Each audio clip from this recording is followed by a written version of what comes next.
Yuwu Chapter 159 to Chapter 196. Inside the treatment room, a slender man dressed in black stood beside Gu Meng's bed. He held a scimitar in his hand, and the shiny blade was still stained with blood. Dark red blood droplets dripped down drop by drop. Gu Meng sat on the bed. Through the translucent curtain, he looked at the man who was slowly approaching him. Perhaps the memories of his past had given him too much stimulation. Gu Meng's face did not have much expression. He only stared at the uninvited guest with an almost cold numbness. Suddenly, Gu Meng said, "Why do you want to kill the Morong Lian?" The man in black paused. "How do you know it's me?" Gu Meng stared at him. "The country of fire made me like a wolf. I have a wolf's intuition." The man in black, "I see." Gu Meng gritted his teeth. "So why do you want to kill him?" In fact, he did not expect this person to answer, but the man in black slowly stopped. Then, a low muffled voice came from behind the black cloth covering his face. "You're wrong. I did kill the Morong Lian, but I did not want to kill him. I was just entrusted by someone. But I know very well why the person who wants to kill him wants his life." The man in black said, "The Morong Lian knows too many secrets. If it were me, I would not let him live in this world." Gu Meng asked again, "Then what about me? Why did you spend so much effort to kill me?" "You're still wrong. I did not want to kill you at all." Gu Meng stared at the blood dripping from the bayonet and said, "You're really convincing." The man in black stroked the blade and smiled faintly. "If I could, I really want to take your life directly. Once and for all, it's the cleanest way. Unfortunately, it's not easy to do. Sir, you trespassed into a quiet room deep in the palace. If there was no one around, why is it so difficult for you to take my head?" The man in black smiled faintly. "As expected, the Morong Lian knows too much and you know too little." But he did not seem to want to explain anything to Gu Meng. The Chonghua Palace was filled with experts after all. No matter how good his movement technique was, if he dragged on for too long, he could not guarantee that he would be able to escape successfully when reinforcements arrived. So he said, "I'm here today to tell you a secret that you've been puzzled by." Gu Meng narrowed his eyes slightly. He more or less guessed the purpose of this person. According to the imperial tutor of Liao, his body was like a container that was full of cracks. As long as he was stimulated to a certain extent, he would completely collapse and become a walking corpse that would be completely devoured by the black devil aura. The person who came did not intend to kill him, but wanted to tell him some secrets. Obviously, he wanted to stimulate his mind again and destroy his heart. Gu Meng sat up straight and stared at the person with a pair of deep blue eyes. It was not that easy. The destruction of the rumors, Morong Lian's heavy injury, Auntie Lin's identity, his clan relatives. So many storms had already hit him.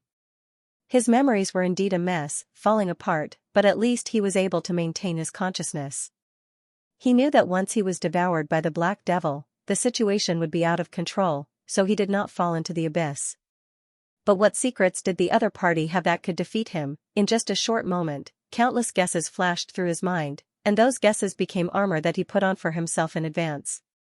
He thought that no matter what the other party said, he would not be stimulated more. Until the man in black said 4 words to him. Oath of heavenly tribulation. Before Gu Meng could react to the deep meaning of these 4 words, his beastly instinct made his brain buzz and his blood flow unconsciously turned cold. His lake-like blue eyes widened slightly. He could sense that whether it was his tall city defenses or the armor he was wearing, they would all be forced to collapse by these 4 words. He intuitively knew that he should try his best to not listen to it anymore, but like a moth attracted to a raging fire, he knew that he would die, but he still murmured. "What? Have you never thought carefully about why the Emperor let Mo Shi take over your remaining troops?" The man in black's words were like sharp needles piercing Gu Meng's eardrums. Back then, the Emperor wanted him to take over the Red Feather Army. Why do you think he, a pure-blooded aristocrat, became the commander of your northern frontier army in the end? A chill spread out from his chest. The man in black's lips and teeth trembled. He said, "It's because of the oath of heavenly tribulation." Like thunder. His internal organs were burning. Just after you personally stabbed him, he knelt in front of the throne room for 3 days and 3 nights, dragging his sick body, to plead for mercy for your remaining troops in Xianxia. The man in black said slowly, he was such a proud person, at that time, he simply trampled himself into the mud. He once spoke up for you in front of all the civil and military officials, and defended you. What did he get in the end? Wasn't it your heart-wrenching stab? Do you know how many people laughed at him at Xianxia? He originally had a lot of enemies. Those nobles who usually couldn't compare to him mocked him, saying that he didn't see through people clearly and that he was obsessed. They even said that the country had a traitor like you because he didn't realize it in time. They felt that if he could see your true face earlier, those innocent people wouldn't have died in vain. They put all the blame for the defeat on his head. On one hand, it was the country's criticism of him. On the other hand, it was your abandonment of him. On the other hand, it was the hatred of the traitors. On the other hand, it was the long-time friendship with you. The man in black said each word very clearly. He wished he could turn into a sharp needle, and every needle pierced through Gu Meng's soul. Do you think you're the only one suffering? Do you have to talk about suffering? When you were in hell, he was also in a crack, living a life worse than death. The difference was that you knew what you went to hell for, but he was completely lost in the crack. All of you hid it from him, made choices for him, and ignored his true feelings. Gu Meng. The man in black's voice seemed to be soaked in poison. You forced him. Gu Meng shrank into the depths of the curtain as if he had been stung by a snake or scorpion. His face was as pale as paper. You didn't want to tell him anything and covered his eyes. You were afraid that his persuasion would shake your determination, so you selfishly sent him to the border. Yes, you were decisive, but you didn't even give him a chance to say goodbye to you properly. No. No. Gu Meng hugged his head and shrank into the depths of the curtain. No, how is it not? How is it not? Gu Meng, you've extinguished his faith, his dignity, and his light. Because you presume that he will follow the path you have laid out for him, and live a clean and untroubled life. How stubborn and self-opinionated you are. Due to the intense pain, Gu Meng curled up like a trapped beast and whined in a low voice. It's not like this. I don't want him to be like this, so what if you don't want him to be like this? It's already like this. The man in black was almost mocking him. It's because of your concealment that Jun Sheng was able to use the lives of the remaining 30,000 soldiers to threaten you a second time. The first time, he blackmailed you into becoming a spy. The second time, he blackmailed him into not rebelling. The oath of the heavenly tribulation. The man in black said maliciously. For a person he thought had left him forever, your Lord Shihi reduced his lifespan by 10 years and made an oath to never betray Jun Sheng or the Xianxia. Gu Meng, I wonder if he told you all of this when you complained to him. It was a sentence that he already knew the answer to. But it was like a tanning whip that lashed Gu Meng's body, making him tremble all over and his lips tremble. I wonder if he told you all of this. Emoshi's deep and handsome face seemed to appear in front of his eyes. When his long eyelashes drooped down, they covered all the ruins in his eyes.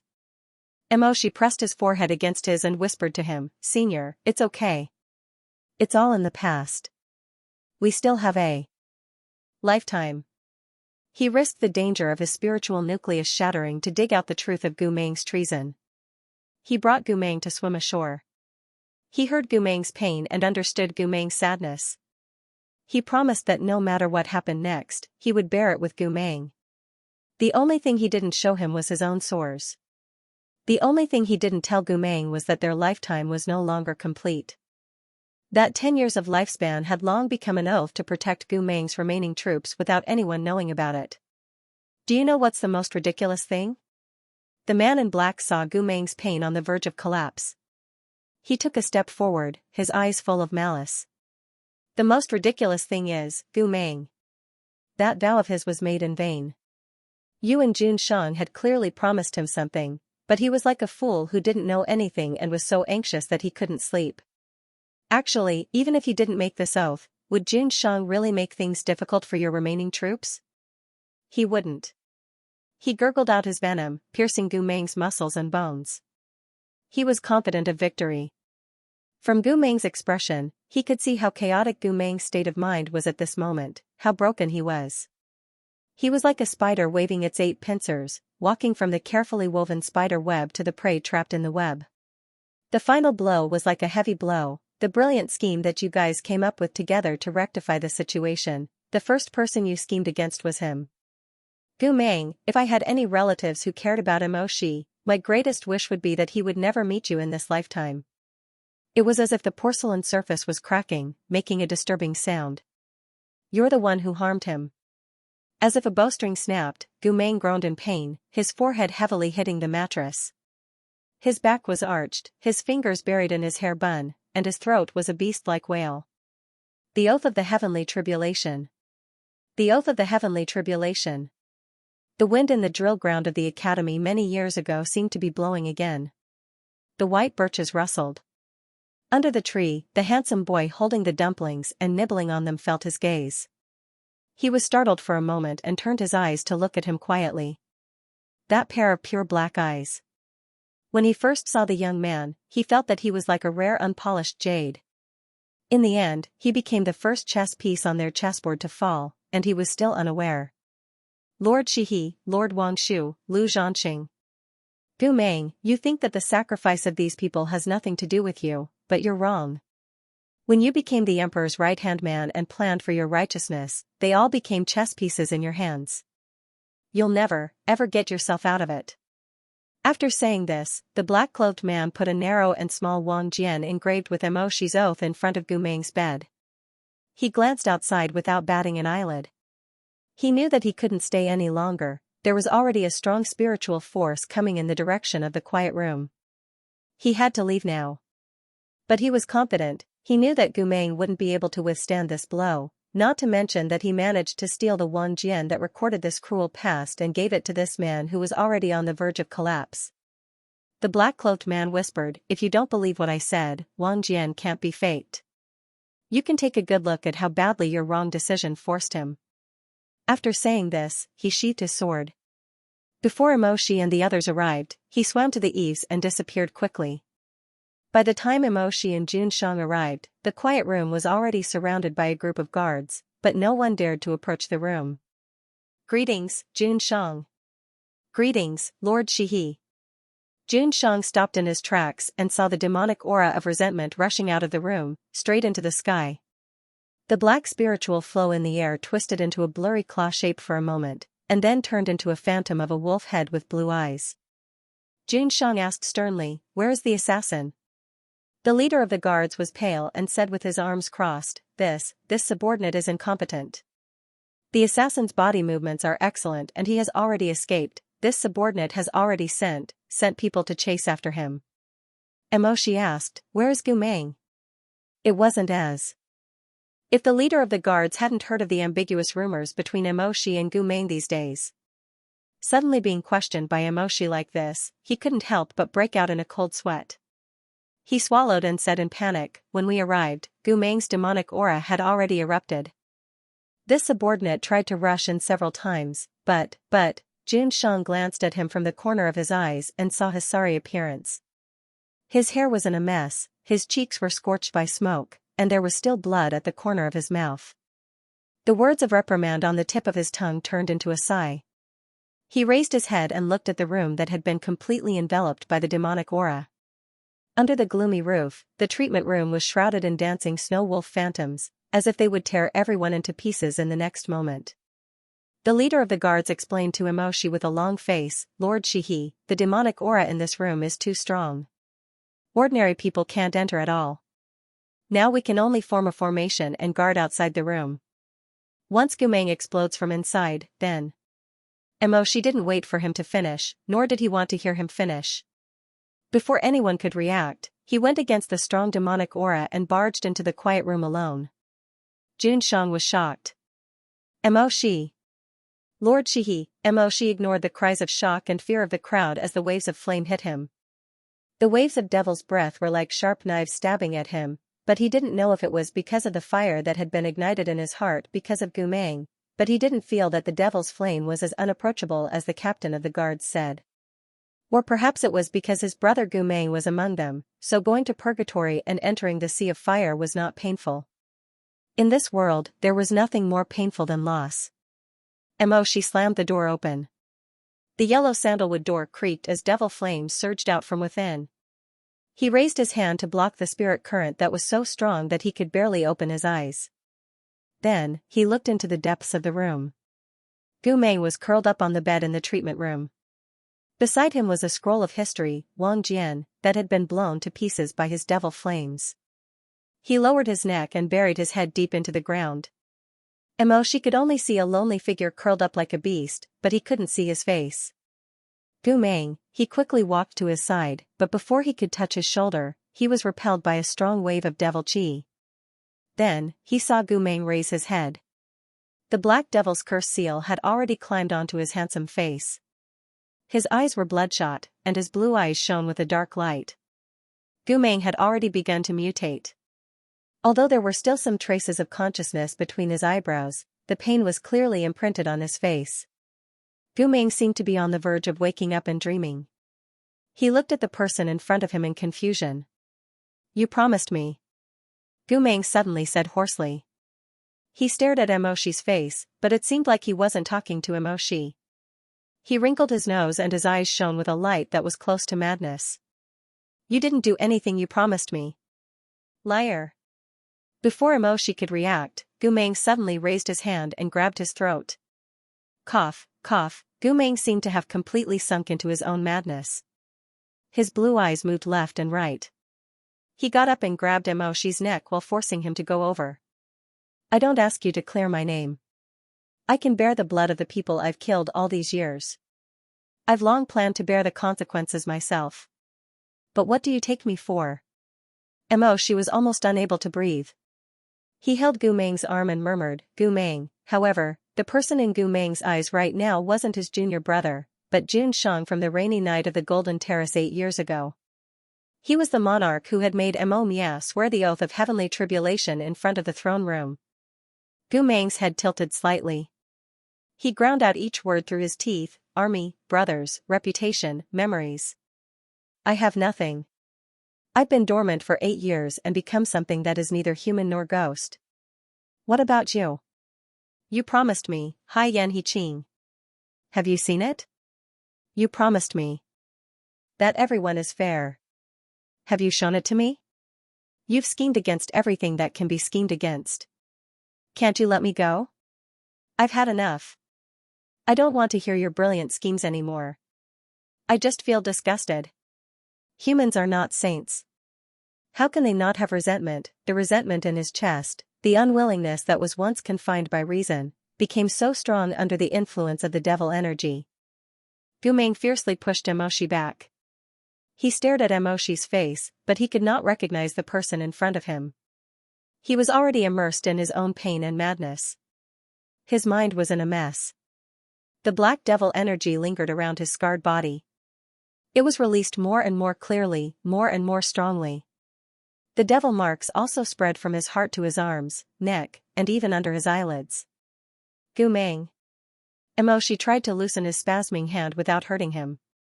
"Look carefully, it's me."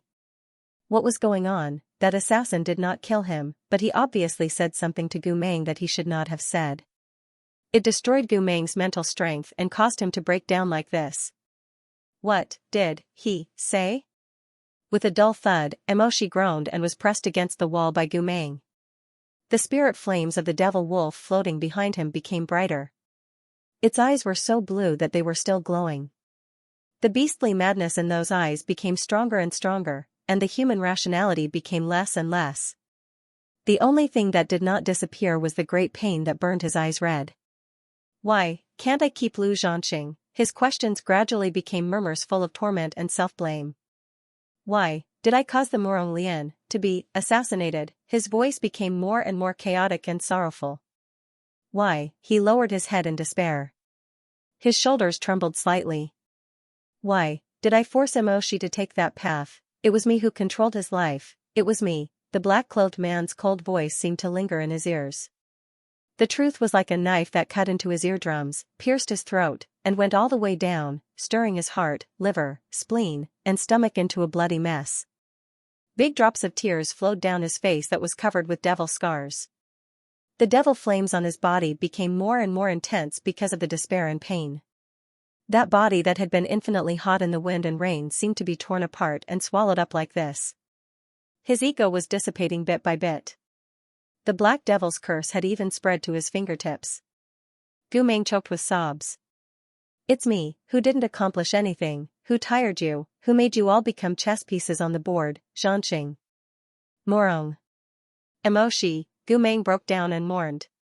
Why did you make him swear the oath of the heavenly tribulation? Emoshi was suddenly startled. Then, his gaze fell on the jade slips containing history that had been shattered.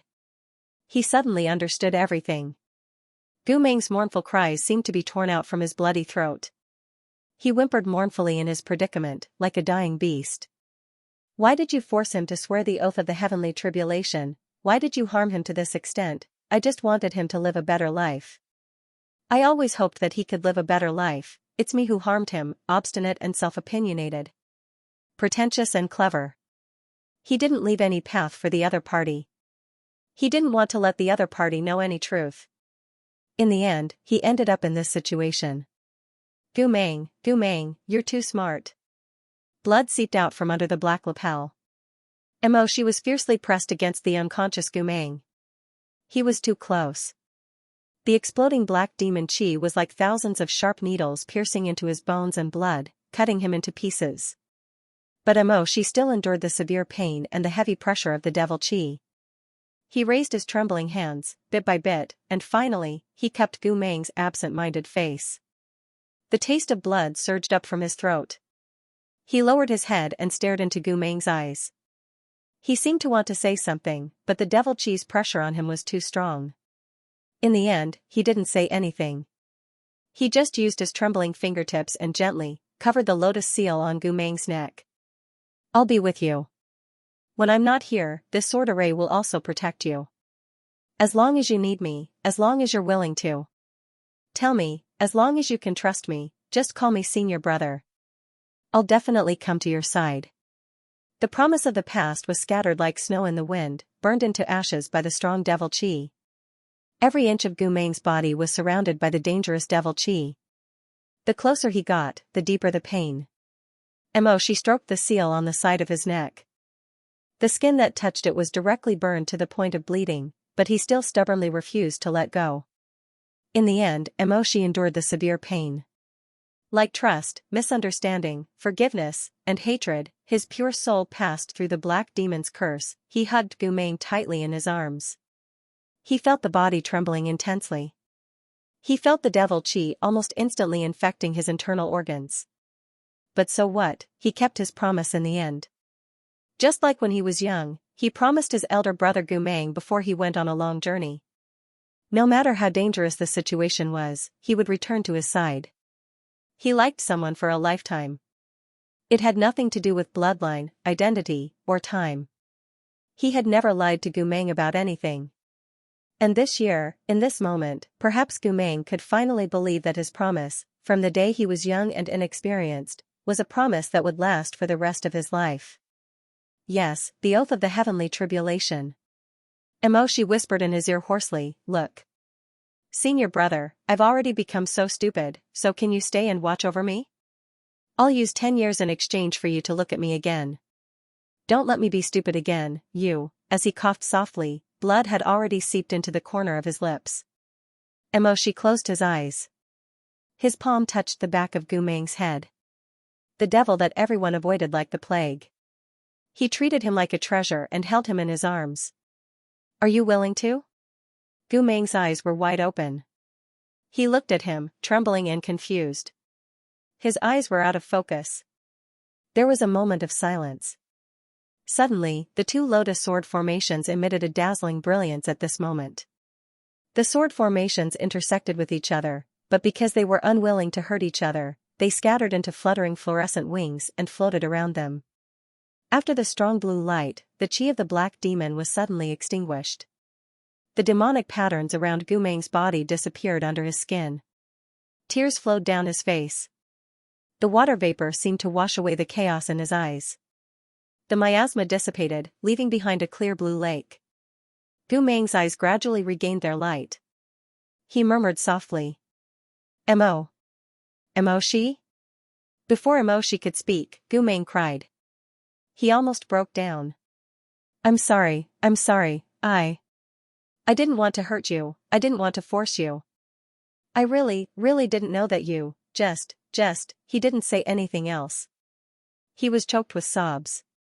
But that's 10 years, how many decades are there in a person's life? Why are you so stubborn? Why are you giving up your life for an old friend who you thought had already betrayed you? Emoshi hugged him, stroked his hair and kissed the top of his head. He said softly, yes. That's 10 years. He hugged him so tightly. He said hoarsely, so, you have to be good. Otherwise, I'll be very angry. Once I'm angry, will my life be shorter? The places where his long eyelashes overlapped were wet. In order to be with me more, even if it's just for one more day, senior brother, you have to be good. Gu Meng was already choking with sobs.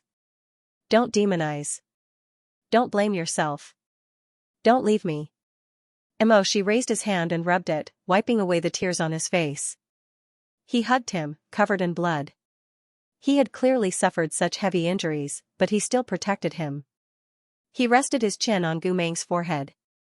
His eyes were red, but he still smiled faintly and coaxed, you have to slowly, use the rest of your life to guard a home with me. Okay. Emoshi brought Gu Meng out of the treatment room. A secret in a person's heart was called a secret. Between two people, it was called a contract. When a third person knew about it, it would be used against them. There were more than 10 people who had witnessed Xianxia saving Gu Meng. Although they were all top-notch secret guards of the inner palace, they were still human. There were only a dozen people in the world who knew a secret that was not leaked. Thus, the news that Lord Shiyi risked his life to save a traitor quickly spread throughout Xianxia City as if it had grown wings. Originally, there were already a lot of speculations about the erotic scene. When this news came out, many people who had been cautious and reserved all fell into doubt. Is Lord Shiyi crazy? Why would he do this for a traitor? Ah? You still don't know? Actually, the relationship between the two of them is not that simple.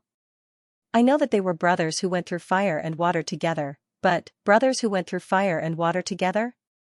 You should really go and listen to what Murong Lai said. He is a relative of the royal family. His words are probably correct. The truth will definitely shock you so much that you won't be able to close your mouth. For a moment, the city was in a storm. However, Emoshi was not in the mood to care about these trivial matters. Although he arrived in time and rescued Gu Meng from the vortex of complete demonization, the mysterious assassin told Gu Meng about the oath of the heavenly tribulation. This was another heavy blow to the person who was already on the verge of collapse. Gu Meng's divine sense was finally destroyed.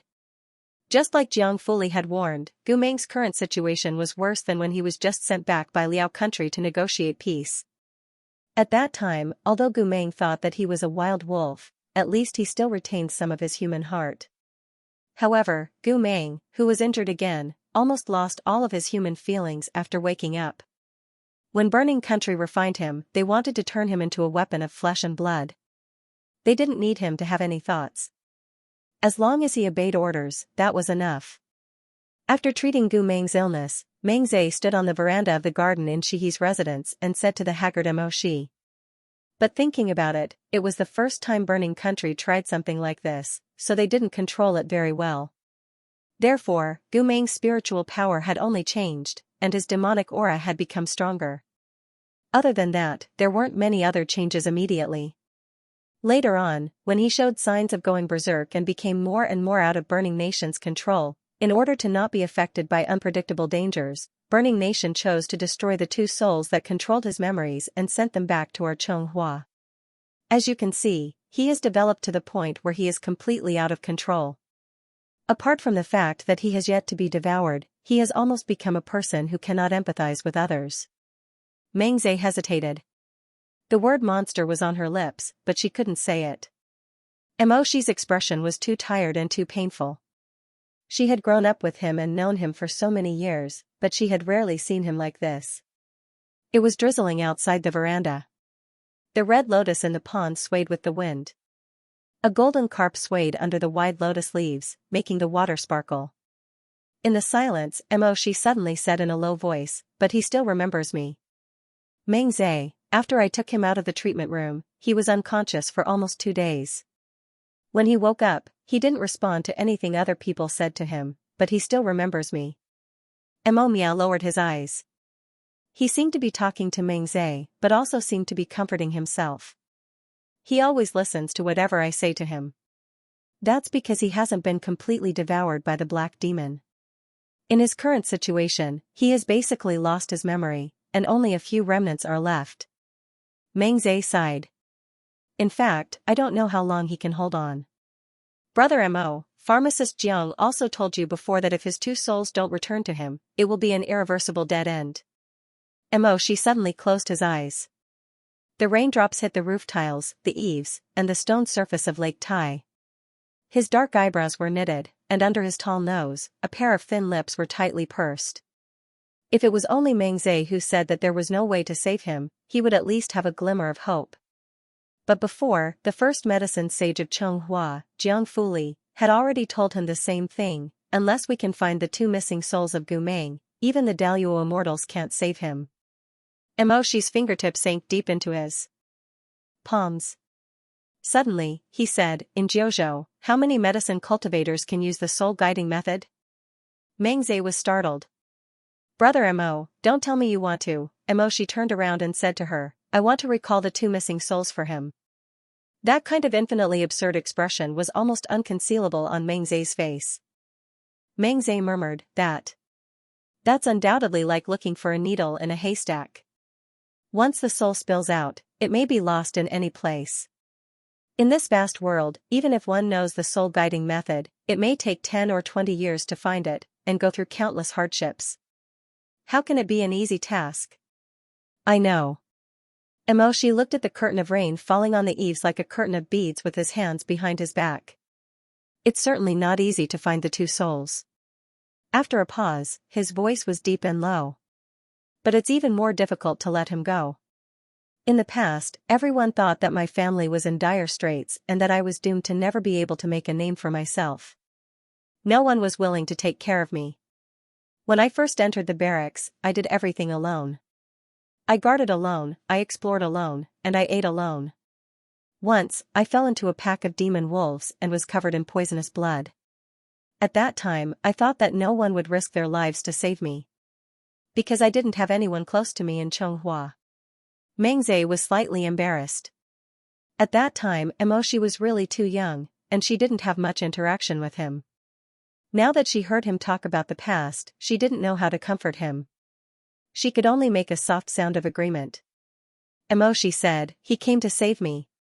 He didn't consider whether he would be implicated, didn't consider whether he could dispel the devil chi after saving me, didn't care about my identity and circumstances. Meng Zhe. If it were me now, it would be the same. No matter how difficult it is, no matter what the result is, no matter how long it takes. Mo Shi said, as long as he's alive, as long as I'm alive, I won't look back. Until any one of us dies. The green bamboos swayed gently by the pale walls of the courtyard, making moist and bleak rustling sounds in the wind and rain. Mo Shi said the last few words, or he recovers. Meng Zhe looked at the man in front of her.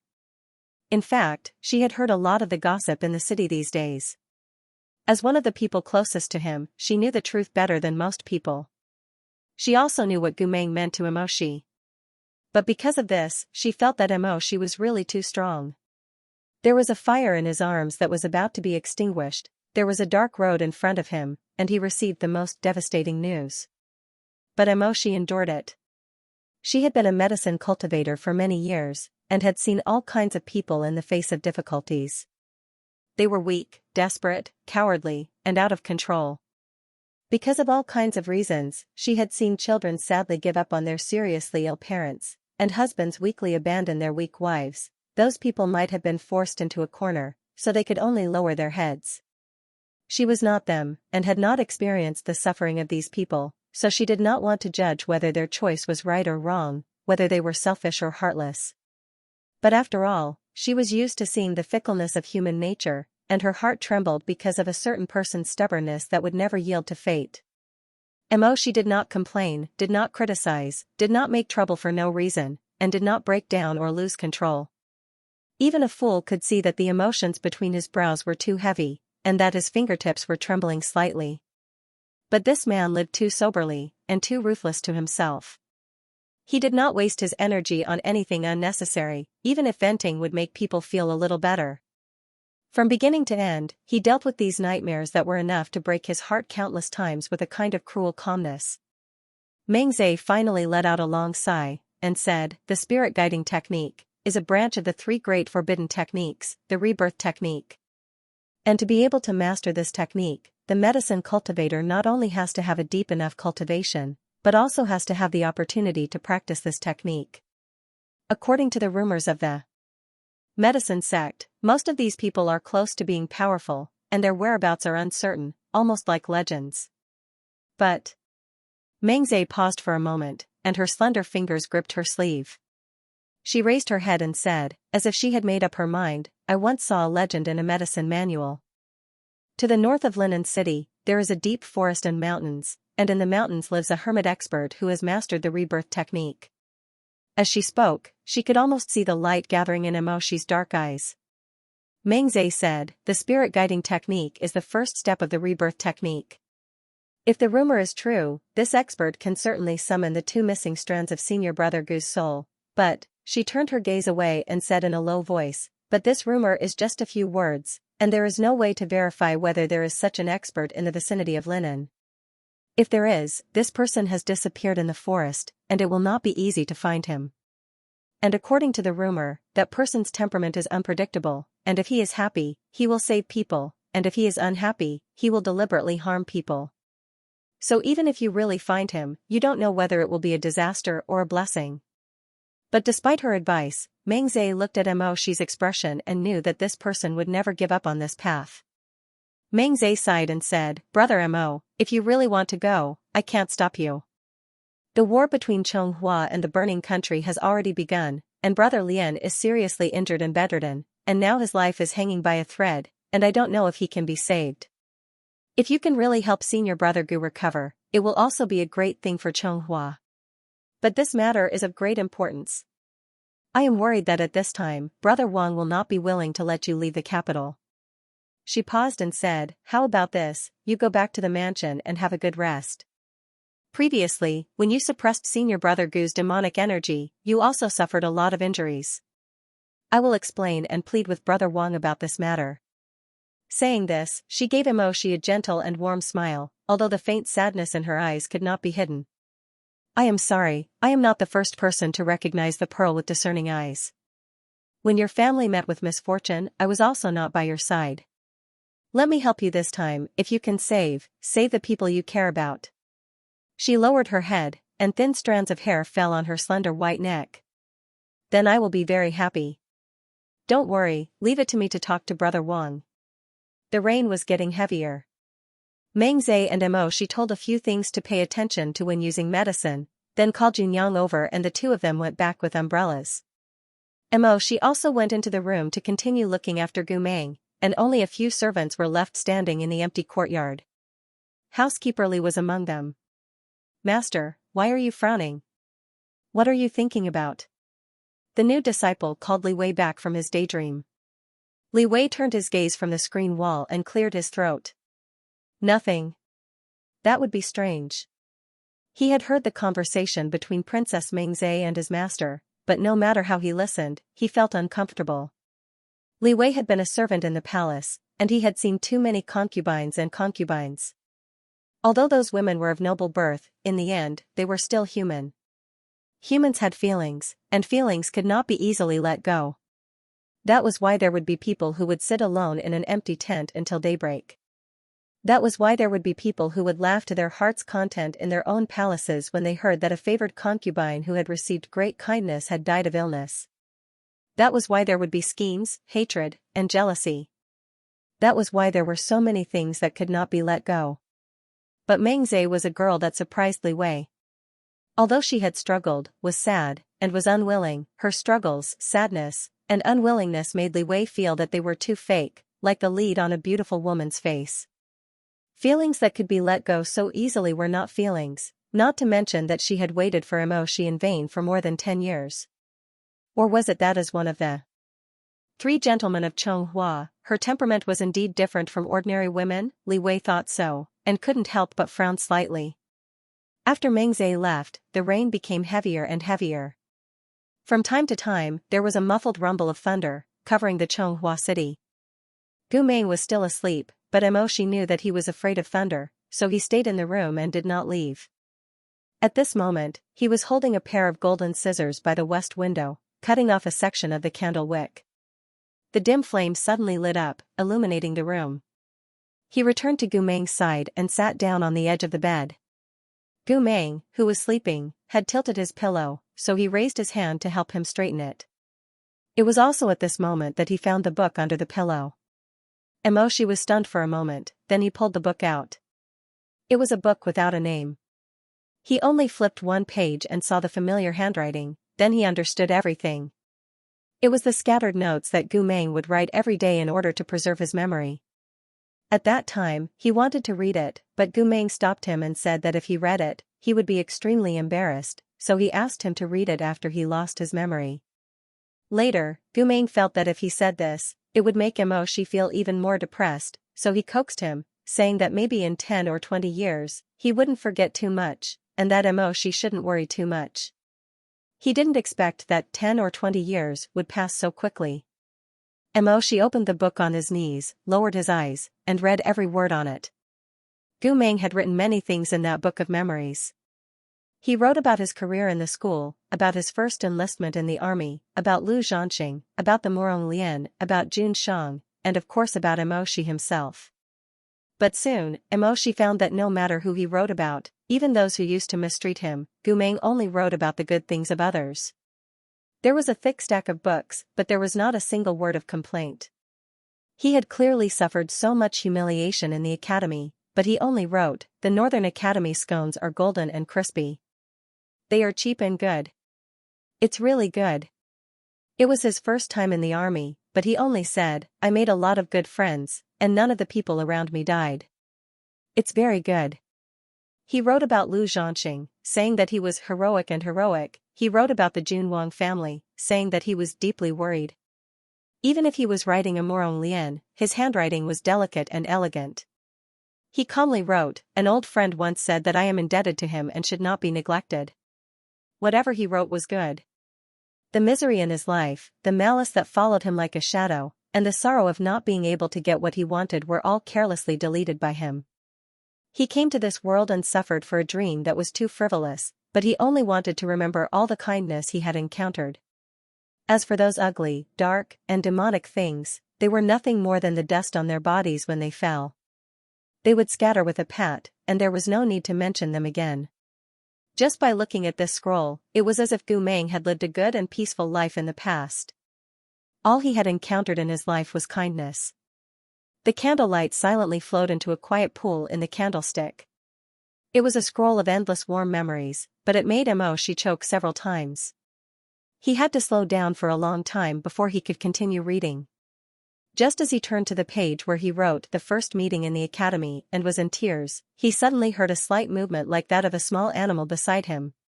He hurriedly wiped his tears and turned his head, only to see that Gu Meng had woken up and was silently looking at him with a pair of lake-like blue eyes. You're not happy. Why are you crying?" The conversation seemed to have returned to the time when they met at the fallen plum garden. His senior brother Gu's clever words, lively thoughts, and flamboyant spirit circled around and left nothing behind.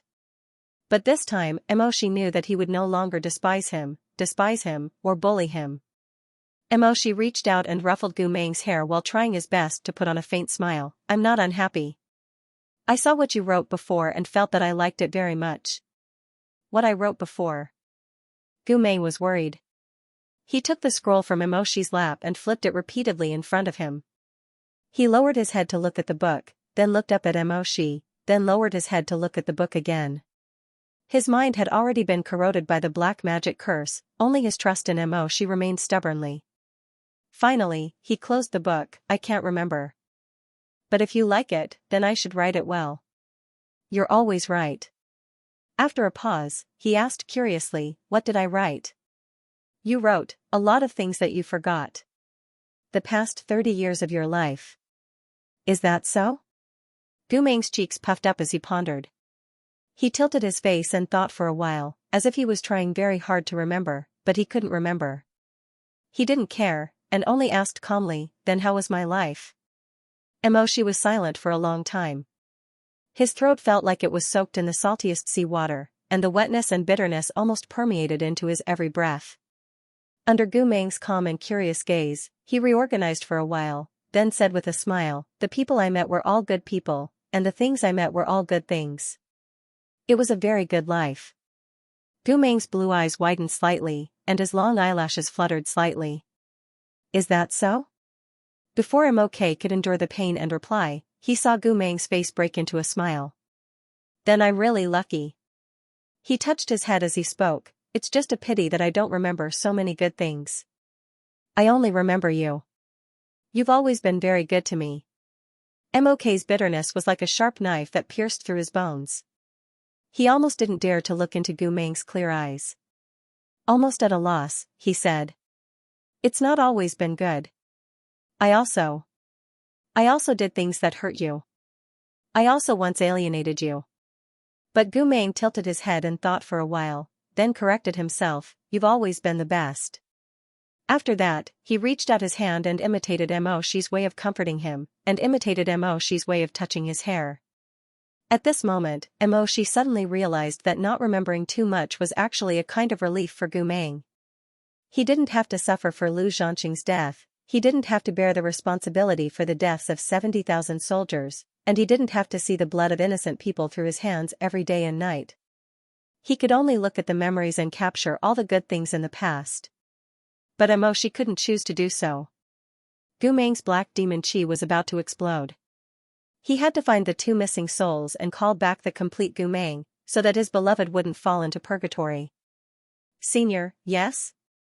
No matter what, Mo-shi finally held his hand and said to him seriously, "I'll always be with you." Gu Meng nodded calmly, "That's good. I'll always be with you." Outside the window, the rain poured and thunder sounded.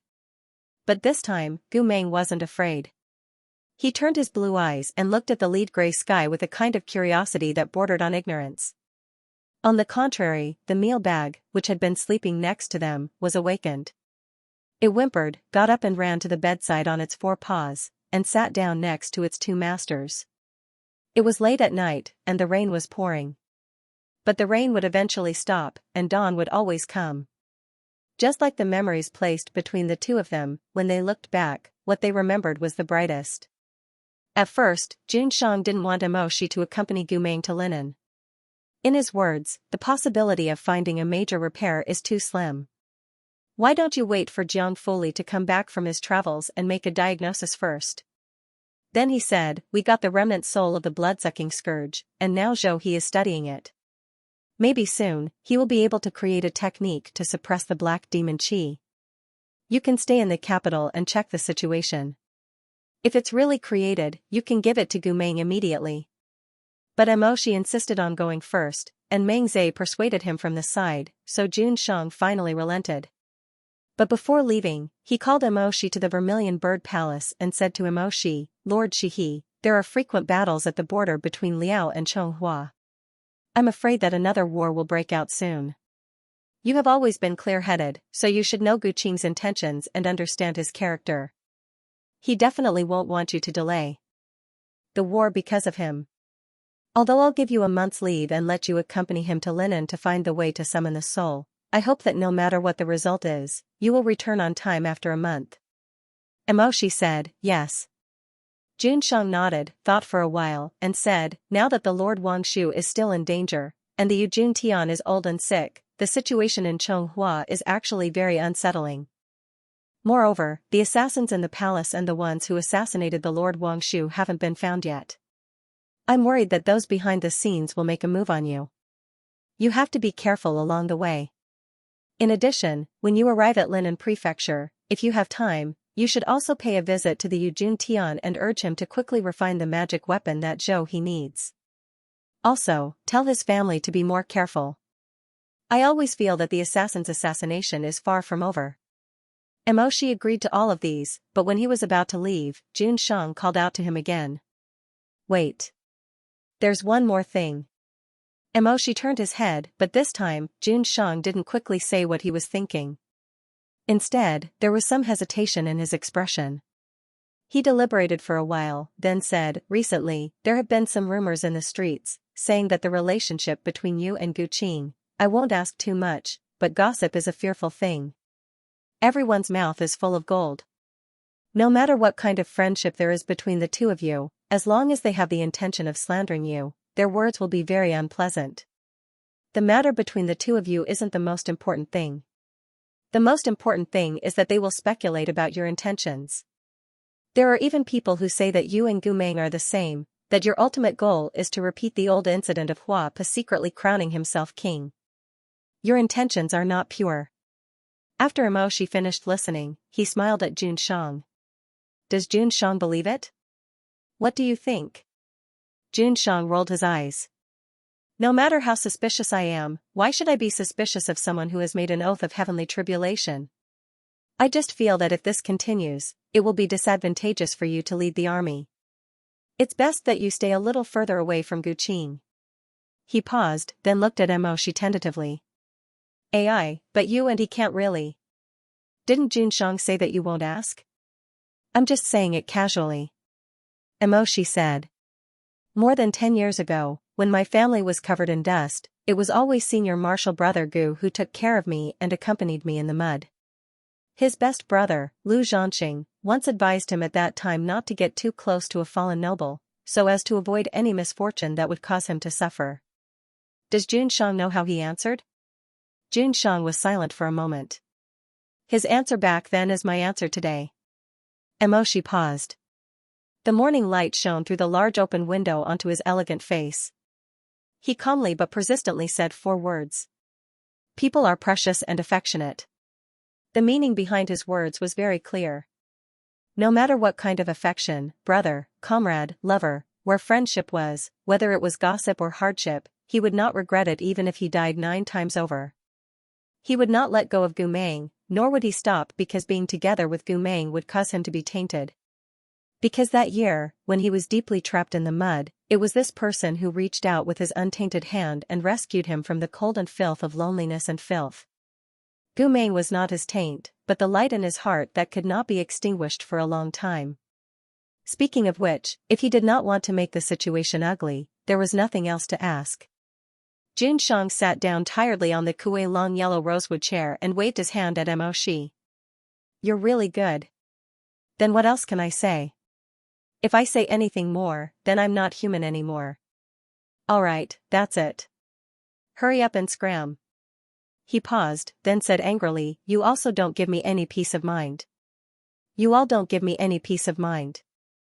Emoshi pursed his thin lips, bowed, and turned to leave Zhuke Palace Hall. He prepared to go back to pack his things and take Gumeng to Linen. It was not too far from the capital city of Chonghua to Linen. They would arrive in a day if they took the spiritual boat and traveled by water. The journey was smooth. The apes on both sides of the river cried. The towns they passed gradually changed from magnificent buildings with deep eaves to houses with white walls and black tiles. The boatwoman who steered the boat for them was about 17 or 18 years old. She was a native of Linen and traveled this waterway all year round. Emoshi and Gumeng traveled in their usual clothes. The boatwoman only cared about how many fish and prawns she had and how the waves would be tomorrow. She had no interest in politics, so she did not recognize the two of them. Along the way, she spoke in a soft Wunong language. She giggled and chatted with the two of them. She talked about the customs of Lichun Kingdom and the harsh winter in Yanbeicheng. She talked about how the beef soup in Fan City was the best with chili in it. She talked about how crispy the pancakes sold by a pancake stall in the northern region were. Gumeng was chewing on the dried fish that the boatwoman gave them as he listened in confusion. He suddenly said, "You've been to many places." "Me? I've never been there." The boatwoman's laughter was brighter than the waves made by the thin bamboo pole. "When I arrived at a port, I taught the people to send food and necessities up. I don't get off the boat more than a few times a year. Hee hee, my toes don't touch the ground. I'm an immortal on water. If someone else said this, it would seem frivolous and pretentious. However, this woman was indeed as bright as a lotus and as beautiful as a peach. When she smiled, her dimples were deep and her eyes were filled with affection.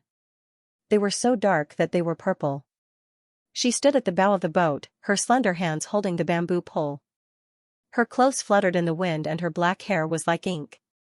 She really looked stunning. It was a pity that she was a chatterbox. Along the way, Emoshi was a little tired of listening to her eloquent words. However, when he turned to look at Gumeng, he was enjoying it. His blue eyes were wide open. Sometimes, he was so engrossed that he forgot to bite the dried fish in his mouth. I've been on this boat with my master since I was a child. After my master rowed the crane, I was the only one on this boat. Although my boat is small, it has seen all kinds of storms and has carried all kinds of people. Seeing that Gumeng was interested, Mok followed the boat lady's lead and asked, "Who have you carried before?" The boat lady said proudly, "There are quite a few major cultivators. Their names are too long, I can't even remember them. But let me tell you, when my master was alive, Linen was bestowed the title of Prince Eugene Tian." Emoshi was rather speechless. He smiled bitterly and said, "The Eugene Tian is a master refiner himself. Why would he need to ride someone else's boat?" The boat lady's eyes widened. "I'm not lying, why wouldn't I? When he was young, he liked to travel incognito. He once rode on my family's boat. I was too young to recognize him. Later on, my master told me that the perverted man was the Eugene Tian. She likes to come to Linen City to stir up some romantic debts. My master also said that it was lucky that I was young. If I were older, I would smear mud on my face whenever I saw this person. Otherwise, with my beauty, he would take a fancy to me and take me back to be his concubine." The boatwoman said, "Fortunately, he's gotten too old these past few years and can't play anymore. Us boatmen said that we haven't seen him travel south on his own." She patted her chest, "That's a great relief." Gumeng was confused by these words, but Emoshi was rather embarrassed. The Eugene Tian was a pervert. This was a well-known fact among the Chonghua people. The ill-fated relationship between Morong Chui and Jiang Yeshue was ultimately caused by the Eugene Tian being too fickle. However, he didn't expect that the Eugene Tian's reputation among the people was so bad. Especially the girls in his fief, they actually regarded him as a terrifying figure in a ghost legend and talked about him like this in private. However, the boat lady was right. The Eugene Tian was indeed unreliable. Fortunately, his health had not been good these years and he was old. Otherwise, after Jiang Yeshue and Yu Qingqing, he might be able to create a third heir for himself. As the boat lady chatted, she felt a little smug. She propped herself up on the pole and said, "Ah, it's no wonder that old man you likes to come here. Linen Prefecture is so beautiful. There are a few girls who are so beautiful. I've seen them washing vegetables and washing yarn on the water several times. They look so beautiful, just a little bit worse than me." Emoshi's head hurt when he heard this. Gumeng was very calm. He took another bite of the dried fish and said, "You are beautiful." The boat lady was immediately overjoyed. She smiled and praised in a sweet voice, "Little brother, you are also very beautiful." Gumeng turned to look at Emoshi. "What does beautiful mean?" "It means that you are also beautiful." Gumeng nodded and said to Emoshi, "Then you are the most beautiful person on this boat." Emoshi didn't know whether to reply or not. In the end, he turned his face and looked at the sparkling lake water cut by a reed. He coughed lightly. When they were approaching Linen City, the number of boats on the water obviously increased. After all, the water town was different from the imperial capital. The boats flowed freely, the girls washed yarn, the fishing boats sang late, and the children competed to swim. Emoshi even saw a child who was at most 4 years old swimming happily in the river like a white stripe in the waves. He couldn't help but say, "What a good swimmer." That's right. The residents in the Linen area all learned how to swim before they learned how to walk. The boat lady giggled. "Guests, remember to pack your things. When we see more people fishing by stepping on the waves, we will arrive at the port of Linen."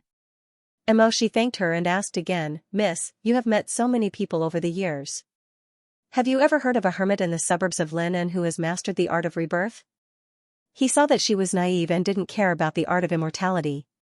He was just asking out of luck and didn't expect her to answer. Unexpectedly, the boat lady tilted her head and asked, "Is that one of the 3 legendary forbidden arts?" Emoshi's heart lit up. He said, "Yes." "Oh. I did hear a few passengers talking about this legend before. They said that there was such a master outside Linen City. Do you know the specific location?" The boat lady shook her head. "I don't remember that clearly. My master said that we can't force people to live, grow old, get sick, and die. I also felt that the art of rebirth was too mysterious. At that time I just took it as a casual conversation. If you are interested, why don't you go to the city and ask the cultivators?"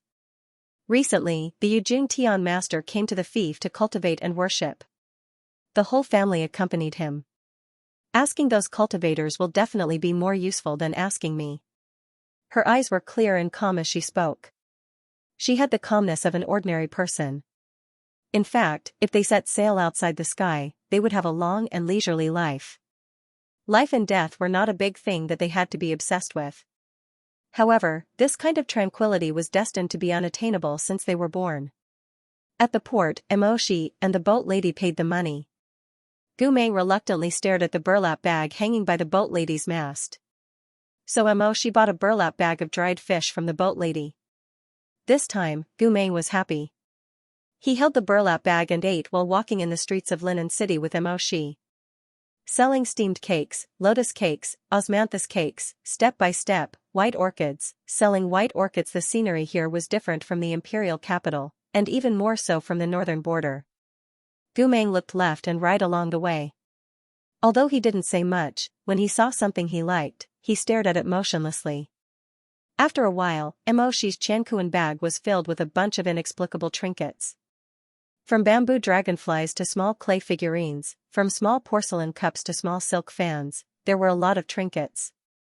Emoshi originally planned to go directly to the Yu family's mansion in Linen to pay a visit, but seeing that it was getting late, he changed his mind and said to Gumeng, "Let's find an inn to stay first, and then I'll take you to dinner, okay?" Gumeng was biting a candied hawthorn fruit covered with sugar frosting. Hearing this, he didn't say anything and nodded obediently. The two of them found an inn by the lake. Right now, it was the end of the lotus season. When they opened the window, they could see the lotus leaves reaching the sky. It was a boundless jade-green color. On top of the blooming lotus flowers, there were dragonflies hovering. There were even lotus pods that stood prettily, graceful. Emoshi put all the miscellaneous things in the Chankuan bag in the room, and then the two went downstairs to ask the innkeeper. The waiter was busy wiping the table. When he saw Emoshi, he bowed and greeted him. Emoshi said, "Excuse me, may I ask which restaurant is the best in Linen City?" The waiter was also a sensible person. Although the two of them were not dressed in eye-catching attire, the fabric of the clothes was of the best quality. Thus, he smiled and said, "I owe 2 guests, I have to make it clear first. The ones with the best taste are not necessarily the most expensive. Some of the dishes in the noisy alleys are very good, but I'm afraid that the two of you will dislike them." Emoshi turned to Gumeng and asked, "Do you want delicious food or a comfortable place?" Gumeng was very straightforward, "Can't I want both?" Emoshi looked at the waiter inquiringly again. "If you want a comfortable place and good food, then you can only choose between the two," the waiter said. "Go out of the inn and turn left. After crossing 3 streets, you will see a tailor shop. Walk to the left of the tailor shop, and there is a wine restaurant in the second alley. That restaurant has 2 floors and is spacious. As for the food, although it is not the best, it is still very good." After a pause, he laughed and said, "The shopkeeper used to run the docks. They have all the snacks and dishes in the big cities near the river in Jiangnan. The crystal prawn balls and sweet and sour mandarin fish are the most delicious. Oh, don't forget their pear blossom white wine. It is the best wine in Linen City." Emoshi asked Gumeng, "Do you want to go?" Gumeng still did not put down his bag of dried fish. Hearing this, he nodded with a dried fish in his mouth. After thanking the waiter, the two smoothly found the wine restaurant according to the directions. Probably because it was located in a remote area and the rent was reasonable, the restaurant was very large. The environment was indeed more spacious and comfortable than many other restaurants. They asked for a seat on the second floor and ordered some special dishes and stir-fry dishes. They also asked for a small pot of wine and some pastries. The dishes were served very quickly. In a short while, everything was served. The prawn balls were white and shiny, and the plump prawn meat was crystal clear. They were placed on a white porcelain plate covered with green lotus flowers. The sweet and sour mandarin fish sauce was bright. With a poke of the chopsticks, it was full of tender and plump white fish meat. After dipping it in the sweet and sour sauce sprinkled with fine ginger, it was sour and sweet and delicious. The white meat with garlic paste was also specially seasoned. The 3 layers of pork belly were boiled and cut into thin slices. They were frozen in the ice mirror. When they were served, they were cold and the fat was completely gone. They could be dipped in soy sauce, pepper, and salt. They tasted cool and the layers of the meat were distinct. As for the stir-fry dishes, they also tasted very good. The stir-fried kidney was rolled up nicely. When served, it seemed to have sparks from the stove. The tender bamboo shoots were also very crisp. Even the soaked green vegetable soup was green, tender, and refreshing. It was especially appetizing. As the two were eating, She saw that Gumeng liked the prawn balls very much. In a short while, the plate was empty, so he planned to call the waiter to add another plate. Just as he turned his head and was about to call the waiter downstairs, he suddenly saw an acquaintance in front of the counter downstairs. He was dressed in white and had a serious expression. He was talking to the shopkeeper. She was stunned. Morong Chui, what a coincidence. No, he came to Linen with the Yu clan. It was fine if he did not stay with the Yujun Tian, but why did he come to the streets alone? Morong Chui didn't seem to be in the right state of mind. He had always been an aloof person without much emotion on his face. Even when he left angrily after arguing with Yu Qingqing on Bat Island, he was still suppressing his emotions. But at this moment, he was like a cold lake in early spring. Some things could no longer be hidden under his frozen ice. Surface. Even though Shi and the others were some distance away, they could clearly feel his anxiety and depression. What? You're asking about the people who lived by the docks more than 30 years ago? The shopkeeper shook his fat belly and was calculating on the abacus. He was happily calculating the money, so he just muttered absent-mindedly, it's true that I ran the docks in my early years, but there are so many people living by the docks in Linen. There are at least 80 if not 100 families. How can I remember every family? That family's surname is Chu. The shopkeeper muttered, there are also many people with the surname Chu. This surname is not rare in Linen. Morong Chui was asking about a family with the surname Chu, and more than 30 years ago, She thought for a moment and immediately understood. During the Dragon Boat Festival, Yu Qingqing had said that Morong Chui seemed to be looking for his real family all these years. He didn't have many clues in his hands. He only knew that he was adopted by Morong Huang from the temple. There was only a piece of paper in his swaddling clothes with the word Chu written crookedly on it. Other than that, there was nothing else. The Morong branch had a single name for men and 2 names for women. However, Morong Huang's body was weak when he was young. The fortune teller said that it would be easier to raise him by giving him a male name. Thus, the emperor made an exception for this branch of the family. However, Morong Huang always thought that 2 names sounded better. After adopting the abandoned baby, he named him Morong Chui based on the word Chu left behind by his family. It seemed that Morong Chui had recently found some clues, so he came to the wine fragrance house to ask the shopkeeper about the past more than 30 years ago. As expected, Morong Chui didn't leave. Instead, he took out a gold coin from his Chankuan bag and pushed it to the shopkeeper. Please think about it carefully. When the shopkeeper saw the gold coin, his fat fingers on the abacus immediately paused. He put the coin away and smiled. Noble, you're too polite. Actually, his smile suddenly froze when he saw Morong Chui's face. Morong Chui, what's wrong? The shopkeeper, however, seemed to have remembered something deep in his memory. He stared at Morong Chui for a long time and then suddenly exclaimed with his eyes wide open, it's you? But then he shook his head, no, it's her.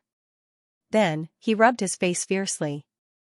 No, don't tell me you're her. The shopkeeper's words were incoherent. He seemed to be shocked and confused. However, Morong Chui seemed to understand what he meant. He grabbed the shopkeeper's arm and stepped forward. His phoenix-like eyes flashed with a flickering light. Morong Chui whispered, 30 years ago, at the port of Linen. You know something, don't you? The shopkeeper looked as if he was in a dream. After a while, he came back to his senses. He saw that the guests and his subordinates were looking at them curiously. He took out a handkerchief and wiped his fat face. After a moment of hesitation, he said to Morong Chui, Immortal Elder, please come upstairs with me. I'll brush my hair. Let's go upstairs first. The two of them walked to the stairs. Gumeng saw that Emoshi was frowning. He followed his gaze and asked, Do you know this pretty lady in white? He had just learned the word pretty from the boat girl. Seeing that Morong Chui was good-looking, he simply called him pretty lady. Emoshi said, I know him. You knew him before. You just forgot. Oh, then should I go and greet him? Emoshi grabbed his wrist and pressed him down. He shook his head. He has his own private matters to deal with. Besides, you and I are not very close. It would be awkward to meet him now. Emoshi said softly, You should eat first. While they were talking, the sound of footsteps came from the stairs. The shopkeeper led Morong Chui to a private room. Although Emoshi and the others could not see the two of them, they could hear their voices more clearly. The sound of porcelain cups clinking was followed by the sound of tea being brewed. Then, the shopkeeper's weak voice came from behind the bamboo curtain. If I may ask, when was the immortal born? Morong Chui told the shopkeeper the year of his birth. After the shopkeeper heard it, he murmured a few times, as if he was calculating something. Then, he sighed again and again. Could it really be like what she said back then? Morong Chui's voice was as smooth as jade soaked in water, but the emotions contained in it were like lava flowing under a rock. Shopkeeper, if you know something, why don't you tell me? I really can't believe it. But the immortal's appearance. The shopkeeper said, then sighed again. All right, I'll tell you everything I know. That was indeed something that happened more than 30 years ago, the shopkeeper spoke slowly, his voice sounding as if he was in a trance. More than 30 years ago, I came to Linen Waterway to run the docks. At that time I was a poor man. I ate one meal and didn't know the next. Sometimes, when I was hungry, I would pick up half of a biscuit or 2 steamed buns that were thrown on the ground. Once, when I was picking up steamed buns by the docks, I was seen by the owner of a small restaurant on the shore. The owner was a kind person. He invited me to his restaurant for a while and made me a bowl of fried rice and a bowl of dried shrimp soup with seaweed. The old man had 2 daughters and 1 son in the restaurant. The 3 of them helped him tidy up the restaurant. I still remember that the rice was cooked by his eldest daughter. She put a spoonful of lard and a big spoonful of soy sauce in it. It filled a big bowl and was fragrant and hot. When I was struggling to make ends meet, I often went to his restaurant to eat. However, I didn't eat for free. After I finished eating, I helped him do some heavy work. With the sound of slurping tea, the shopkeeper drank a few more mouthfuls of tea to calm his mind and continued. The surname of this family was Chu. The whole family was kind people. The youngest son was still young. The 2 sisters were quite famous beauties in Linen City. As soon as they reached marriageable age, there were many rich merchants who came to propose marriage. However, their father doted on them very much. Because of their family background, it was impossible for those rich merchants to marry them officially. And the old man was also unwilling to take them as concubines. He would rather let the 2 of them choose themselves than marry them off hastily. Famous flowers without an owner naturally attracted people's attention. At that time, the reputation of the 2 sisters spread further and further, and the people who proposed marriage became more and more difficult to deal with. In the end, some domineering noble lords were also attracted. When the soft approach didn't work, they used the hard approach and forced the father to hand them over. Then what happened? Then? The shopkeeper let out a long sigh. In fact, I didn't see what happened later. At that time I started to do shipping and ran around for business. I was in Xianxia for more than a month. By the time I returned, the Chu family's restaurant had already been burned to the ground. Morong Chui! Exclamation point. I asked the neighbors around, but they all hesitated and didn't dare to say much. At that time I was young and angry that such a thing happened, so I rushed to the government without thinking and complained. The Grand Preceptor told me that the Chu family couldn't stand the entanglement of the in-laws, so the whole family moved out of Linen City. Morong Chui's cold voice faintly revealed a barely suppressed anger. Why would the whole family burn down the old house if they moved out? The shopkeeper said, I thought so too. At that time, I knew that the government didn't tell me the truth. Alas, after all, the Chu family had done me a favor. I didn't want this matter to pass without knowing the truth, so I kept looking for clues in Linen City and asked others. Then what? Even though it had been so long, the shopkeeper still felt very pained when the matter was brought up again. His voice trembled, and he drank a few more mouthfuls of tea. He lowered his voice and said, Then I went to look for it myself. Finally, in the suburbs of Linen City, I found the body of the Chu family's old man. His head was separated from his body. At this point, he couldn't help but shudder and his eyes turned red. He didn't dare and didn't want to describe the specific situation. After a while, he continued, I was scared and sad. I was crying when suddenly, I heard a faint sound coming from the depths of the haystack. I crawled over to take a look and saw their youngest child hiding in the depths of the haystack. He looked like a kitten looking at me. He was also covered in blood. She was already very angry when he heard this. At this time, there was the sound of a porcelain cup shattering behind the bamboo curtain. The shopkeeper said in shock, Immortal, you. It seemed that Morong Chui was too angry and suppressed, so he accidentally crushed the teacup in his hand. Your hand was scratched, Morong Chui said calmly, it's not a problem. He seemed to have taken a handkerchief to wipe the blood off his hand. Then he said in a low voice, please continue. The shopkeeper said, Oh. He was stunned, and his eyes were red. He hadn't thought about this matter for many years. Now that he really did think about it, his emotions gradually came back. He was silent for a while, and then he said, that child was still very young. When I asked him, he couldn't speak clearly. When I asked him where his sister went, he just cried. So I buried Duke Chu and took the child back to my merchant ship to raise him. He wasn't old enough to remember things yet. I hoped that he would live a peaceful life in the future, so I didn't mention this matter to him anymore. I hoped that when he grew up, he wouldn't remember this grudge. Slowly, day by day, the child, who couldn't even speak properly, didn't remember this matter anymore. The people in the city gradually forgot about the Chu family, until one day. He paused, and then said, the eldest daughter of the Chu family suddenly came back. But she was a completely different person. The shopkeeper sighed, her hair was unkempt, her face was dirty, and she had lost her mind. She kept saying that she had a child, but she abandoned the child in a moment of confusion. When people asked her what kind of child she had and who she had with, she couldn't answer clearly. When they asked her where her sister went, she kept crying and said that they shouldn't blame her. She also had her difficulties. Morong Chui was speechless. The shopkeeper took out his handkerchief, rubbed his nose, and said sadly, when the people in the government heard the news, they took her to see a doctor. After confirming that her spirit had been greatly stimulated and could no longer return to normal, they didn't care about her anymore. The villagers pitied her and gave her a small, desolate cottage to live in. At first, there were many people who went to visit her, but gradually, they found that she only spoke a few incoherent sentences. They felt bored, and no one was willing to pay attention to her.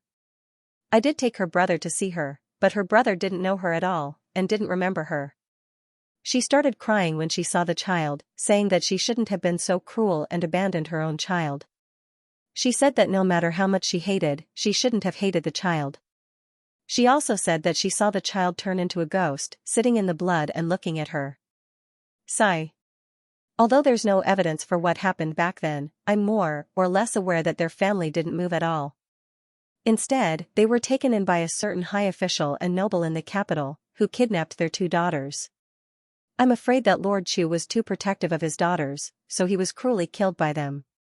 His youngest son was also thrown into the haystack and left to fend for himself. The shopkeeper was in a daze when he said this. At that time, the eldest daughter of the Chu family said that she had a child, and kept shouting and asking her sister not to blame her. She had her difficulties. Slowly, everyone guessed that she had done something that she shouldn't have in order to survive, and caused the death of her sister. So she was the only one who came back alive, and the second daughter of the Chu family was missing. Morong Chuyi's expression gradually darkened, as if he wasn't willing to accept the truth. Because of this guess, people began to alienate her, ridicule her, and make fun of her insanity. At that time, I didn't stop them because I didn't know much about her. In the past, the second daughter of the Chu family was more gentle and warm, and she, as the elder sister, didn't like to talk much. I thought that she might have really done something to her sister, and that was why she was driven crazy by self-blame. This matter has always been a knot in my heart, and it wasn't until she died that I knew. Morong Chuyi was shocked, and suddenly interrupted him, saying hoarsely, "What? She is no longer here? She was gone a few years ago." The shopkeeper sighed sadly and self-blame. When she left, I went to see her off. Perhaps it was the final radiance of the setting sun, and she finally had a moment of clarity. At that time, she told me. The shopkeeper paused for a moment, as if he was considering whether he should tell him this last secret. In the end, he looked at Morong Chuyi's face, which was very similar to his old friend's face, and finally said, "She said that when she and her sister were kidnapped by the nobles, she knew that she couldn't escape, so she pretended to be obedient and voluntarily took off her clothes to serve them. She coaxed them into letting their guard down, and finally found a chance to let her sister escape. But her sister thought that she was willing to sacrifice herself for the sake of survival, and hated her very much. She said that she would rather die than accept her kindness." Morong Chuyi, at that time, I realized that the villagers had misunderstood her. She didn't kill her sister for the sake of her own survival.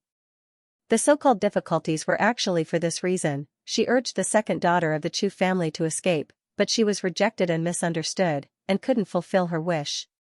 She was anxious, but then she thought that they were now in the capital, and there were powerful nobles everywhere. Even if her sister listened to her and escaped, how far could she go? The first daughter of the Chu family thought about it day and night, and finally, she came up with an idea. When she was accompanying her nobleman, she had seen many noble families, so her final plan was to set up a scheme to let her sister be taken care of by one of them. In order for the second daughter of the Chu family to live well and not be humiliated, she kept looking and choosing. She thought about who would be kind enough to accept an orphan. That nobleman had to be kind enough, honest enough, and have a prominent status. In the end, she set her sights on two people. Morong Chuyi, who? The shopkeeper said, Fu Lingjun, Mo Qing Chi, first Wang Shu, Morong Xian. Mo. She suddenly heard her father's name in this conversation, and couldn't help but open her eyes wide. Mo. She didn't expect to hear her father's name in this story. She had mixed feelings for a while. The shopkeeper said, Miss Chu asked around and found out that Mo Qing Chi already had a daughter in his family. She was very jealous, so she finally set her target on Morong Xian, who was still single.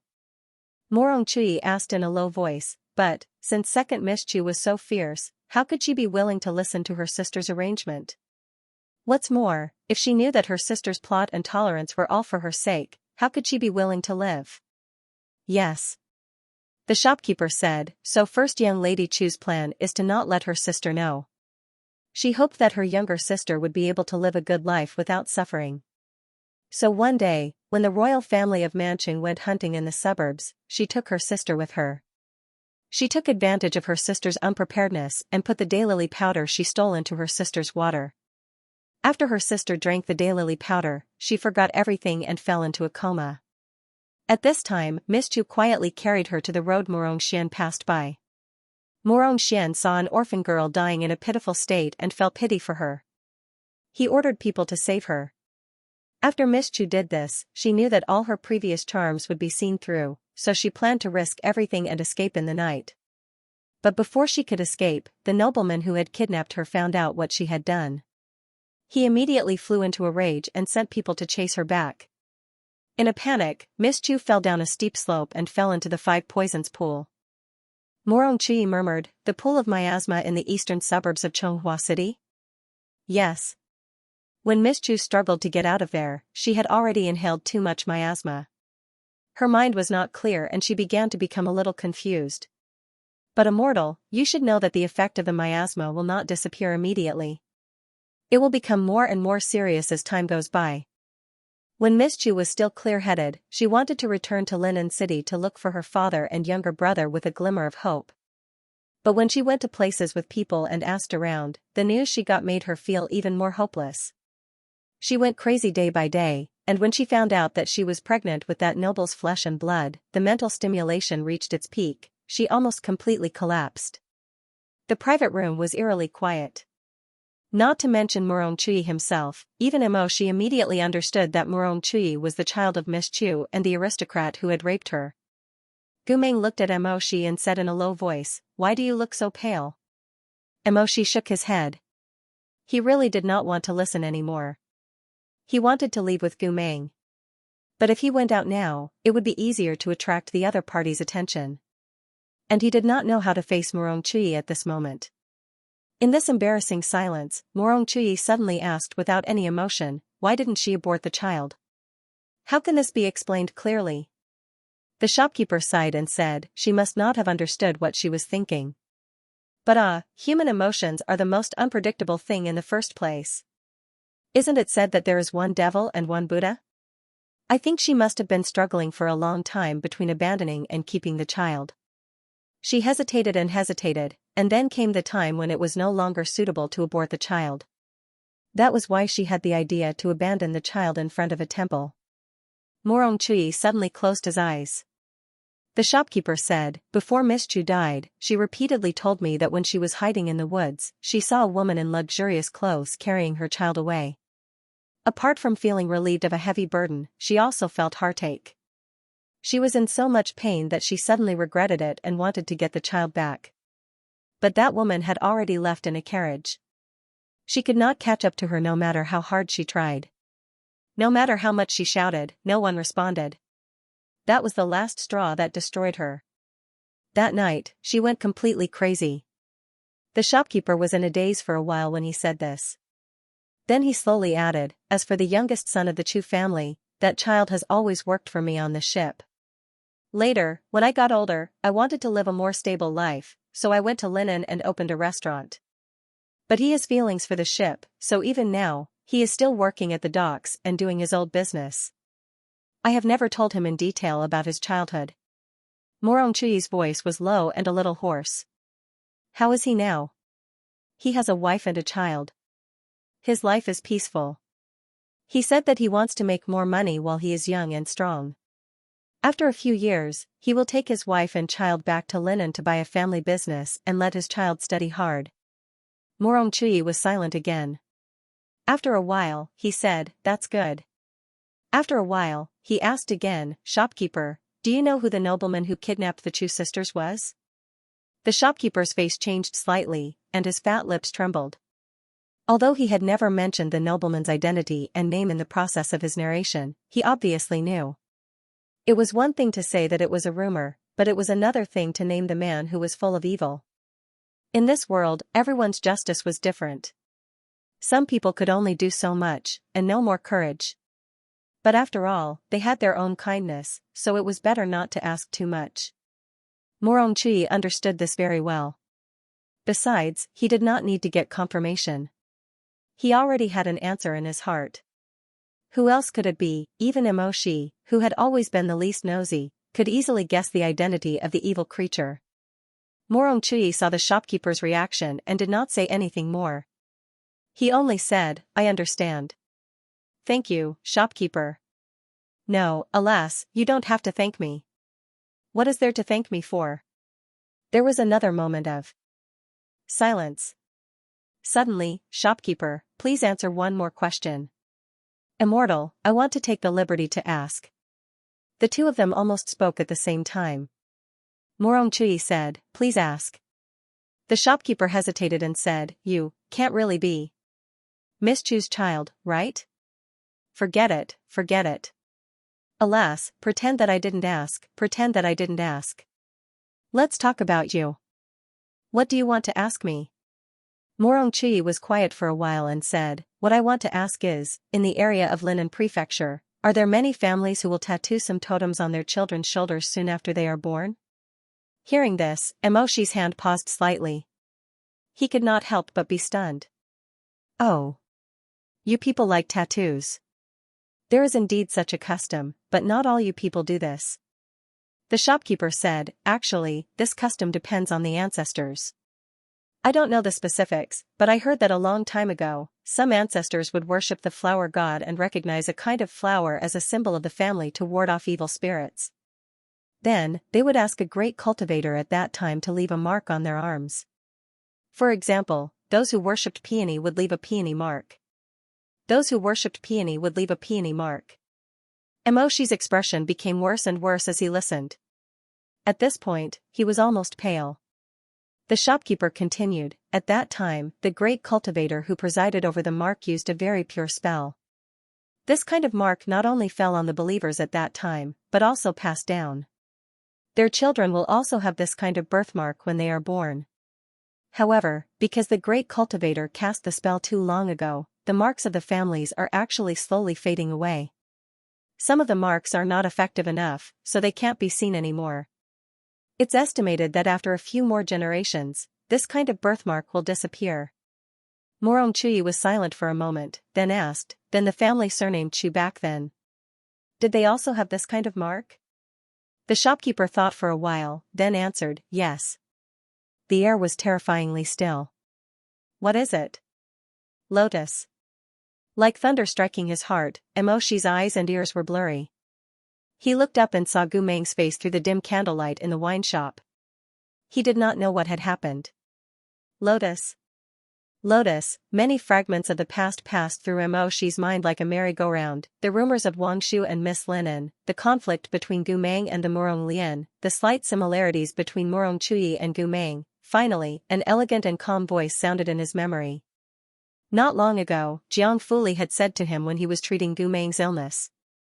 The lotus petal mark on his shoulder. I seem to have seen it somewhere before. It was Morongchui. Morongchui must have asked Jiang Fuli to treat his illness for some reason, and he must have seen the birthmark on his shoulder. Layers of coldness emerged from the depths of his bones.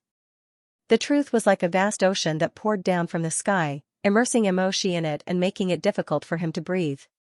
He covered his eyebrows with his palms, and goosebumps appeared on his back. Murong Lian, Morongchui, Wang Shu, the Chu sisters, Gu Meng, and that Aunt Lin whom Gu Meng had mentioned to him before, whom he did not care about at that time.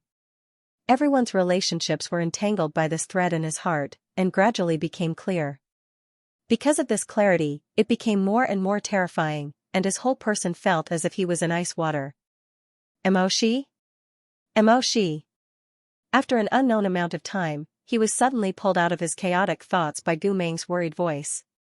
Emoshi suddenly came back to his senses and looked up, only to see Gu Meng's delicate and handsome face under the candlelight. He was lost in thought for too long. Morongchui next door had already left, and the shopkeeper had also slowly come downstairs. With a fat belly and a smiling face, he began to serve the customers again. Everything seemed like a dream. But Emoshi knew that it was not a dream. He had once seen Gu Meng and Lu Zhanxing's final farewell in the time reversal. Gu Meng had hoped so much that this lonely body of his could be accompanied by relatives. He also remembered that Yu Qingqing once said that Morongchui had always been a loner, like an abandoned baby at the door of a temple. He never knew who his relatives were, and whether they were still alive. These two people, one cold and one warm, one fervently hoped, the other silently searched. They seemed to have no intersection, but it turned out, Emoshi trembled and closed his eyes. Emoshi, what's wrong? Nothing.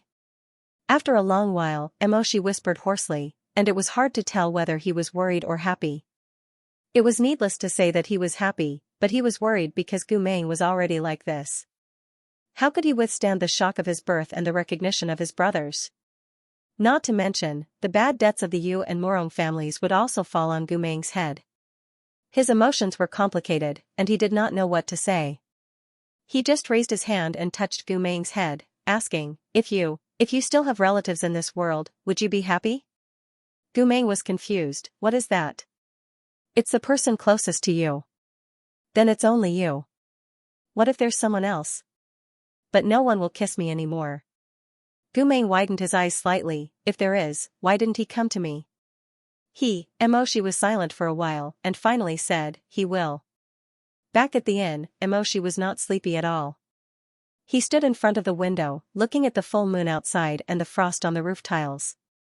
His mind was full of thoughts. The nobleman who had humiliated the Chu sisters in the past was most likely a Yujun Tian. With Morong Chuyi's personality, who knew what he would do? The result would definitely be a loss for both the Yu and Morong Chuyi. And if he wanted to stop Morong Chuyi from taking the risk to take revenge, then telling him that he still had a blood-related brother in this world who needed him was obviously the best way. He did not know much about Morong Chuyi, but he could more or less see that Morong Chuyi also wanted to know what it was like to have a family. Between the pleasure of revenge and long-term warmth, he believed that Morong Chuyi would choose the latter. In fact, this was better for everyone. Emoshi. Hearing movement behind him, Emoshi turned his head, only to find that it was Gu Meng talking in his sleep. Gu Meng was curled up on the bed. The thin blanket was pulled up high, only revealing half of his face. He was frowning slightly because of his dream. Emoshi walked to his side and sat down on the edge of the bed. He raised his hand and smoothed out Gu Meng's messy hair. Gu Meng opened his eyes in a daze. Emoshi's voice was gentle as he whispered, "Did I wake you up?" Gu Meng sleepily shook his head. After a while, he squinted his blue eyes and mumbled, "Do I really have a brother?" Emoshi's hand paused for a moment, and then he murmured, "Yes." "Then will he really come to find me?" "He will." "Will he like me?" "He definitely will." Gu Meng softly snorted, his frown slowly relaxing. There was a sense of relief and anticipation in his eyes. In the long night, Emoshi sat beside him, watching him sleep soundly. He was deep in thought. After a long time like this, he folded Gu Meng's thin blanket and stood up.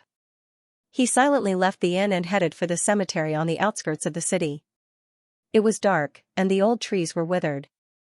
A man in snow-white clothes stood in front of a small bluestone tombstone in a cemetery on the outskirts of Linen City. The tombstone was covered with a layer of dust because it was not taken care of. The words carved on it were not very deep, and the handwriting on the edges was worn. Morong Chuyi looked at it quietly. The tombstone was set up by the owner of the wine fragrance restaurant. Therefore, there were no titles such as loving mother or loving wife on it. There were only 4 simple words on it. Chu Lian's tomb. He followed the owner's instructions to find it. This was the first time he saw his biological mother after 30 years of wandering. He once complained that his mother was heartless and abandoned him at the gate of the temple. He did not understand why she was so cold-blooded. It turned out that it was not like that. Morong Chuyi slowly knelt in front of Chu Lian's tombstone. He raised his slender fingers and stroked the dust on the tombstone. He wanted to call out to his mother, but when his lips moved, no sound came out. He had never called anyone mother. It had been more than 30 years. Suddenly, there was a tombstone that he could call out, but he could not say it easily. It was just a simple word. It was like a sharp thorn in his throat, making him feel pain and bitterness, but he could not make a sound. He took a moment to calm down and closed his eyes. Then, he condensed spiritual power on his fingertips and slowly traced the words Chu Lian's tomb. The stone powder fell, and the faint traces on the tombstone became deeper. It was as if the words were carved into his heart. Chu Lian's tomb. So that was her name. Next to Chu Lian's tomb was another tombstone without a name. It was the tombstone that the owner gave to Chu Lian, who was killed, to thank him for a meal. He did not even dare to inscribe words on the tombstone because he was afraid of being discovered. He only carved a small lotus on the tombstone. Morong Chuyi raised his hand and touched his arm and left arm through his spotless white clothes. He always hoped that he had a home. These 2 tombstones in this cemetery were the result of his painstaking search. It was extremely cold. It wasn't that he hadn't thought of looking for the surviving youngest son that the shopkeeper had mentioned, But when he found out that he was surrounded by wives and children and had a happy family, he felt that his appearance would probably be like his appearance in the Yu clan, in an extremely awkward position. Other people's lives were already full, so he didn't need to add to it. He knelt down in front of the tombstone. His usually clear mind was in a mess. Hatred, resentment, unwillingness, disappointment, and pain. His heart felt like it was about to burst from all these emotions. He couldn't think clearly and could only sit there in a daze. The moon was bright, the stars were sparse, and the withered vines were dim. He raised his hand to touch his mother again, but it was just a cold gravestone. The home he found was also cold. Back then, their entire family wasn't moving at all. Instead, some high official or noble in the capital had taken a liking to them and kidnapped their 2 daughters. Duke Chu was eager to protect his daughter, so he was killed by them. His youngest son was also thrown into the haystack to fend for himself. While fleeing in a panic, Miss Chu fell down a steep slope and into the 5 poisons abyss. When I was in the outskirts of Linen City, I found the body of the Chu clan's father. His head was separated from his body. Every word he heard just now echoed in his ears like a curse. Morong Chui suddenly felt hatred. He stood up and suddenly gathered a ball of flame in his palm. Suddenly, he heard rustling footsteps behind him. Someone stopped not far behind him and called out to him in a low voice, "Mr. Morong." Morong Chui suddenly turned around. His eyes were like lightning as he said sternly, "Who?" She stood between 2 rows of tombstones, looking at him from a distance. Morong Chui narrowed his eyes slightly. "Why are you here?" "I was also at the wine fragrance restaurant at dusk today." Morong Chui's expression suddenly became sharp. He already had a very fierce appearance. At this moment, he was on guard and his eyes were threatening. He seemed even more unapproachable than usual. I heard you." A golden light burst out from his palm and instantly turned into a long sword. Morong Chui frowned and waved his hand without saying anything.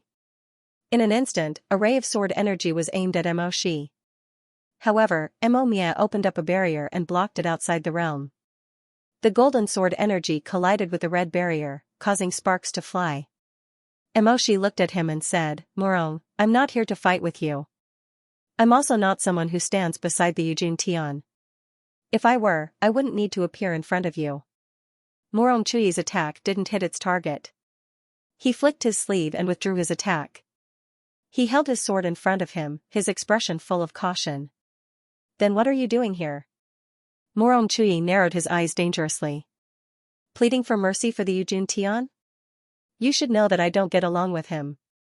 He's been in the same court as me for so many years, but I've never formed an alliance with him. I've never had a personal relationship with him. We've never even exchanged a few words. You should know all of this." Morong Chui didn't say anything. However, the hissing spiritual energy on his sword had somewhat subsided. After a while, Morong Chui held his sword behind him. However, his expression was still tense. He stared at Mo Shi and said, "The Yujun Tian is muddle-headed and tyrannical. He's monopolized the land for so many years and caused the destruction of other people's families. I must settle this score with him."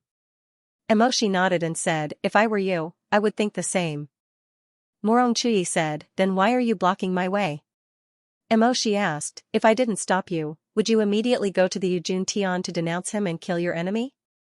Morong Chui said sternly, "Can't I? If you take revenge like this, whether it's your mother or your grandfather, what kind of justice will you get? Morong, you should know that the most important thing to do is to report this matter to His Majesty. The Yujun Tian harmed the people of his land for his own selfish desires. This is already immoral. After the fact, he hid it from His Majesty. These are 2 serious crimes. His Majesty won't tolerate it." Morong Chui glared at him with red eyes. "If he won't tolerate it, then what will happen? Will he be sentenced to death? Will he be killed? None of these will happen. He'll only be punished lightly. From then on, the blood debt will be written off. You think I haven't thought of this? Also, don't tell me that His Majesty will punish him according to the law," Morong Chui said coldly.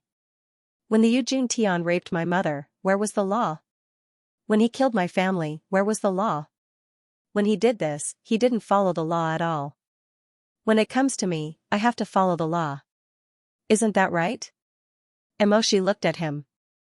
After a while, he said, okay. If you don't want to listen to me and insist on taking revenge with your own hands, then go ahead. As he said this, he stepped aside. I won't stop you. But Morong, have you ever thought about the consequences of your actions? The Yujun Tian is dead. Your revenge has been avenged. But you will definitely be sentenced to death. You may think that it doesn't matter if you sacrifice a little, but what about Yu Qingqing? For Yu Qingqing, no matter how despicable the Yujun Tian is, he is still his father. And you have always been his fourth uncle, whom he respected. You killed his father, and then you were imprisoned for this reason. After autumn, you were executed. What do you think will happen to Yu Qingqing?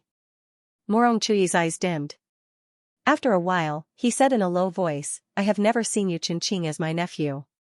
Whether he is happy or in pain, it has nothing to do with me. Is that so? So heartless. Emoshi said, then why did you risk your life to save his life on Bat Island? Emoshi said, you and the Yujun Tian have settled your personal grudge, and the Yu clan is in chaos. Yu Qingqing will not have an easy time. Besides that. He paused for a moment. Besides Yu Qingqing, there is another person who doesn't want you to lick the blood on your blade. Are you talking about the surviving son of the Chu clan? Morong Chuyi looked up and said, then you are wrong. He has a wife and a son. His life is peaceful. I have no intention of disrupting his life. Whether I lick the blood on my blade or not, whether I kill the Yujun Tian or not, it has nothing to do with him. No. Emoshi said, I am talking about another person. Morong Chuyi looked at him in confusion. Emoshi glanced at the tombstone and said, Senior Chu Lian's younger sister was saved by the late Lord Wang Shu. Although she is no longer here, she left a child in this world. He's also your cousin. Morong Chuyi was stunned for a moment, as if he could not swallow the meaning of this sentence. When he finally reacted, his eyes widened slightly. You should have heard that the late Lord Wang Shu fell in love with a girl from Linen. However, the Yujun Tian repeatedly intervened and made things difficult for him. In the end, he had no choice but to break up with her. That girl is Senior Chu Lian's younger sister. Morong Chuyi could not believe it. She and Senior Wang Shu had a child? Yes. Emoshi said, in fact, after knowing the cause and effect, it is not difficult to understand why the Yujun Tian tried so hard to slander her identity at that time, causing Senior Wang Shu to be unable to marry her. Although Senior Chu Lian gave her younger sister the Nepenthe powder, the effect of the Nepenthe powder is not necessarily permanent. The Yujun Tian was afraid that Chu Lian's younger sister would one day regain her memory and make everything public. At that time, with Senior Wang Shu's support, it would not be so easy for the Yujun Tian to fool them. Morong Chuyi, Senior Chu Lian's younger sister, her child. Your brother, he is like you. He has been alone for 30 years. Mr. Morong, he needs you. He also wants to acknowledge you.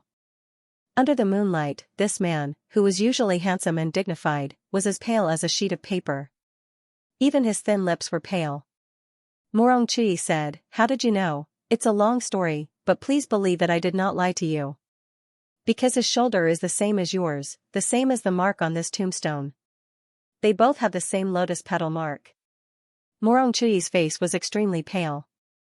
After a while, he said. Who is he? Morong Lian? No, it's Gu Meng. Exclamation point. The silk shoes moved slightly, and he could not help but take a step back in shock. Morong Chuyi said, him? He. How? How? Emoshi said, he is not a traitor, nor is he an evil person. It's just that it is difficult to explain all kinds of reasons. Now, the black demon aura on his body is getting stronger and stronger. If he suffers another blow, I'm afraid he will lose his mind and completely mutate. I am by his side. Although I can support him, you are his blood relative. There are some things that you can give that I can't. Morong Chuyi's eyes moved slightly, as if he was suppressing something that was almost breaking him. His eyes were extremely complicated. After a while, he said, did he also come to Linen with you? Yes. Emoshi said. If you are willing to recognize him, he will be very happy. Morong, Gumeng is different from others. If you think that others don't need you, I can't say anything. But he needs you. It's been 30 years. Let him call you brother. Morong Chui suddenly closed his eyes. After a while, he raised his head and said hoarsely, Lord Shihi, I have always disliked to have close personal relationships with people, and I don't know what relatives are. Not to mention the revenge of Eugene Tian. Emoshi said, so you would rather lose your brother and use your own way to take revenge for the personal grudge from 30 years ago? Morong Chui pursed his lips and did not speak again. After a long time, he finally said, I can see him. But tomorrow, everyone in the Yu clan will go to the Muddy Sky Cave to worship. I can only meet him the day after tomorrow. Emoshi was slightly relieved and said, okay. I will go and talk to him. Seeing that Morong Chui did not refuse, Emoshi asked again, then the Eugene Tian, don't worry. Morong Chui lowered his eyes and said after a while, the Eugene Tian. No matter what, I will deal with it after I meet with Gumeng. When Gumeng heard that he really had a cousin who would come to see him the day after tomorrow, he couldn't help but be surprised and pleasantly surprised. Ever since his mind was damaged, he rarely showed such obvious happiness, so much so that he seemed to be in a much better state of mind. Throughout the day, he asked Emoshi from time to time, Emoshi, what kind of person is my cousin? Emoshi wanted to give him a little more hope, and also didn't want to say too much, so he only said, you'll know when you see him. Oh, he sat in the guest room of the inn and played with the bamboo dragonfly for a while, then turned his head and asked, then what should I say to him when I see him? You can say whatever you want, there are no rules. Then what will you say when you see him? I don't have a cousin. Emoshi put down the book in his hand, looked at Gumeng's round blue eyes, and comforted him, don't be nervous, he's your brother, not your enemy. Gumeng looked much more at ease. But not long after, he looked at his clothes, ran to the bronze mirror and carefully looked at himself, then ran back to Emoshi and pulled Emoshi's sleeve, clothes. I want to change into new clothes. This way, my cousin will be happy. Emoshi almost laughed, are you going to propose marriage? What's a proposal? I'm just kidding. Emoshi got up and said to Gumeng, have a good rest in the inn, there's a defensive barrier around the inn, it's very safe. I'll go buy you a new set of clothes. Gumeng nodded repeatedly. It wasn't difficult to pick out clothes for Gumeng, Emoshi knew his waist size very well, and soon came out with a paper bag from the best ready-made clothes store in linen. Back at the inn, he handed the paper bag to Gumeng and said, go and change into it, do you like it? The robe was pure white, embroidered with faint cloud patterns with snow silkworms and ice silk, the style was simple and elegant. Gumeng had always been good at close combat, he used to like to wear tight clothes with narrow sleeves, but after he became a captive, he didn't have any good clothes, so he had never worn such a wide-sleeved warlock robe with silver flowing light. He carefully walked out from behind the screen, afraid that he would step on the hem of the robe. Then he stood in front of Emoshi, his blue eyes filled with uneasiness. It feels a bit strange. He still had a loose bun, his hair, his cheeks, which made him look very white, and his eyes, clear and bright. After changing into such a set of clothes, it was indeed possible to see some similarities between him and Morong Chui. Mochime said gently, it's beautiful. You're just not used to it. Meng was surprised look, really? It looks good? Yes. Emoshi smiled, just wear it and get used to it. Gumeng nodded happily, but not long after, he seemed to have thought of something and ran behind the screen to change out of the snowy fur coat. He carried it out with both hands. What's wrong? Emoshi was surprised, you don't like it? Gumeng said, it'll get dirty. As he spoke, he carefully folded the clothes and lifted the brown-oiled paper on the table. Suddenly, he fanned his eyelashes and blew on it carefully. Then, he wrapped it up again and patted it solemnly. I'll wear it the day after tomorrow. Although the devil's breath had invaded his mind, his desire for kinship seemed to be engraved in his bones, always there. Emoshi watched him put the paper bag with the robe on the bedside, and after a while, he hid it under the pillow. After a while, he took it out and peeked at it again. He reached out and touched the cloth carefully, showing an uncertain and expectant look. After busying himself with the oiled paper bag for the whole night, the bamboo dragonflies he bought before all lost his favor. Even when it was time to sleep, Gumeng still seemed to be worried, and asked in a low voice every once in a while, "Emoshi, does cousin wear this kind of robe?" "Yes. He likes this the most." "Emoshi, is cousin good looking?" "Since he's your cousin, how can he be ugly?" "Emoshi, tomorrow is the day after tomorrow. I have to wait for one more day. Can't I see him tomorrow? He has something to deal with tomorrow. When he's done, he can come over with peace of mind." "Okay, then let him deal with it. Don't worry." "Yes." Emoshi, Gumeng seemed to want to talk more about his brother, but he was really sleepy. He yawned and finally muttered Emoshi's name. Before he could say anything else, he fell asleep in a daze. The next day, Gumeng was still curled up in bed, but Emoshi woke up early. The busiest time in a city was the morning and night markets. Emoshi planned to inquire about the legend of the rebirth technique, but after asking around, he found that the citizens were not very interested in cultivation. They knew very well where the vegetables and tofu were the freshest and cheapest, but they didn't know about the great cultivator hermits near Linen. Emoshi was not surprised by this result. If it was so easy to find out about great hermits, they wouldn't be called hermits. He didn't know anything about the rebirth technique, but the enthusiastic old lady told him which shop had the best breakfast. Emoshi went there. As expected, the shop was surrounded by a group of people.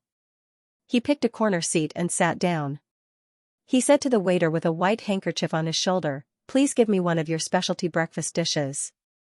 The waiter said energetically, "Okay." It sounded like Emoshi's way of ordering was very wasteful, but it wasn't. There were only a few dishes in the breakfast shop. For an adult man, ordering all of them wouldn't be too much. The cook was very fast. After a while, the dishes were served one after another. The fresh meat wonton soup was thin and fine, the prawn braised wheat was tender and plump, the osmanthus balls were soft and sweet, the fried eel noodle soup was smooth and rich, and the crispy fish was dipped in vinegar. The vinegar removed the grease and enhanced the taste of the fish. There was also the deep-fried juniper that was only made in Linen City. The snow-white dough was as thin as a cicada's wing and wrapped around two crispy deep-fried dough sticks. It was flattened on a small stove. Tender spring onions were placed on top of it and a thick sweet sauce was applied. The deep-fried dough sticks were crispy and the sauce was sweet. After Emoshi tasted them one by one, he ordered a few more dishes according to Gumeng's taste and asked the waiter to put them in bowls and take them away. While he was drinking the soup noodles and waiting, he suddenly heard the people at the table next to him talking about the Yu clan while eating. A woman said, "This morning, the Yu Jun Tian led a group of people from the Yu clan to the Hun Tian cave in the outskirts of the city. I just came back from picking some fresh wild vegetables outside the city and bumped into his family's guards of honor at the city gate. I was so scared." The mud-footed man next to her laughed at her. "What are you afraid of? Are you afraid that Master Yu will take you to be his wife? Master Yu only cares about appearances. He won't take a fancy to an old woman like you. Don't be afraid, don't be afraid." The woman was furious. "What's wrong with me? I'm a middle-aged woman, but I'm still charming. Go eat your noodles. Don't talk nonsense here."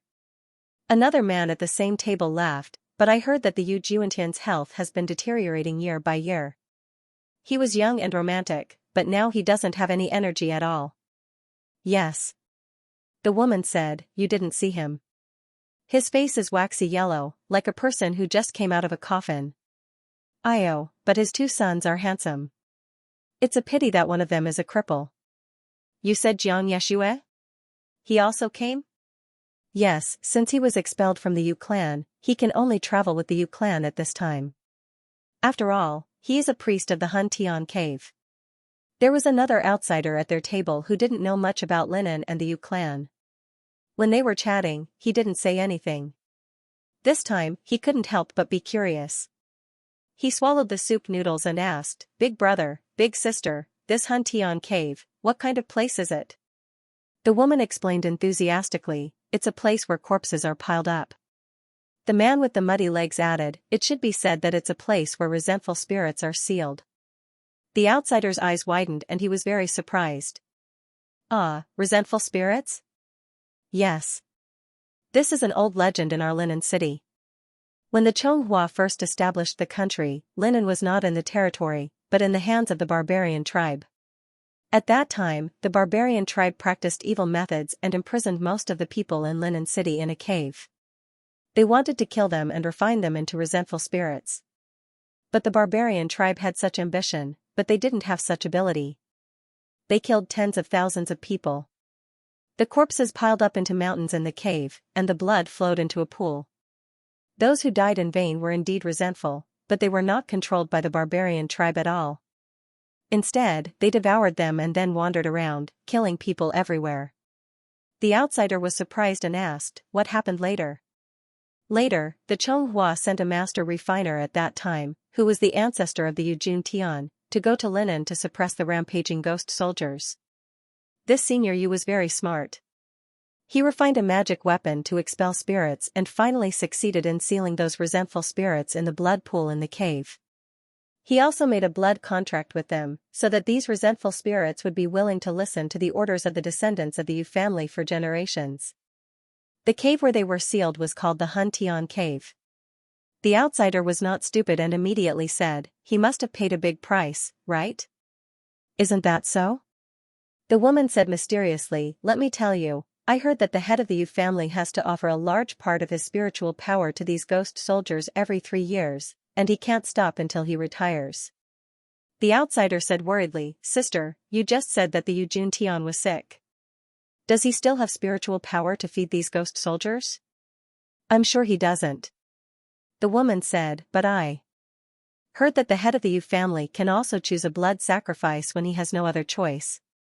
That is, he can put his blood into the pool and his relatives can accompany him and kneel. This can also temporarily calm the restlessness of the ghost soldiers."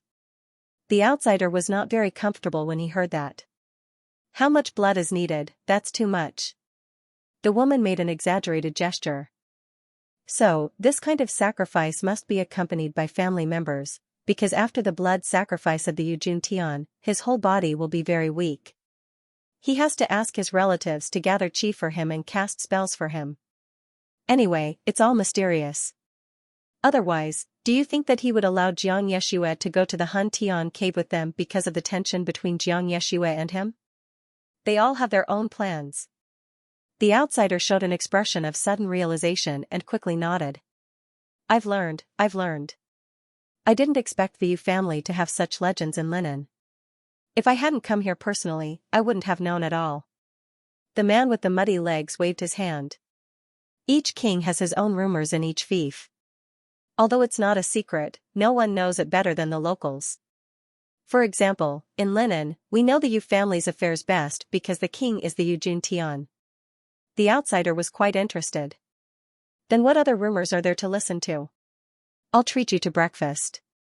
"Big brother and big sister, can you tell me more?" These people originally liked to talk about such secrets. Even if there were no benefits, they liked to catch people to talk about it.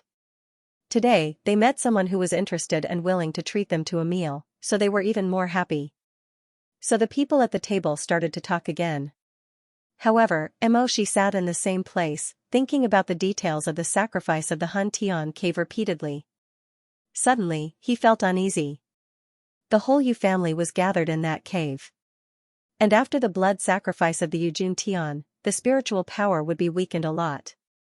Thinking about the truth that Moron Chui had just learned about more than 30 years ago, in the cemetery, Moron Chui's cold and white face seemed to appear in front of him again.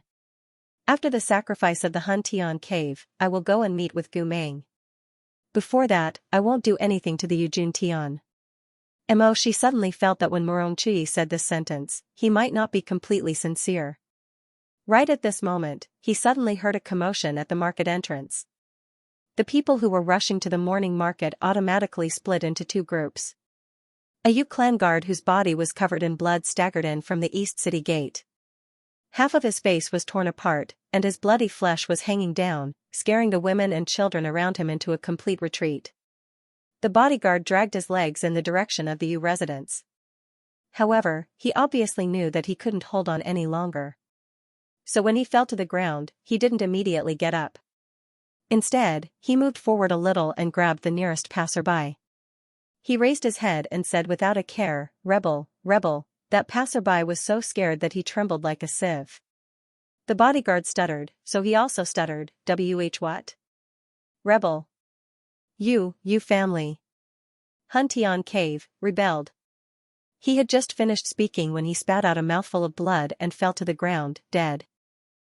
She suddenly stood up, his face suddenly became frighteningly gloomy. The Huntian Cave was located on a barren mountain in the outskirts of Linen City. When Emoshi arrived, he saw dozens of corpses lying around the entrance of the cave. They were all servants of the Yu clan. Emoshi checked the breathing of a few people, but there was nothing he could do. Just as he was about to enter the cave, he heard a low cry coming from the corner. He followed the sound and saw a girl covered in blood. She was curled up into a ball and hiding between the cracks of the rock wall, sobbing. Xiaolaner? The girl who had survived was Xianxia's disciple, Xiaolaner. She looked like she was scared out of her wits. When she heard Emoshi's voice, she suddenly trembled and turned around as if she had seen a ghost. She stared blankly and said, "No, no, no, don't kill me, don't kill me." Emoshi immediately reached out his hand to her. "Don't be afraid. It's me. You." Xiaolaner stared at him with tears in her eyes. She trembled for a while and suddenly burst into tears. She threw herself into Emoshi's arms. "Brother Shihi, there's a murder in the cave, there's a murder in the cave." Mok was not used to being close to others, but Laner was still young and had been frightened so badly that he could not bear to break free. Thus, he raised his hand and stroked her soft hair, softly comforting her for a while. When Laner had calmed down, he asked, "Why are you here?" "Master brought me here. He was afraid that I would be bullied, so he brought me along." Xiaolaner cried. "But Master was bullied and he told me to run. I'm not a good child. I was scared, so I really ran away." Emoshi's heart palpitated. He thought that if Morong Chui wanted revenge, he would only target Yujun Tian. He didn't expect the situation to turn out like this. He said to Xiaolaner, "You stay here. I'll go in and see what's going on." Xiaolaner pulled him back. "Brother, don't go. That big brother in white is a bad guy, he killed Uncle Yu." Emoshi was shocked. "Morong Chui has already killed the Yujun Tian?" Xiaolaner nodded with tears in her eyes. "After Uncle Yu sacrificed that pool of demons, he became very weak. He couldn't even speak. Both Mr. and Brother Chinching were transferring spiritual power to him. But at that time I saw that the big brother in white had a fierce expression. Something was wrong. He seemed to be hesitating. When I was about to remind the big brother in white suddenly attacked. He killed Uncle Yu in an instant and summoned many bamboo warriors to kill people everywhere. Mr. and Brother Chinching tried to stop him, but he didn't listen. Mr. was afraid that he couldn't defeat him, so he gave me a hiding talisman and asked me to run out and hide. I was so scared. When I ran out, Mr. and Brother Chinching were already injured." Xiaolaner became more and more frightened as she spoke. Her clear eyes were filled with tears of fear and sadness. Her eyelashes closed and tears rolled down her cheeks. "I hid outside and could hear the sounds in the cave. At first, they were still fighting, but then..." Her young and tender voice became lower and lower. After it reached its limit, she suddenly exploded with sadness and began to cry. "I couldn't hear anything after that. Mr. didn't come out to find me and Big Brother Chinching also didn't come out to find me. The bad guys won. The bad guys are in this cave." She hugged Emoshi's waist tightly, as if she was afraid of losing the last person she could trust. She looked up with tears in her eyes. "Brother Shihi, don't go in. You'll be killed. Don't be like Mr. and Brother Chinching. Don't go in." When Emoshi heard this, he couldn't help but sneer. It was easy for Morong Chui to kill a Yujun Tian, but it was difficult to clean up the mess. No matter if it was the Yu clan's servants or relatives, no one could sit back and do nothing. Could it be that in order to escape even Jiang Yeshue and Yu Chinching, Emoshi lowered his head and said to Xiaolaner, "I have to go in." Xiao Lan'er's eyes filled with tears again. Sob, but I'll definitely come out. You hide here first, Xiao Lan'er said fiercely, I don't want to. I don't want to hide anymore. She cried and wiped her tears. I've already abandoned Mr. and ran away once. I don't want to hide anymore. Brother Shihi, if you want to go in, take me with you. She saw that she was very emotional. Her small hands were tightly clutching the corner of his clothes, unwilling to let go no matter what. He also saw that there were corpses everywhere, and the bamboo warriors were kicking around. He knew that Xiao Lan'er would easily go berserk when provoked. Her condition was already very unstable. If there was no one to control her, she might even lose control. Thus, he said, then you follow behind me. But you must listen to me and don't act on your own. Do you understand? Xiao Lan'er nodded her head repeatedly. She put her down from his arms. She then followed Shi's footsteps unsteadily. The two of them opened the stone door together and entered the muddy sky cave. This cave was very deep. Along the way, there were broken branches and remains of the Yu clan's servants on both sides. The cave was filled with a strong smell of blood.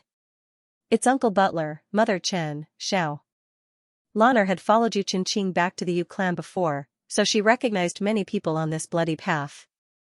Every time she recognized a person, her hands that were clutching Shi's clothes trembled.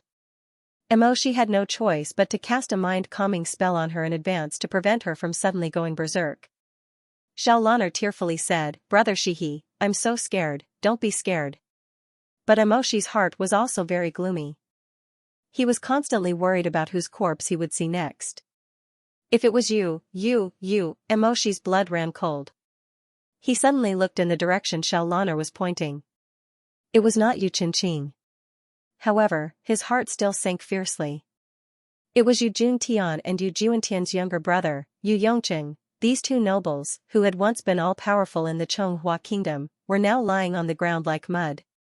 Their heads and necks were only connected by a bit of flesh. Blood was still flowing from the broken parts, but the blood had already disappeared. Only intermittent lines of blood were left, dripping down. The faces of the two brothers were frozen in an expression of extreme fear and anger, but death had already taken away the color on their faces, making them look like paper masks, emitting wisps of ghostly qi in the spherical heaven cave. Xiao Lan'er trembled. She clung to Shi's leg and sobbed, What should we do? Shi stared at Xiao Lan'er and comforted her in a low voice. But this kind of comfort was only for Xiao Lan'er. He could not give it to himself. Too many people had died along the way. Almost all of the people the Yu clan had brought were dead. He did not know whether he would see the corpses of Jiang Yeshue or Yu Qingqing next. Murong Chuyi's hatred and ruthlessness had far exceeded his expectations. He even suspected that something had happened during the sacrifice that had once again provoked Murong Chuyi's heart, causing him to kill so many people. But no matter what, Murong Chuyi had killed so many people that the situation was irreversible. Brother Shihi, Mr. Jiang, Shi raised his hand and gently stopped her. He continued to lead her forward, but the two of them were much quieter. The corpses of the Yu Juntian were already here. The sacrifice site must be very close. As expected, when they walked behind a huge dripping stalactite, a familiar voice came from the empty cave. You know better than anything else about the enmity between you and me. I don't need to list it out to you. Murong Chuyi? The two of them looked sideways from behind the stalactite. Almost at the same time, Shi instinctively raised his hand to cover Xiao Lan'er's mouth, muffling her scream. Xiao Lan'er was about to break down. Beside the blood pool that was surging with the aura of resentment, Murong Chuyi was holding a long sword. He was dressed in white and had his back to them. In front of him, two people were bound by a binding spell. One of them was sitting on a wooden wheelchair, his face pale and haggard. It was Jiang Yeshue. He had been severely injured by Murong Chuyi. His lotus-colored clothes were stained with blood, and his already crippled legs were dripping with blood. The other person was kneeling beside him, his face full of tears. His eyes were wide open. Other than fear and pain, his eyes were filled with confusion. If this wasn't Yu Qingqing, who else could it be? Yu Qingqing was mumbling weakly and hoarsely. This kind of mumbling was like the meaningless repetition of a person's soul. Don't kill them. I beg you. Don't kill them. Xianxia raised his eyes and looked at him sadly. Chui, how many times have I said it? You don't deserve to call me by my name. Morong Chui's words were cold. Xianxia said. Uncle. Morong Chui flicked his sleeves and raised his eyebrows angrily. I'm not your uncle either. Xianxia closed his eyes. No matter how bad the Yu clan is, my father, no matter how many wrong things he has done, all these years, he still lived with you. No matter how many thoughts you have, why did you have to destroy the entire Yu clan? Morong Chui's lips moved slightly, as if he wanted to explain something. However, in the end, he still turned his face away and said stiffly, what do I have to say to you? Since the killing spree has started, I won't let go of anyone who stands beside you Jun Tian today. Morong Chui stared into Xianxia's eyes, including you. And Yu Chenqing as well. Xianxia was silent. For a while. In the end, he lowered his head. He had obviously been severely injured in the fight with Morong Chui. The corner of his mouth was still bleeding. His hands were tied, so he couldn't wipe them. He could only say softly, haven't you killed enough? If you haven't killed enough, then come at me. Don't make things difficult for Yu Chenqing. Yu Chenqing seemed to have been provoked to the point that she had lost her consciousness. She could only repeat, stop fighting. Fourth uncle. Stop fighting, Xianxia said, Yu Chenqing really admired you. Morong Chui was silent for a moment. He said coldly, I don't need Yu Chenqing to admire me. Xianxia closed his eyes. His lips that were stained with blood opened and closed. I know about your hatred.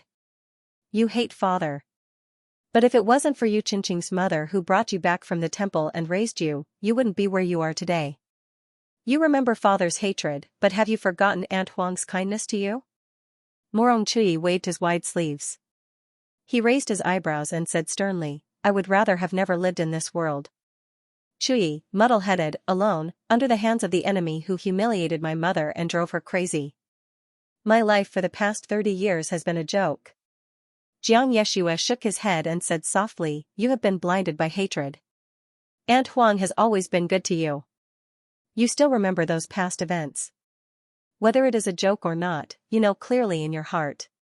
Today, you refuse to let any of the Yu clan's descendants go. For her sake, you should let Yu Chenqing go. The gentle and kind man raised his head and looked at Morong Chui resolutely, otherwise, the one who will regret it in the end will be you.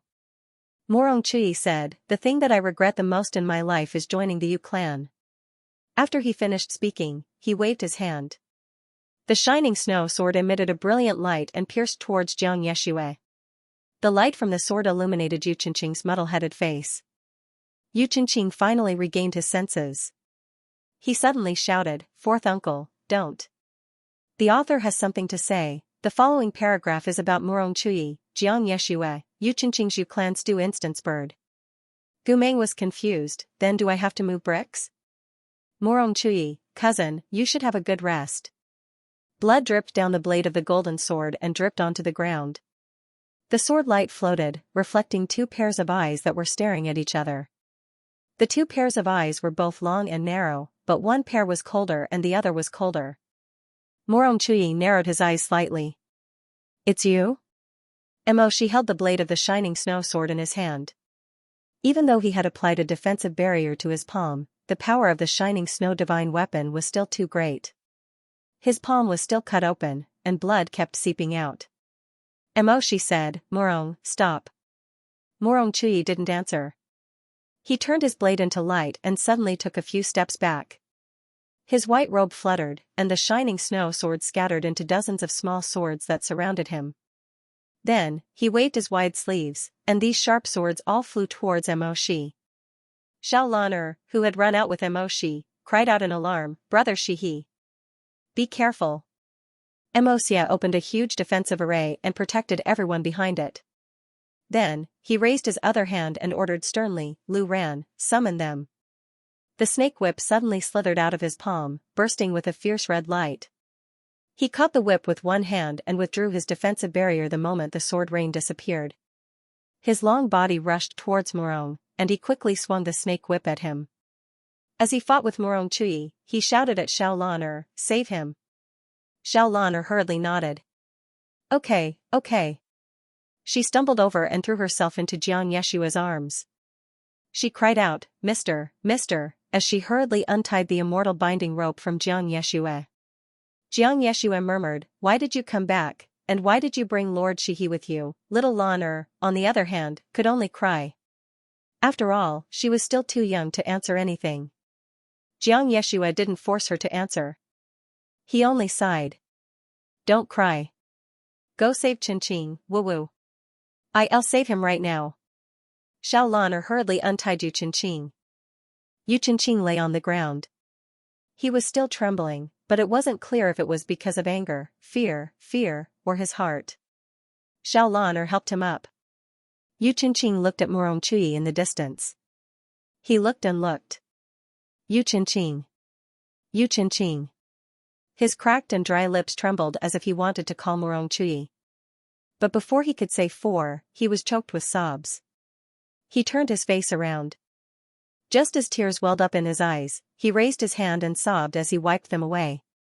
He walked to Jiang Yeshua's side. With red eyes, he said, Brother. Jiang Yeshua was slightly shocked. Yu Qingqing used to only call him Hey. Even after they reconciled, Yu Qingqing only called him Big Brother Jiang. He had never directly called him brother. He sat in his wheelchair and looked up. For a moment, he didn't know what to do. On the other side, Mo Shi and Murong Chui were fighting fiercely.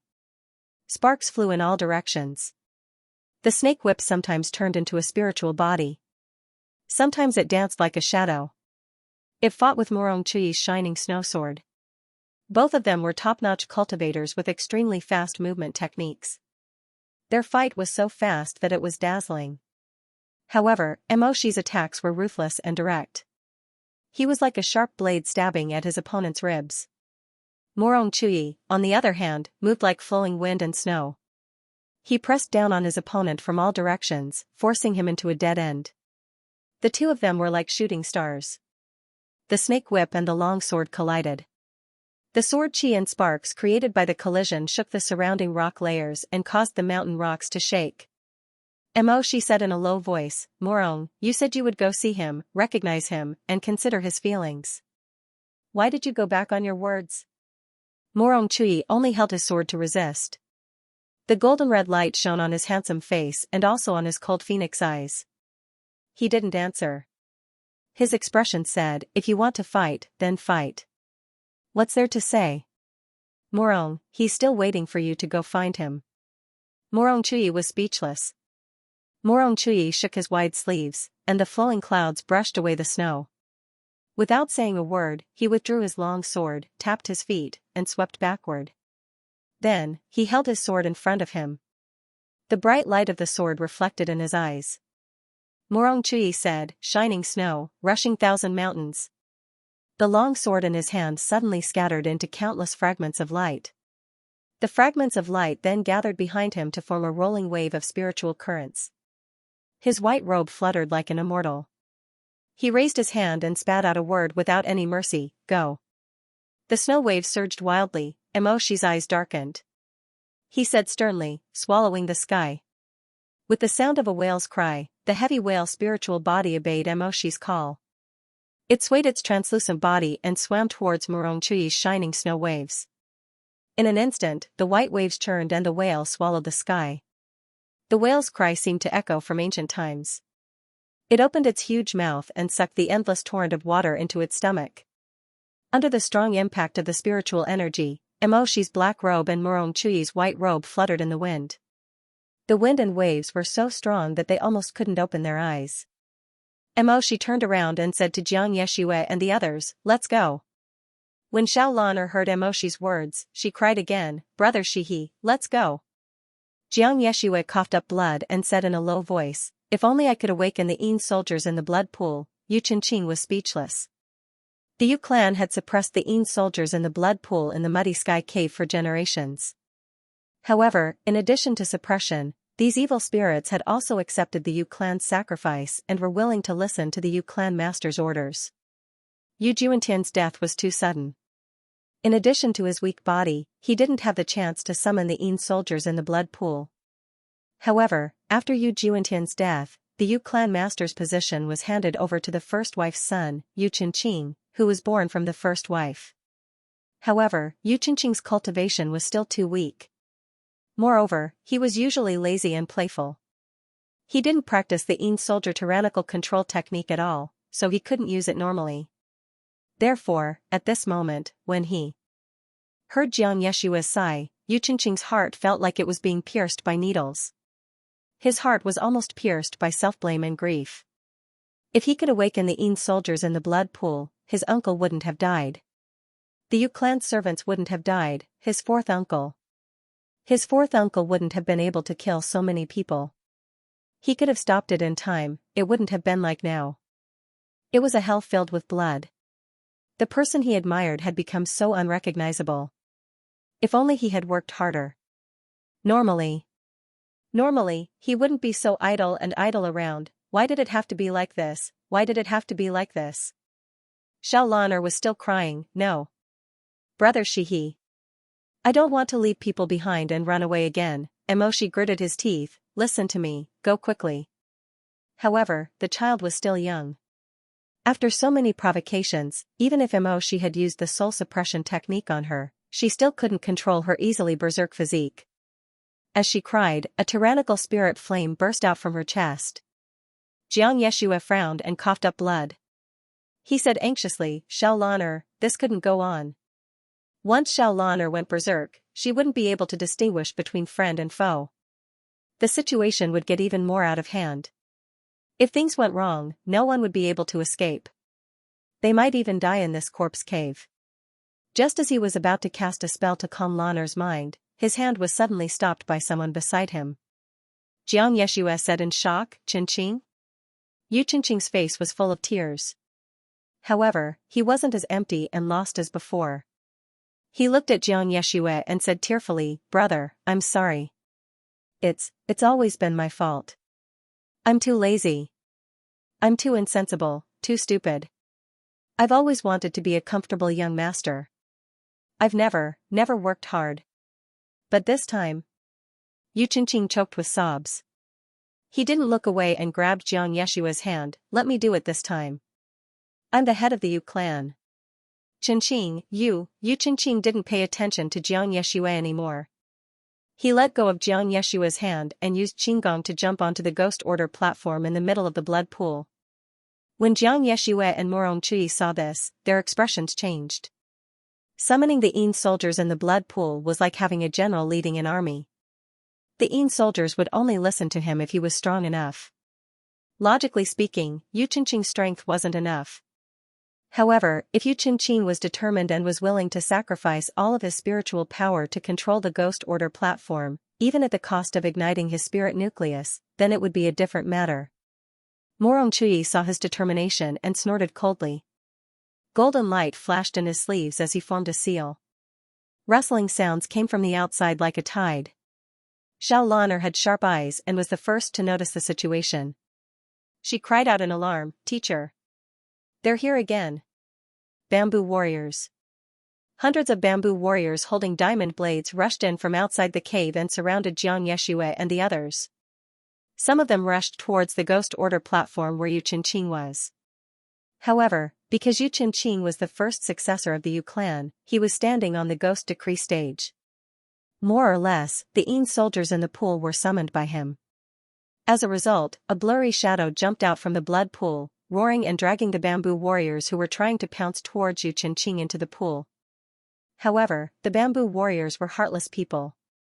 After a batch of them sank into the blood pool, the rest of them continued to attack fearlessly. The situation was still out of control. Xiao Lan'er's spiritual power was becoming more and more unstable.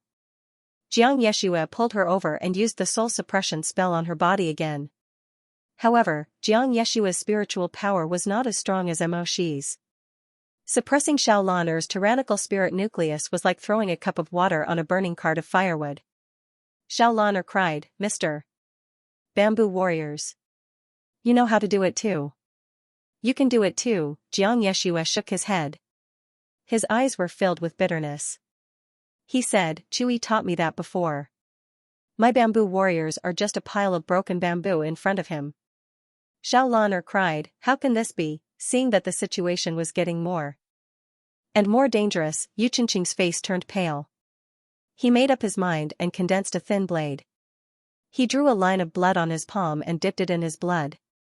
He drew a complicated talisman on the spirit sealing stone in the middle of the ghost order platform.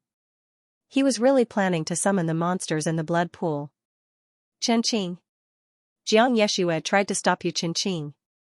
However, the blood pool between them had already started to surge. He could not get close at all. Han Tian, there's a blood pool, Yu Chenqing. Stop it. Yu Chenqing sat on the ground and formed a seal with his hands. He muttered, blood pool, knighting soldiers. Yu Chenqing. Chenqing elder brother, Yu Chenqing chanted the summoning incantation. When his father taught him this incantation, he had told him, our Yu clan is a weapon cultivator.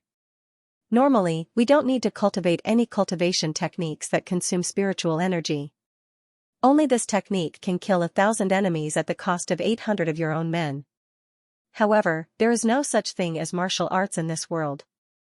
If you have nothing to do, you should practice it more. As long as you are proficient enough and your foundation is strong enough, this incantation won't harm you so much.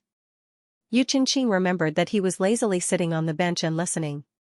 His eyes kept glancing at Murong Chui, who was standing in the corridor and talking to the servants. Yu Jintian said, follow me and form the seal. Then chant the incantation. Han Tian, there's a blood pool. Yu Chenqing said casually, Han Tian, there's a blood pool. Blood pool, knighting soldiers. Yu Chenqing chanted again and his hand seals were crooked, blood pool, knighting soldiers. In soldiers want to pass through. In soldiers, suddenly, the wind blew and the apricot flowers in the courtyard fell like rain. At this moment, Murong Chui finished talking to the servants and turned around. He was attracted by the wind and turned to look at the flowers in the courtyard. He didn't expect that Yu Chenqing was looking at him. He was stunned for a moment, and at the same time, Yu Chenqing gave him a brilliant smile. I'm teaching you martial arts. Don't be distracted.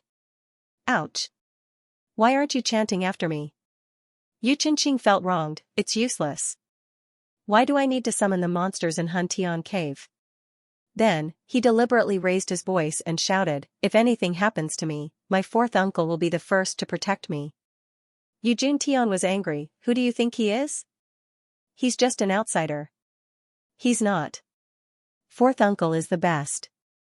Fourth uncle is the best. Little Yu Chenqing did not give up as she shouted, he's not an outsider, he's my favorite little uncle. No matter what happens, he'll be the first to protect me. He's the best. He's my favorite uncle. Yu Chenqing opened his eyes. Tears rolled down his cheeks silently. His body emitted a blood-red light. The curse of the Yin soldiers climbed up from the rocks on the Ghost Order platform. It crawled along his ankles, waist, and legs and spread to his whole body. The forced command made him feel like thousands of ants were biting his heart. It also felt like thousands of sharp needles were piercing his skin and flesh and growing barbs in his bones and blood. His father once told him that the pain of summoning the blood pool was the most unbearable pain. But that was not the case. Through his tears, Yu Chenqing looked at Murong Chui, who was still fighting fiercely with Mo Shi. It was just like when he first learned this spell many years ago, looking at the white-clothed youth in the corridor in the rain of flowers. Yu Chenqing coughed out a mouthful of dark red blood.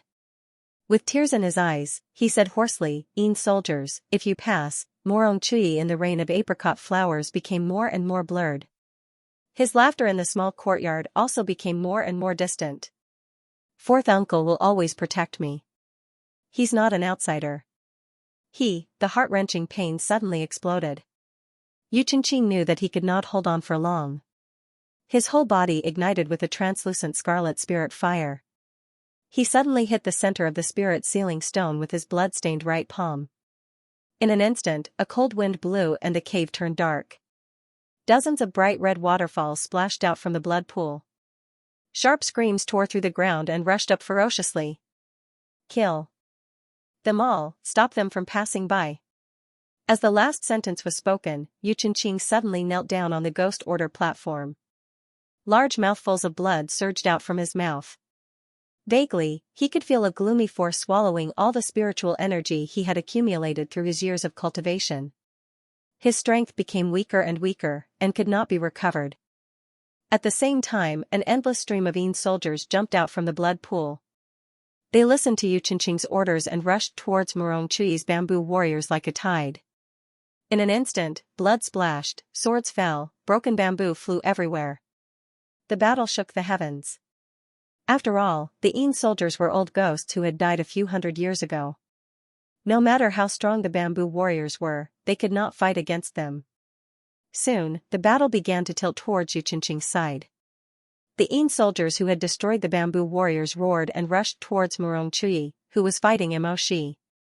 Murong Chuyi's close combat ability was not as good as Mo Shi's to begin with. At this moment, he was already at his limit. Now that he was attacked from the front and back, he was forced to retreat. In this chaotic battle, a Yin soldier took the bamboo warrior's sword from the side. Taking advantage of the fact that Murong Chuyi was blocking Mo Shi's attack, the Yin soldier fiercely stabbed towards him. There was only a chi sound. Murong Chuyi's glazed eyes turned. His white face was stained with specks of blood. He looked extremely gloomy and terrifying. He lowered his head and saw that the bayonet had pierced through his back and came out from under his ribs. He paused for a moment, his body swaying. When his gaze returned to Mo Shi, there was a layer of confusion. When Mo Shi's gaze met his, he suddenly felt his heart skip a beat. It was like some primitive instinct that told him that something was wrong. Then, a chill instantly spread from his back to the back of his neck. You. Murong Chuyi's gaze suddenly changed. He frowned and muttered in a low voice, I'm not. He seemed to want to say something. But before he could say anything, the Yin soldier suddenly pulled out the bayonet that had tried to assassinate him. Murong Chuyi's body suddenly went limp. He suddenly coughed out a mouthful of blood and fell from the sky.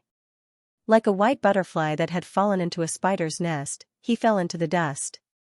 Author has something to say, boo boo. Today is also a double update, 20:30 update, 22:00 update, era.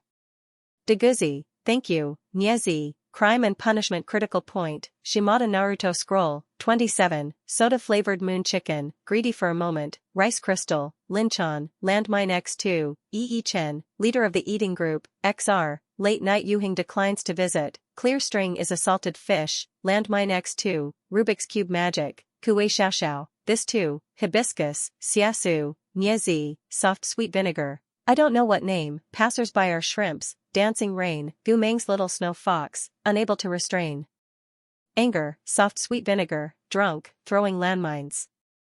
Manchu, Satsuma Itachi, Ning, Yanqi threw grenades.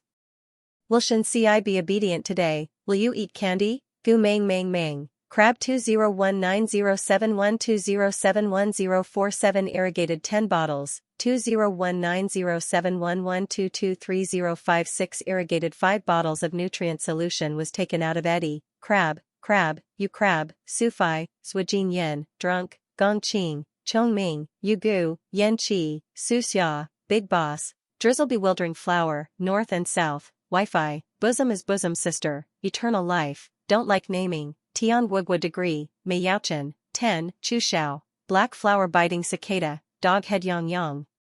Roasted Potato, Hibiscus, Sunanjia, This Second, A Cup of Wind, Goose Goose, Tea Polyphenol Pickled Chicken, This Cat Never Blushes, Pearl Cyclops, Night Rain Light Thunder, Cheap Selling Tang Sanzang Meat, Yu Zhao Zhao How Many Tails, Feeding Fish, Meat Buns Little Leaf, Lingya, Autumn Mushroom, Ifei, Not Lovesickness, Xiao Xiao Xiao, Wenju, Wi-Fi, Gi You Are Too Beautiful. Irrigated Nutrient Solution Daily thanks to friends who chased articles Meat Bun doesn't eat meat reminder, please save it after reading. It will be more convenient to read it again. As Murong Chuyi fell, the waves of the Shining Snow Sword and the spirit whale of the Swallowing Sky Staff collided for the last time. Then, the Shining Snow Sword suddenly disappeared due to its master's defeat. Then, Mo. She recalled the Swallowing Sky Staff. A moment ago, there was still a huge commotion, but the next moment, there was silence. Mo Shi landed on the ground from the top of the cave and walked in front of Murong Chuyi. It was unknown whether Murong Chui was dead or unconscious. Even if he was not dead, he was severely injured. His white clothes were soaked in fresh blood. He lay there without a trace of life, like a broken puppet whose soul had been sucked out. Those bamboo warriors who were still resisting stubbornly in the cave lost their master's control and scattered like sand and mud, falling unsteadily to the ground. The crisis seemed to have been averted. Xiao Lan'er sobbed softly after surviving the disaster. Yu Qingqing had used up all of his spiritual energy and was severely injured. At this moment, he did not even have the strength to use his qinggong to cross the blood pool. Fortunately, Jiang Yeshue had the mechanical armor technique. He asked his bamboo warrior to bring Yu Qingqing back from the Ghost Order platform. "Brother." Yu Qingqing struggled to raise his head. He coughed up blood and spoke with a muffled voice. After calling him brother, his eyes slowly turned to look at Murong Chui. When he saw his fourth uncle lying on the ground, his face twitched violently. He could not say anything. He did not know what he was feeling at this moment. In just one night, he felt as if his bones and flesh had been torn apart and crushed into mud. In the end, it was Xiao Lan'er who pushed Jiang Yeshua's wheelchair over. The three of them hugged each other. "It's okay. It's okay. You've already done very well, Qingqing." Jiang Yeshue comforted him in a low voice. But no matter how he comforted him, Yu Qingqing kept trembling. He could not stop shaking. His injuries could not be delayed. The situation of Murong Chui and the Yu clan had to be reported to the heavens as soon as possible. After a short hug and comfort, they went to Imo Shi, who was staring at Murong Chui in a daze. "Lord Shihi. Thank you. If it wasn't for you today, everyone in the Yu clan would have died in this Mutian cave." Imo Shi did not reply to Jiang Yeshua's thanks. He only shook his head. Yu Qingqing was in pain. He did not know whether he should feel more hatred or pain. He did not know whether Murong Chui's life or not. He felt as if his spine had been torn apart. He was in so much pain that he arched his back. His handsome face was dripping with cold sweat. Xiao Lan'er was supporting him. She felt that he was trembling more and more. She looked at him, then looked at Murong Chui. She said softly, "Brother Qingqing, if you still have something to ask him." I have some medicine that can prolong his life. My father told me to keep it with me." She carefully took out a pill from her pocket. She said softly, "I don't know if it's still useful." She was supporting Yu Qingqing. Her small body was already burdened with weight. She did not have the time to feed Murong Chui the medicine. At this moment, Imo Shi suddenly said, "Let me do it." He took Xiao Lan'er's medicine and went to Murong Chui's side. He gave the pill to Murong Chui with his back to the others. Then, he stood up. Just when everyone thought that he was going to take Murong Chui and leave the Hun Tian cave with them, Imo Shi suddenly raised his hand. There was a hissing sound. The only way out of the cave was blocked by Imo Shi's barrier. The other three people were stunned. Yu Qingqing said, "Lord Shihi." Xiao Lan'er was also confused. "Brother Shihi?" Jiang Yeshua frowned. He coughed and looked at him in confusion. Imo Shi did not explain. He suddenly said, "I'm sorry. I have other questions to ask the three of you." The three people did not know why he suddenly asked. They were all stunned. Imo Shi first turned to Jiang Yeshua. "Brother Jiang, after I returned to Chonghua, where did we first meet?" Jiang Yeshua was puzzled, but he still answered, "It was Feiyao Pavilion?" "What's wrong?" Imo Shi did not answer. The second question was for Yu Qingqing. "Qingqing, when you were stationed in the northern region, what was the food stall you went to the most to eat?" Yu Qingqing did not understand, but he still answered in a hoarse voice. "It was steamed biscuits." Imo Shi looked at Xiao Lan'er. The little girl stood there in a daze. With a pair of clear and moist eyes, she looked up at Imo Xia. "Brother Shiha," Imo Shi asked, "you once gave your brother Gumeng something. Do you remember what it was?" Xiao Lan'er bit her lip. After thinking carefully for a while, she said softly, I don't remember." She was a little flustered. "Must I remember?" Then I'll think about it carefully." Imo Shi said, "It's okay if you don't remember. I'll change the question." Where did we first meet? You can't not have any impression of it, right? Xiaolan stammered. She could not answer for a while. Emoshi's eyes darkened. A black shadow flashed and he suddenly grabbed the girl's neck. Xiaolan screamed in panic. Woo-woo, Emoshi raised his other hand. There was a white pill between his slender fingers. It was the life-prolonging pill that Xiaolan had passed to him. She wanted him to give Murong Chui. Emoshi said coldly, did you really think I would give this pill to Murong? He was already suspicious at that time. He quickly changed the pill in his sleeve. The pill that he had given to Murong Chui was actually the medicine that he had brought with him from his Chankuan bag. You said this is a life-prolonging pill, but I want to see if there's anything else in this pill that can steal one's willpower.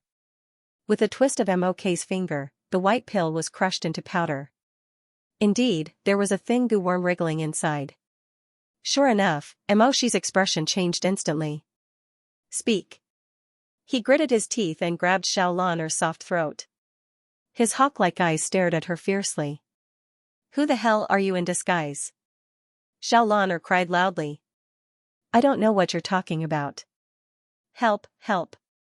Chen brother, sir. Emoshi saw that she still didn't want to admit it and didn't want to talk to her anymore. He activated his spiritual energy and probed her body. He found that although she seemed to have a turbulent flow of spiritual energy, it was actually just a thin layer of illusion on her body. He couldn't help but be shocked. Her tyrannical spiritual core had already dried up. She was also a puppet. Emoshi's intuition after fighting with people for many years made him withdraw his hand. But it was still too late. A layer of black gas began to spread from his fingertips. It was the poison of the zombie grass from the burning country. You're really making things difficult for me. Xiaolan broke free from his grip and retreated a few steps. A sweet smile suddenly appeared on her young face. Brother Mo, why can't you just pretend to be stupid? Why must you get to the bottom of it?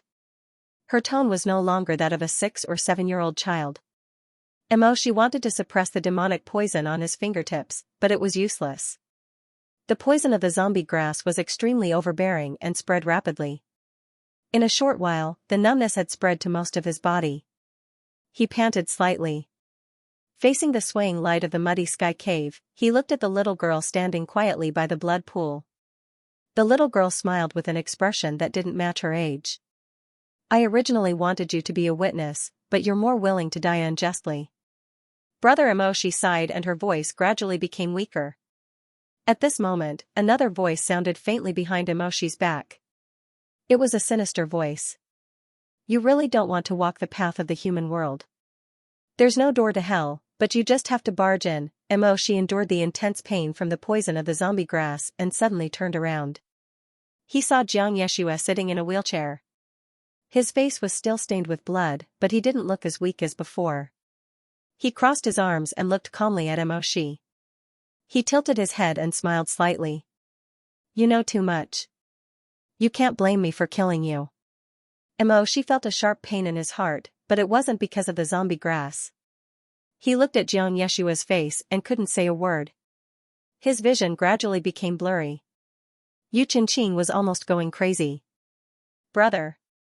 Xianxia softly grunted and smiled. Yu Qingqing immediately collapsed. His whole body trembled and he hugged his head.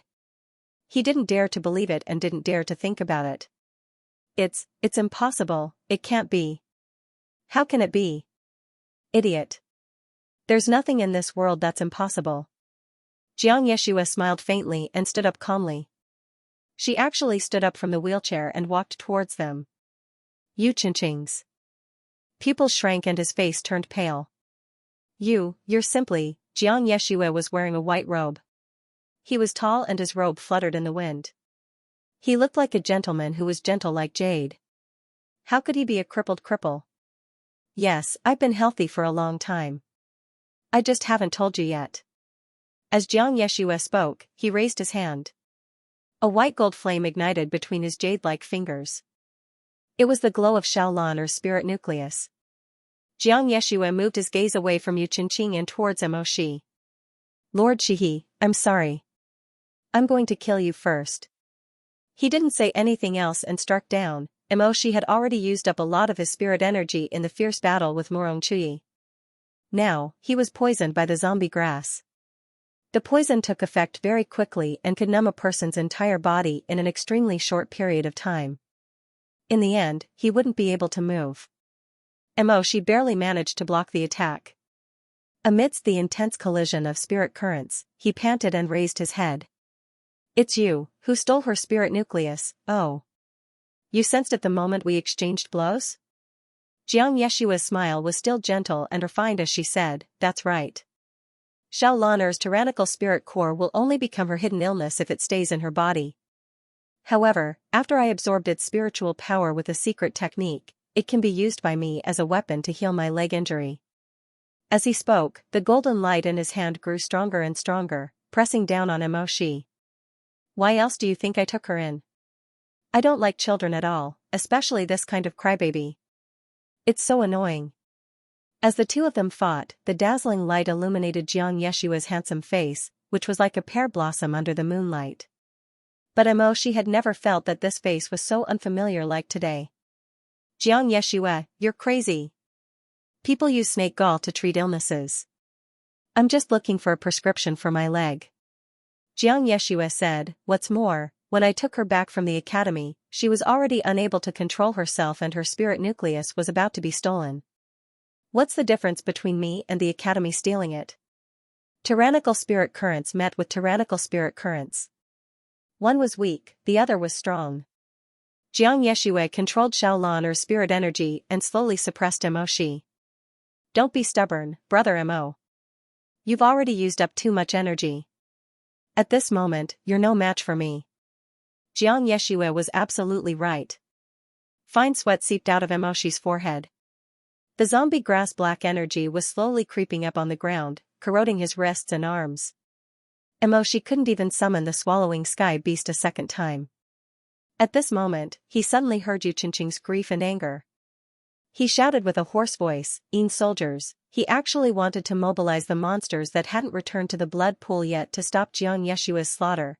Jiang Yeshua's gaze turned ruthless. Yu Qingqing's spirit energy and physical strength were already at their limits.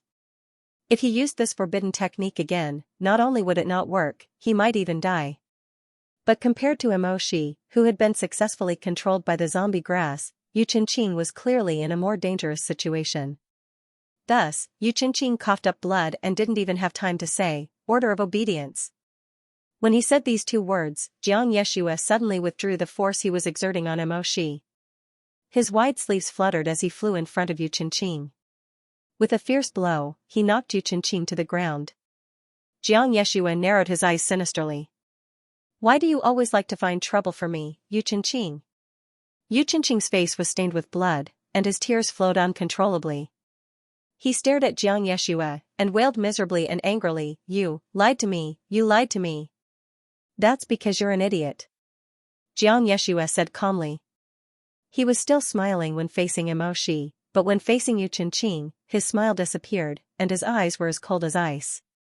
He seemed to think that Emoshi's injuries were too serious, and that the devil herb's poison couldn't be cured by itself, so he was more concerned about Yu Qingqing, and felt more threatened and disgusted. He walked step by step in front of Yu Qingqing, and looked down at his half-brother from a different mother. Jiang Yeshua was actually very tall, and when he stood in front of Yu Qingqing, his cold and oppressive aura sent chills down Yu Qingqing's spine. "You're an idiot, and you don't trust your fourth uncle. Who else can you blame?" "I didn't. I just. "Oh, you didn't?" Jiang Yeshua sneered, "You accidentally summoned the soldiers from the blood pool, and accidentally injured your uncle, right?" Yu Qingqing's face turned ashen. "Yu Qingqing, you've been protected too well by him." "Oh, no, that's not right, it's not just him," Jiang Yeshua said, "You've also been treated like an idiot by your father, your uncle, by everyone in the Yu clan. In the end, you've really become a good-for-nothing who only knows how to curse." As he spoke, he grabbed Yu Qingqing's hair, and lifted him off the ground. Then he turned his head, and without saying a word, Xiao Lan'er, who had been made into a puppet by him, obediently pushed the wheelchair towards them.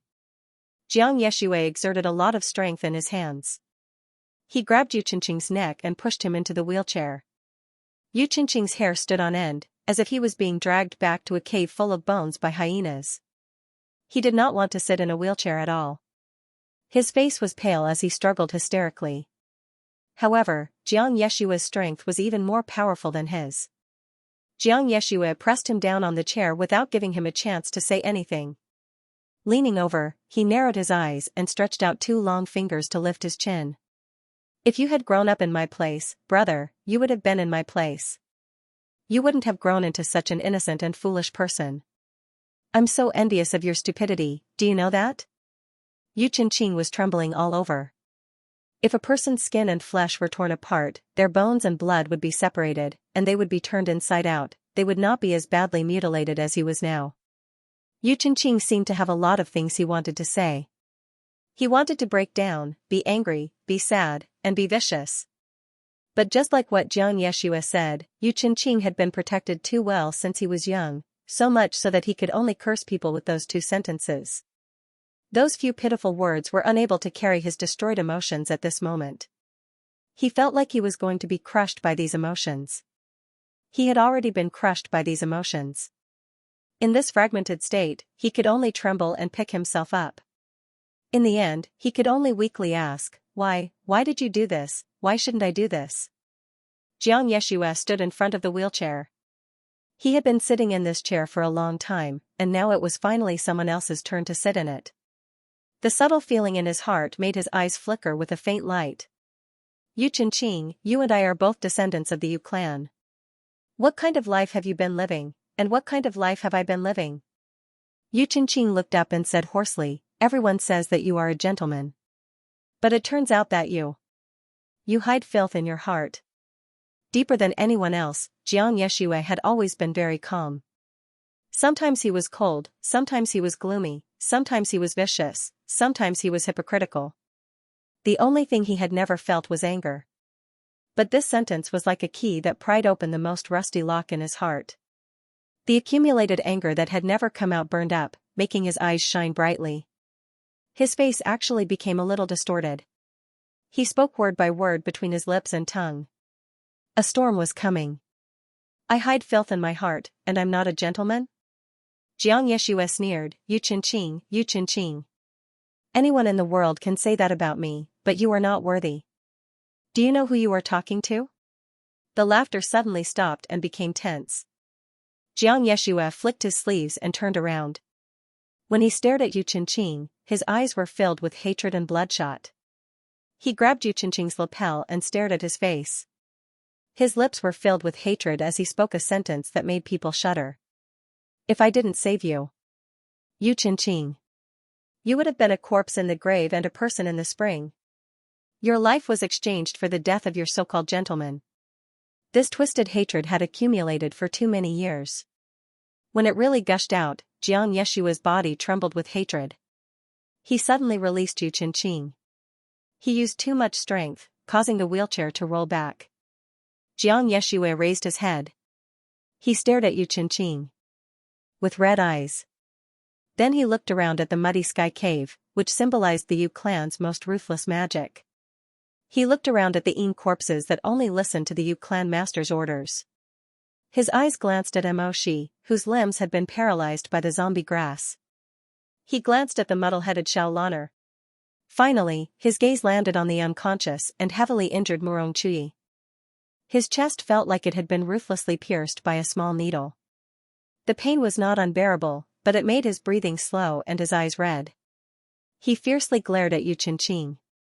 Once again, he repeated those curse-like words, "It's your life," in exchange for the death of that so-called gentleman of yours. Yu Qingqing did not understand what he was saying, but these few words were enough to make his face turn ashen.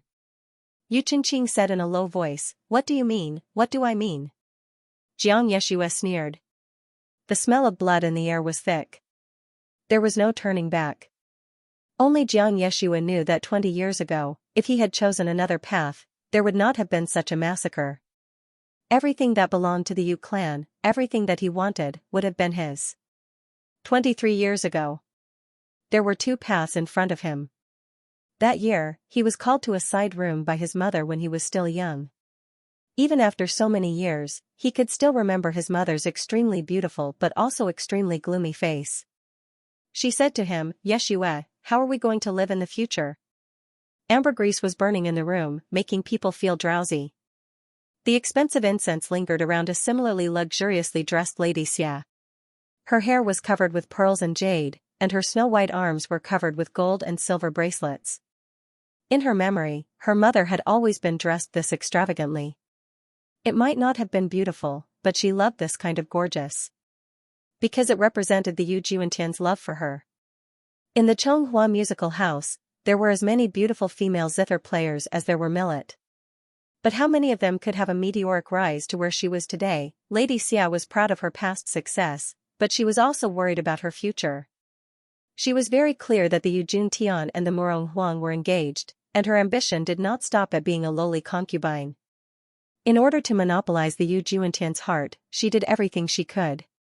Not only did she try her best to please her husband, she even brought Jiang Yeshue under the tutelage of Mr. Song, the most virtuous person in the residence at that time. Mr. Song taught him the art of refining tools and also taught him the principles of how to conduct himself. Therefore, Jiang Yeshue did not have much contact with his mother when he was young. Instead, he often read and talked with Mr. Song. Mr. Song was a kind and upright person, so he taught him to be gentle and modest, tolerant and elegant. Under such efforts, the Yu Juntian was naturally infatuated with Lady Xia. At that time, he was extremely satisfied with Jiang Yeshue. When he was drunk, he even said that he wanted Jiang Yeshue to inherit the Yu clan and become the clan master of the refining family. When his mother heard this, even though she knew that it was drunken talk, she was so happy that she hugged Jiang Yeshue and kissed him again and again. She was extremely happy. However, it was a pity that no matter how lecherous and dissolute the Yu Juntian was, he was still an ungrateful person.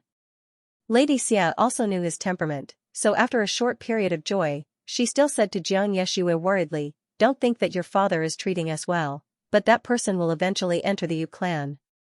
Once that person enters the Yu clan, you and I will have to be humble and humble. Our days will not be good." On this day, Lady Xia called him into her room. She held his hand and carefully looked at him for a while. She suddenly pulled him into her arms and hugged him tightly. She said to him, "Mother only has you, only you, mother." The woman choked with sobs for a while before saying, "Schwerer. Morong Huang. Morong Huang is going to marry into the Yu clan. It's the first day of next month." Lady Xia let go of him, but her hand was still tightly holding onto his sleeve as if she was holding onto a life-saving straw. She stared at him with red eyes. Her beautiful eyes were not beautiful at all, they were filled with hatred and bigotry. "Schwerer. Mother is not willing." "How can I be willing? Mother, we must fight, and snatch. Do you understand?" However, Jiang Yeshue did not have any intention of fighting at that time. In fact, he did not care about the money and status that his mother was infatuated with. He had long felt that what he had in front of him was enough, even too extravagant. If he had to choose, he would rather live a leisurely life in the human realm described in the book without the noise of carriages and horses. However, looking at his mother's sorrowful and almost bigoted eyes, he could not say these words. He had always been kind and did not want to make others sad, let alone his own mother. "Don't worry, there will be a way.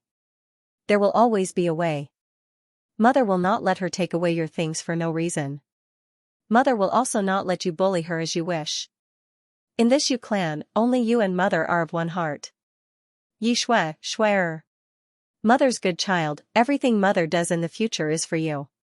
You must also side with your mother, do you understand? Everything will return to our hands." He blinked his eyes. He was a very precocious and intelligent person.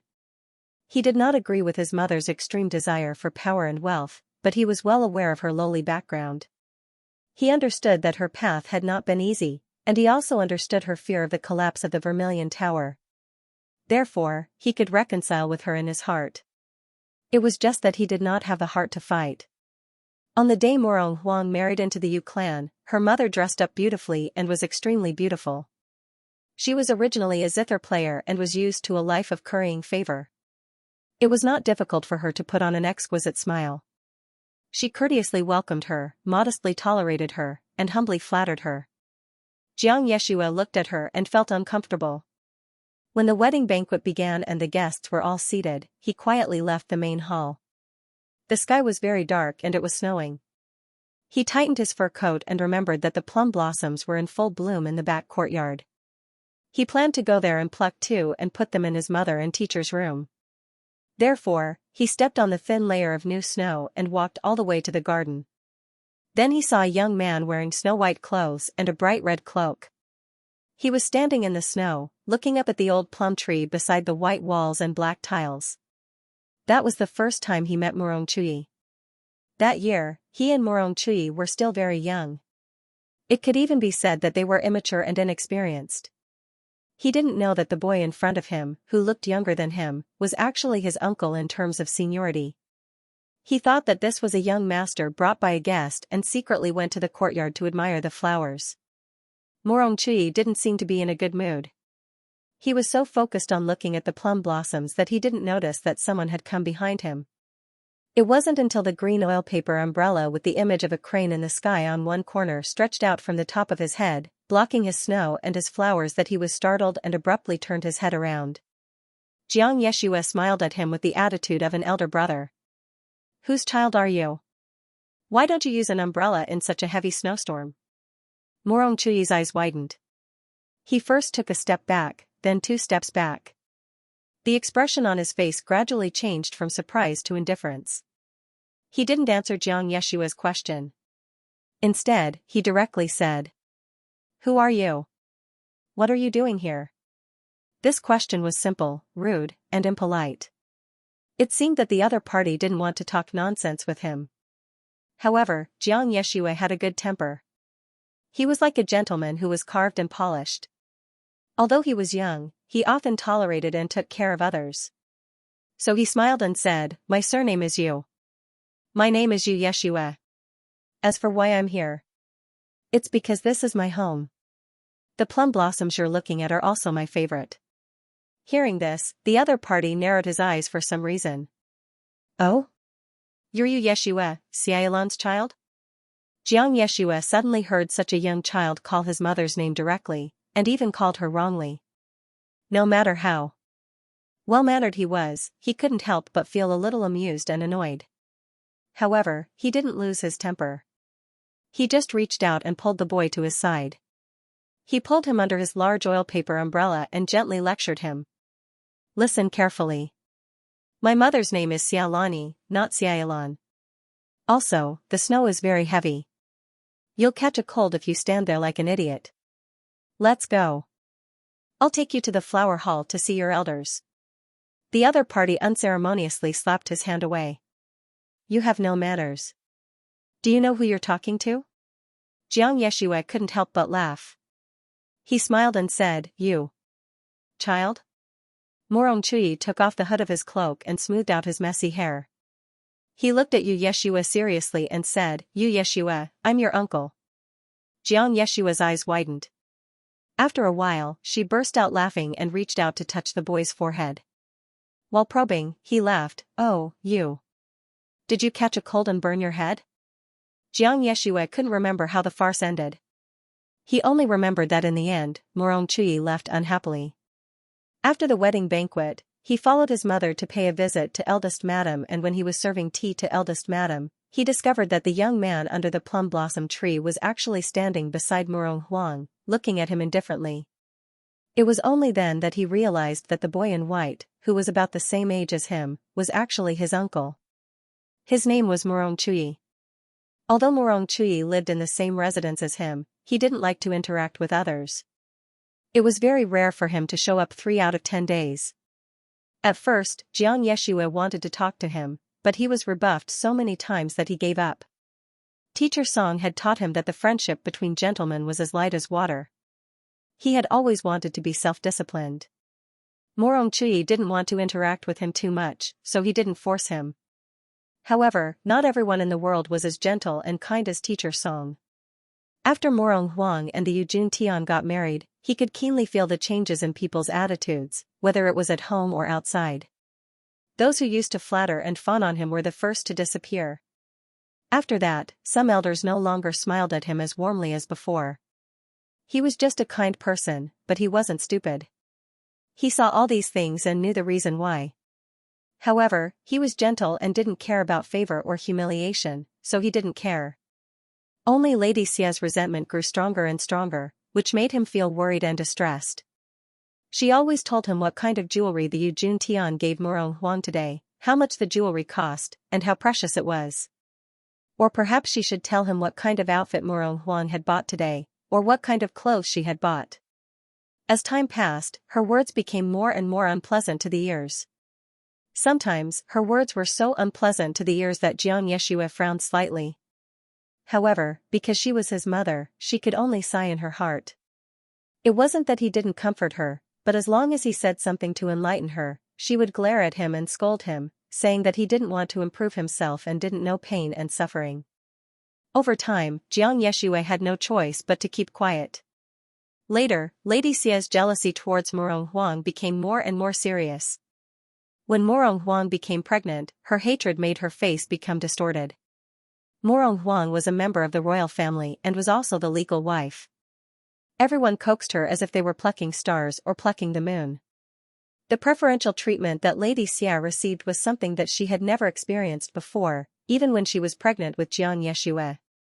The servants took advantage of the situation and the difference in their attitudes towards the two mistresses became more and more obvious. Even some of the manservants who had received a lot of care from Xianxia in the past began to act strangely. Lady Xia hated it so much that she said to Xianxia, "Look, you said that you would win people over with virtue and that you would adapt to circumstances. Who did you submit to? How did you live your life peacefully?" Although Xianxia didn't feel good, he still insisted that his way of dealing with people wasn't wrong. It was easy to seek riches and honor, but difficult to have a clear conscience. Gradually, even his father distanced himself from him in order to take care of Murong Huang's feelings. In the entire residence, other than Teacher Song, no one was willing to approach him. His heart was more or less uncomfortable. It was also in the late spring of that year that Teacher Song fell ill and couldn't get out of bed. He couldn't teach him the art of refining for the time being. Xianxia thought about it and made some craftsmen himself. However, he had always respected and cared about his teacher and couldn't bear to disturb him when he was ill. So, he took these craftsmen and went to find other craftsmen in the residence. However, all he got were evasions and pretended to be helpless and refused. "I'm sorry, child Yeshua. I still have a lot of work to do today." "I'm really sorry, child Yeshua. I'm not feeling well. I'll practice with you when I'm better." "What do you think? I'm not skilled enough. I'm afraid I can't give you any advice." He asked everyone in the residence, but no one was willing.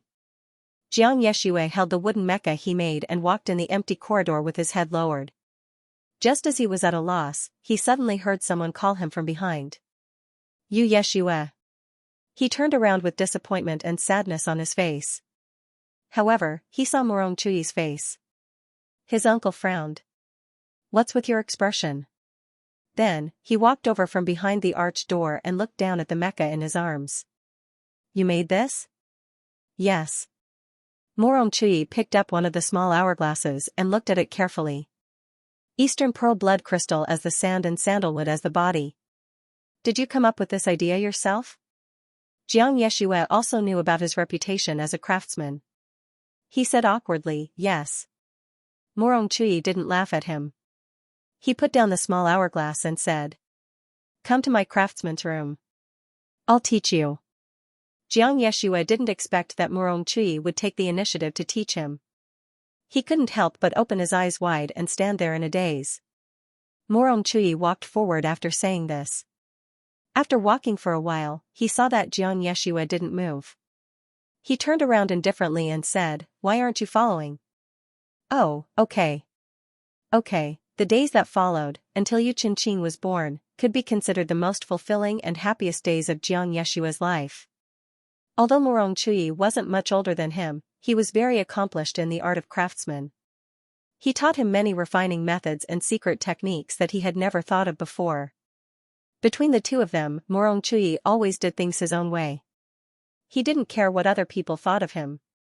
He also didn't care whether Xianxia was popular or what status he had in the family. And Xianxia was even more comforted by Chuyi's rare soulmate.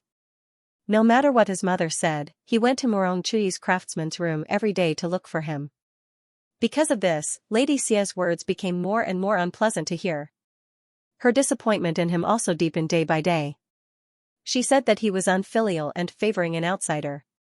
She even thought that Chuyi was sent by Huang to drive a wedge between mother and son. She called him a little slut. And once, when she insulted Chuyi and was stopped by Xianxia, she flew into a rage at him. From then on, she didn't want to talk to him anymore. She refused to listen to any of his explanations. She also didn't want to let him go back to live in her other courtyard. Xianxia didn't want to quarrel with his mother. He also didn't want to make a big fuss and make people laugh at his mother. Therefore, he had no choice but to ask Chuyi if he could live in his courtyard for the time being. Chuyi glanced at the furnishings in the courtyard. On the craftsman's table, there was Xianxia's set of knives and rulers. There was also a stool that Xianxia often sat on. There were even some small things that Chuyi didn't like and that Xianxia often used on the table. Chuyi coldly replied, "Do you think it makes a difference whether you ask me or not?" Xianxia was speechless.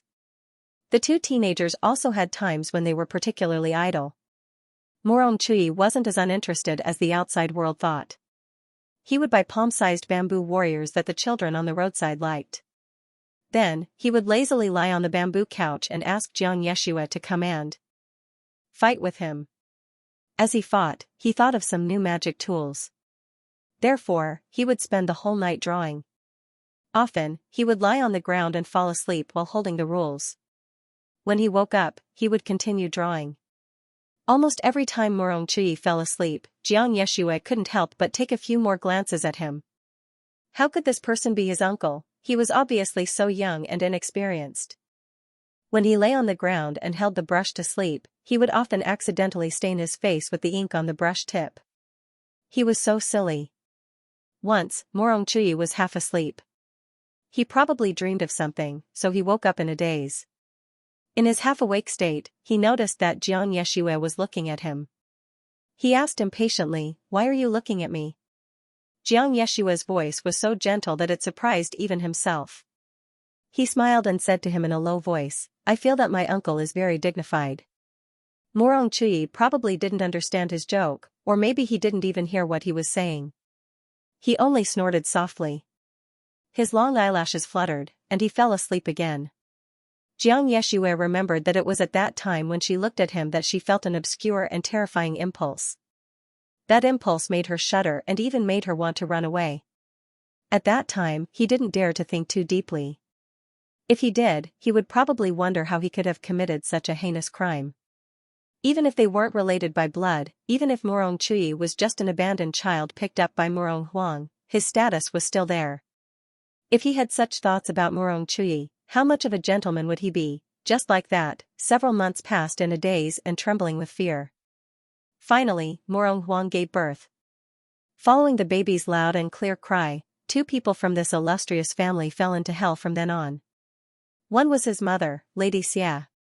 Because the Yu family welcomed its true legitimate son, a baby boy born of the first wife, Yu Juntian named him Qianqing. Qianqing, Qianqing. Huang's sun was bright. It meant that the sky was clear and the sun was rising from the east. But what was her child? A long night of snow. Even if it was once 1,000 miles of mountains and rivers, once the sun came out, it would all melt. Nothing would be left. How could she not be bitterly disappointed?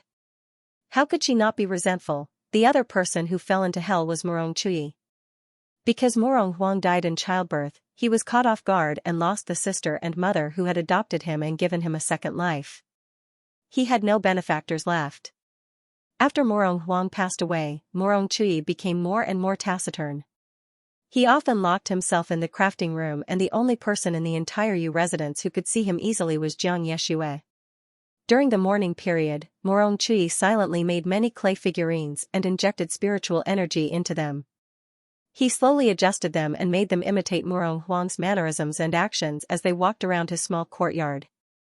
Xianxia understood his sadness and did not say much. He took the clay figurine's blueprint and made it accordingly. However, he did not only make figurines that looked like Murong Huang.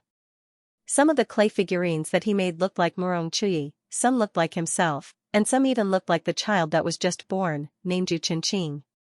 Those noisy clay figurines walked around the small courtyard and made a racket, breaking the originally stifling atmosphere. Murong Chui looked at him gloomily. "What are you trying to do? Are you looking for trouble?" Xianxia walked to his side and wanted to hold his hand, but in the end, he only held on to his sleeve. "Chui, you can't only live in Auntie Huang's shadow." Murong Chui suddenly pulled back his sleeve and said stubbornly, "I didn't." After saying that, he did not want to talk to Xianxia anymore. He turned around and walked to the front of the mecha station alone. He looked at the broken pieces of clay figurines and slowly closed his eyes. A gentle voice came from beside him. Something was gently tugging at his sleeves. She was unwilling to let him go. Chui, I said I didn't. Can you not?" He turned around and found that the one who spoke was a small clay figurine. It looked like Xianxia and was clumsily trying to cheer him up. Don't be sad, don't be sad. Murong Chui, it will get better, it will get better." Murong Chui stared at it silently. After a while, his eyes slowly turned red. He turned around and saw Xianxia standing under the wide eaves of the house. Behind him was the lead-colored sky and the snow-like flowers. His white robe fluttered in the wind. The two of them were separated by a distance and looked at each other. Murong Chui wanted to speak several times, but he stopped. In the end, he could only hatefully whisper, "You made it too ugly." Xianxia laughed, as if some kind of restriction had been broken. He walked towards Murong Chui. After thinking for a moment, he gently hugged Murong Chui in a comforting manner. "You're right." Xianxia coaxed him gently. "Uncle, can you teach me how to pinch it?" Murong Chui, their relationship at that time was really the most comfortable. Xianxia could control his sexual desires, and Murong Chui was also very close to him. In fact, Xianxia often wondered if everything would have been different if he hadn't stopped the things that happened later. In the Huantian cave, Xianxia raised his hand and grabbed Yu Chenqing's neck. It was cold to the touch, and it made people's hair stand on end, as if they were being bound by a snake. Xianxia leaned over and narrowed his eyes dangerously. He stared at Yu Chenqing and said, "Yu Chenqing, do you know that if it weren't for my help, you would have died in my mother's hands?" Yu Chenqing shuddered. Xianxia's brown eyes were so close to him that it seemed as if there were lights and shadows that had disappeared many years ago.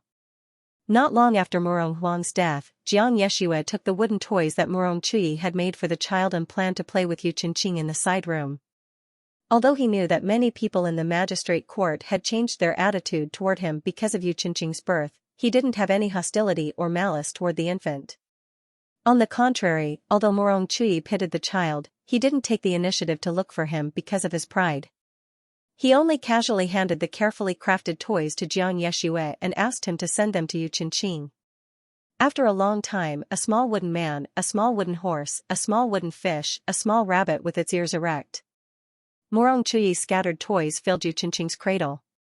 Xianxia looked at the wooden squirrel in his hand and sighed helplessly. He thought that he should let Murong Chui come and see for himself. If he continued to send things like this, where would Yu Chenqing sleep? He pondered all the way to Yu Chenqing's room. When he pushed the door open and entered, he heard a clang sound. Xianxia's nanny, who was taking care of Yu Chenqing, suddenly turned her head like a bird startled by the twang of a bough. The overturned medicine bowl fell to the ground and shattered into pieces. The medicine inside dripped onto the stone floor and made a strange hissing sound. "Yi, Master Yeshua." He immediately recognized that the medicine in the bowl was originally the soul-destroying poison. In shock and anger, he grabbed the panicked nanny and asked, "What's going on? What are you doing?" The nanny was a greedy person who was afraid of death. She immediately kowed out repeatedly and knelt on the ground to Xianxia to tell him the truth. She said that Lady Xia forced her to pour the poison into Yu Chenqing's mouth when no one was paying attention. If she didn't do it, the whole family would die. When Jiang Yeshua heard his mother's actions, he felt as if he had fallen into an ice cave. No matter what, he couldn't believe that his mother would actually be so cruel for power, so he brought his mother along to look for Madame Xia. However, the result was that Lady Xia beat and scolded him hysterically. "What do you have to blame me for? I'm clearing the obstacles for your future. You're a good-for-nothing who doesn't fight for anything. What morality, what conscience? This is the law of the jungle. You're too naive, Yu Yeshua. Do you know how I got to where I am today, step by step? You haven't struggled in the mud, so you don't know what it's like to be a slave. Just you wait, 20 years later. No, it won't take 20 years. 10 years later, you'll know that I'm doing all these cruel things for you. This is the Yu mansion, not the home of some cat or dog. It's either you or him. Do you know? Yu Yeshua, how did I give birth to such a soft-hearted bastard like you?" At that time, he was sad and angry. "Mother, that's a human life. Why did you become like this? If you can ask such a question, it means that you don't know what a noble family is. Yu Yeshua, what I am today will be what you will be in the future. Just you wait. If you keep him, the things that belong to you will become his in the future." At that time, the woman's shrill laughter seemed to come from that night many years ago. Her long nails scratching the bottom of a pot was terrifying. "You'll regret stopping your mother today. You'll regret it. You'll regret it." This woman with red eyes that seemed to be crawling with cobwebs became crazier and crazier. In the end, she even spoke rudely to the Yujun Tian and insulted him in front of everyone, calling him a cruel and ungrateful person. The result was self-evident. The Yujun Tian originally doted on her because she was respectful and gentle. He could feel the infinite gentleness that he couldn't find in a noble woman. Now that her gentleness had turned into a jar of jealousy, what else did he have to miss? Madame Xia's favor withered overnight. When everyone saw that she had provoked Yujun's innate disdain, and that she would never rise again, they dispersed one after another. Even the medicine cultivators who treated her no longer tried their best. Jiang Yeshua saw all of this. After all, they were mother and son. As a son, how could he feel good when his mother went crazy?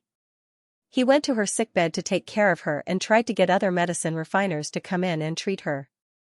However, as soon as the Lady Xia saw him, she hit and scolded him. She tore and bit him. She even almost used a pair of scissors to stab Jiang Yeshua's throat. She didn't acknowledge anyone and didn't listen to anyone. Not long after, the Lady Xia hanged herself from a beam.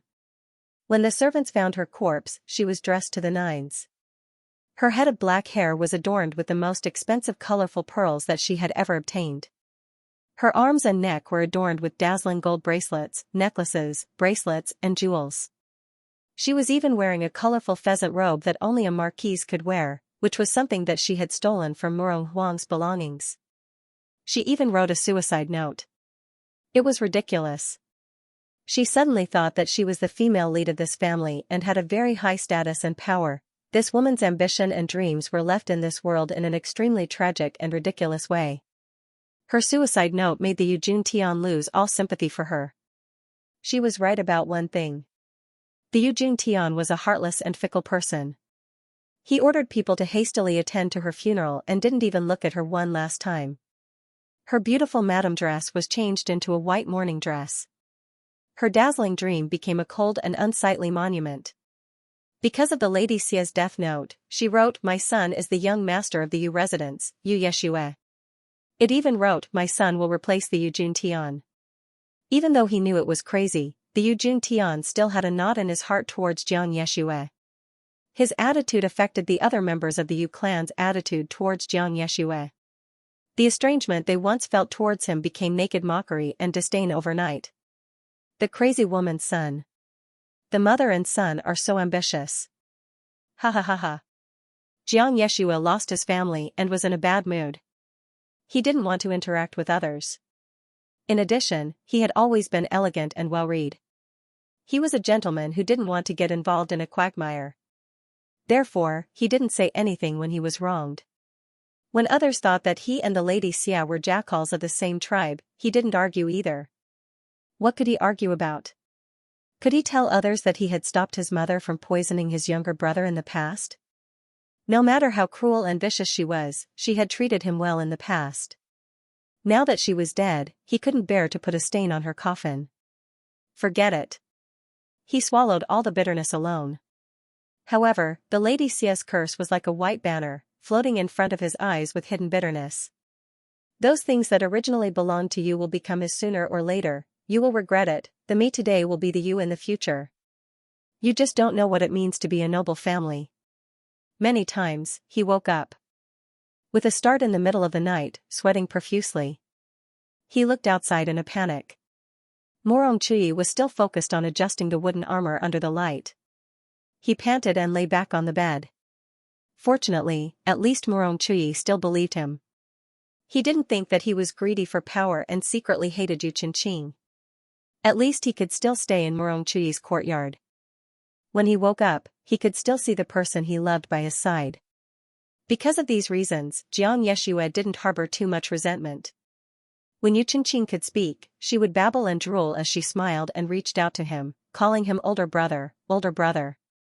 From the bottom of his heart, he felt that this soft little life was very cute and deserved to be protected and cared for. He didn't want her to suffer the same pain as him. In this way, Yu Qingqing gradually grew up. Soon, she reached the age where she could go to the school to cultivate.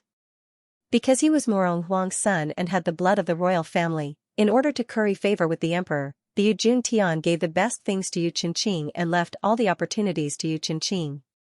She even took back some of the magic tools that she had given to Jiang Yeshua in a roundabout way. Your younger brother lost his mother when he was young. He's very pitiful. As his older brother, you should give in to him. Your younger brother needs more care. You're very sensible. Don't fight with your younger brother. You've read many books since you were young. You should know what courtesy is. Some of the shameless servants in the residence mocked him. Young Master Yeshua, you're a gentleman if you know how to be humble. Master Song, who couldn't stand it, wanted to scold them, but Jiang Yeshua stopped him. Jiang Yeshua shook his head. Forget it. Don't lower yourself to their level. However, as the things around him were taken away bit by bit, a hole gradually formed in his heart. The hole grew bigger and bigger. Disappointment, fear, and resentment swirled in his heart. Until one day, the Yu Jun Tian called him in front of him. Yeshua, you've cultivated with Chui for so long. You've learned everything you need to learn. From now on, let Qingqing follow Chui more. Jiang Yeshua was stunned. What? I'm saying that a child needs a good master to guide him. You're sensible. Clean up the house today and let your younger brother live there. He also likes to stick to Chui. The two of you are indeed brothers. You're alike in every way. Jiang Yeshua gradually recovered from his shock, but he didn't move. His behavior surprised the Yu Jun Tian. The Yu Jun Tian was used to him agreeing to everything. Therefore, when he didn't immediately agree, he felt strange. What's wrong with you? Father. Jiang Yeshua narrowed his eyes and suppressed his anger. Am I not sensible enough? What do you think I'm left with? Why don't you chase me out of this house? Wouldn't that be better for you? Wouldn't Qingqing think that there's a better place for him to play? The Yu Jun Tian had never been talked back to like this before. He couldn't help but feel angry. He slapped the table and said, how dare you? I'm not being presumptuous. You're going too far. What am I in your eyes? Yu Yeshua. How dare you speak such nonsense? That day, Jiang Yeshua and the Yu Jun Tian had a big argument. Jiang Yeshua had a good temper and was an upright person, but he wasn't a coward. If he really got angry, the situation would get out of hand. The Yu Jun Tian was embarrassed and panted heavily. In the end, he pointed at Jiang Yeshua's nose and scolded, you're an evil creature. Your mother said that you want to replace me. I think you have this ambition. You're too good at pretending. You just don't want me to be good. You don't want your younger brother to be good. You're just like your mother. In the end, the whole residence knew that the father and son had been thinking about each other for a long time. The argument eventually turned into a fight. However, Jiang Yeshua was still young and had no help. He was quickly restrained by the Yu Jun Tian. The whip was like a storm, and blood flowed everywhere. Yu Qingqing heard the news and ran over. She was shocked and hurriedly pleaded, "Father, don't hit him anymore. Don't hit brother, what do you know? He's the same as his mother." As he spoke, the whip was about to hit Jiang Yeshua's stubborn face again. "Stop." A ray of light flashed. It was a talisman full of spiritual power. It opened a barrier in front of Jiang Yeshua. The Yujun Tian was caught off guard. His arm ached and the whip slipped out of his hand. He was shocked and angry. He turned around and saw Murong Chui walk in. He held a horsetail whisk in his arm and formed a seal with his fingers. He stared at him coldly. "Yujun Tian, have you had enough?" "You?" The Yujun Tian's lips trembled. You're actually helping this evil creature." Murong Chui helped Jiang Yeshua up. He turned around and said coldly, "He's my nephew. Don't you dare lay a finger on him again. Let's see if I'll let you off easily."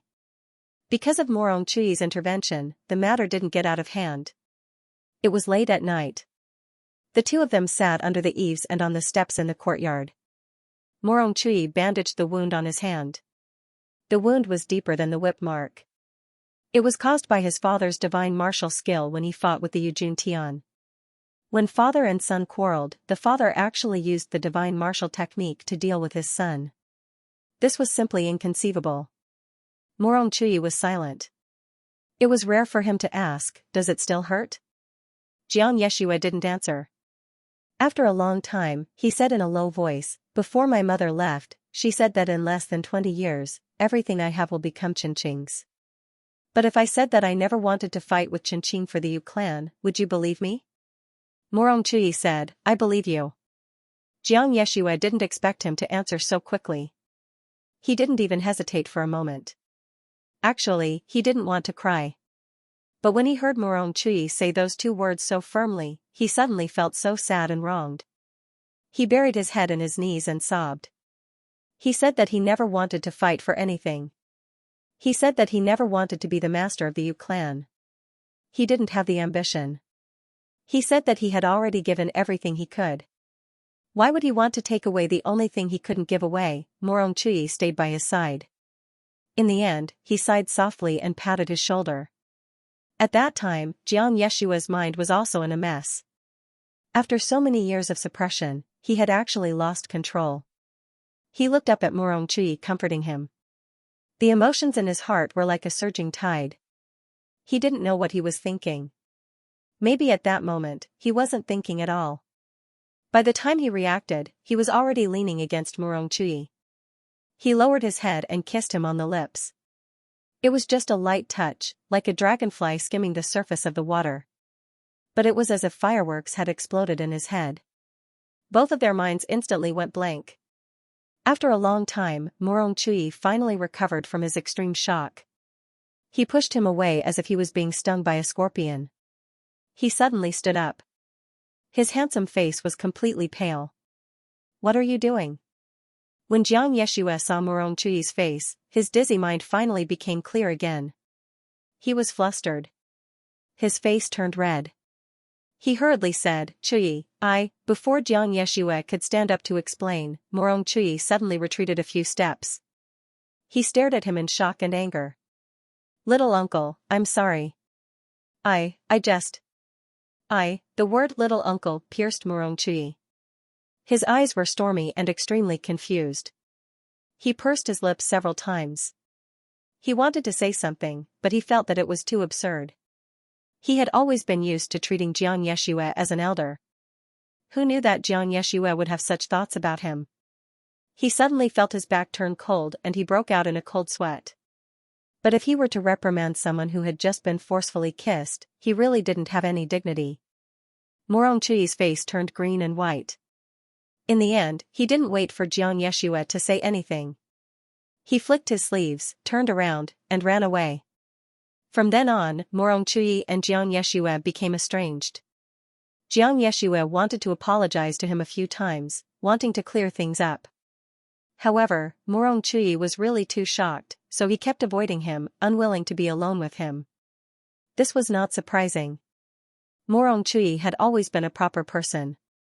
Even if they were not related by blood, he had always treated Xianxia as his own nephew.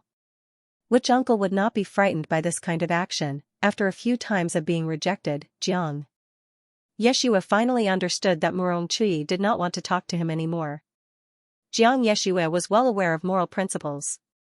Even if feelings could not be controlled, he was very clear that there was no possibility between him and Chui. That day, when his lips touched, it was an action that he had not thought about before his heart collapsed. It was the only time that he and Chui had been together for so many years. He only wanted to let Chui know that he had never dared to hope for anything. However, even if there was a chance to make up for it, Chui still did not give it to him. After falling out with his uncle, Xianxia became completely alone in the Yu clan. No matter how virtuous he was still a young man who had not experienced much of the world.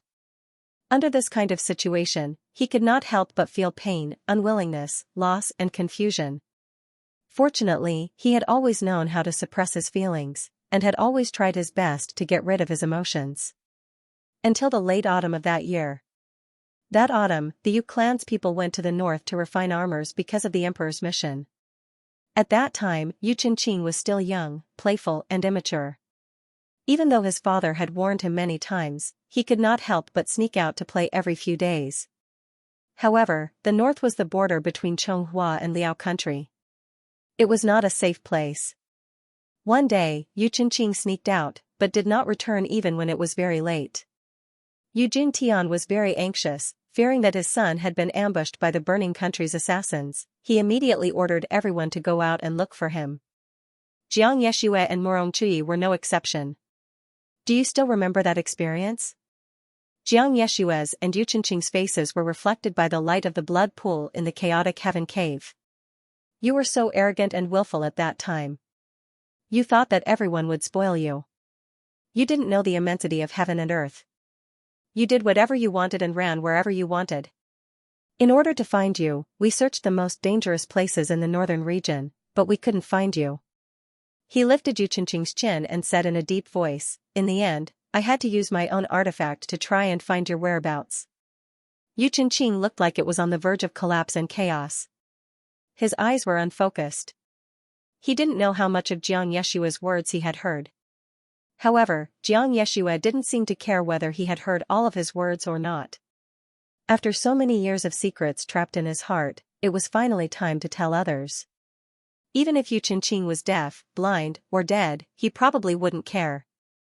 I tracked you down and found that you had crossed the barrier of Xianxia and ran into the border of Liao country. When I found you, your condition was almost the same as it is now. At that time, the king of Liao country repeatedly carried out demonization trials at the border. There were a lot of evil beasts in the wilderness. You rushed in recklessly.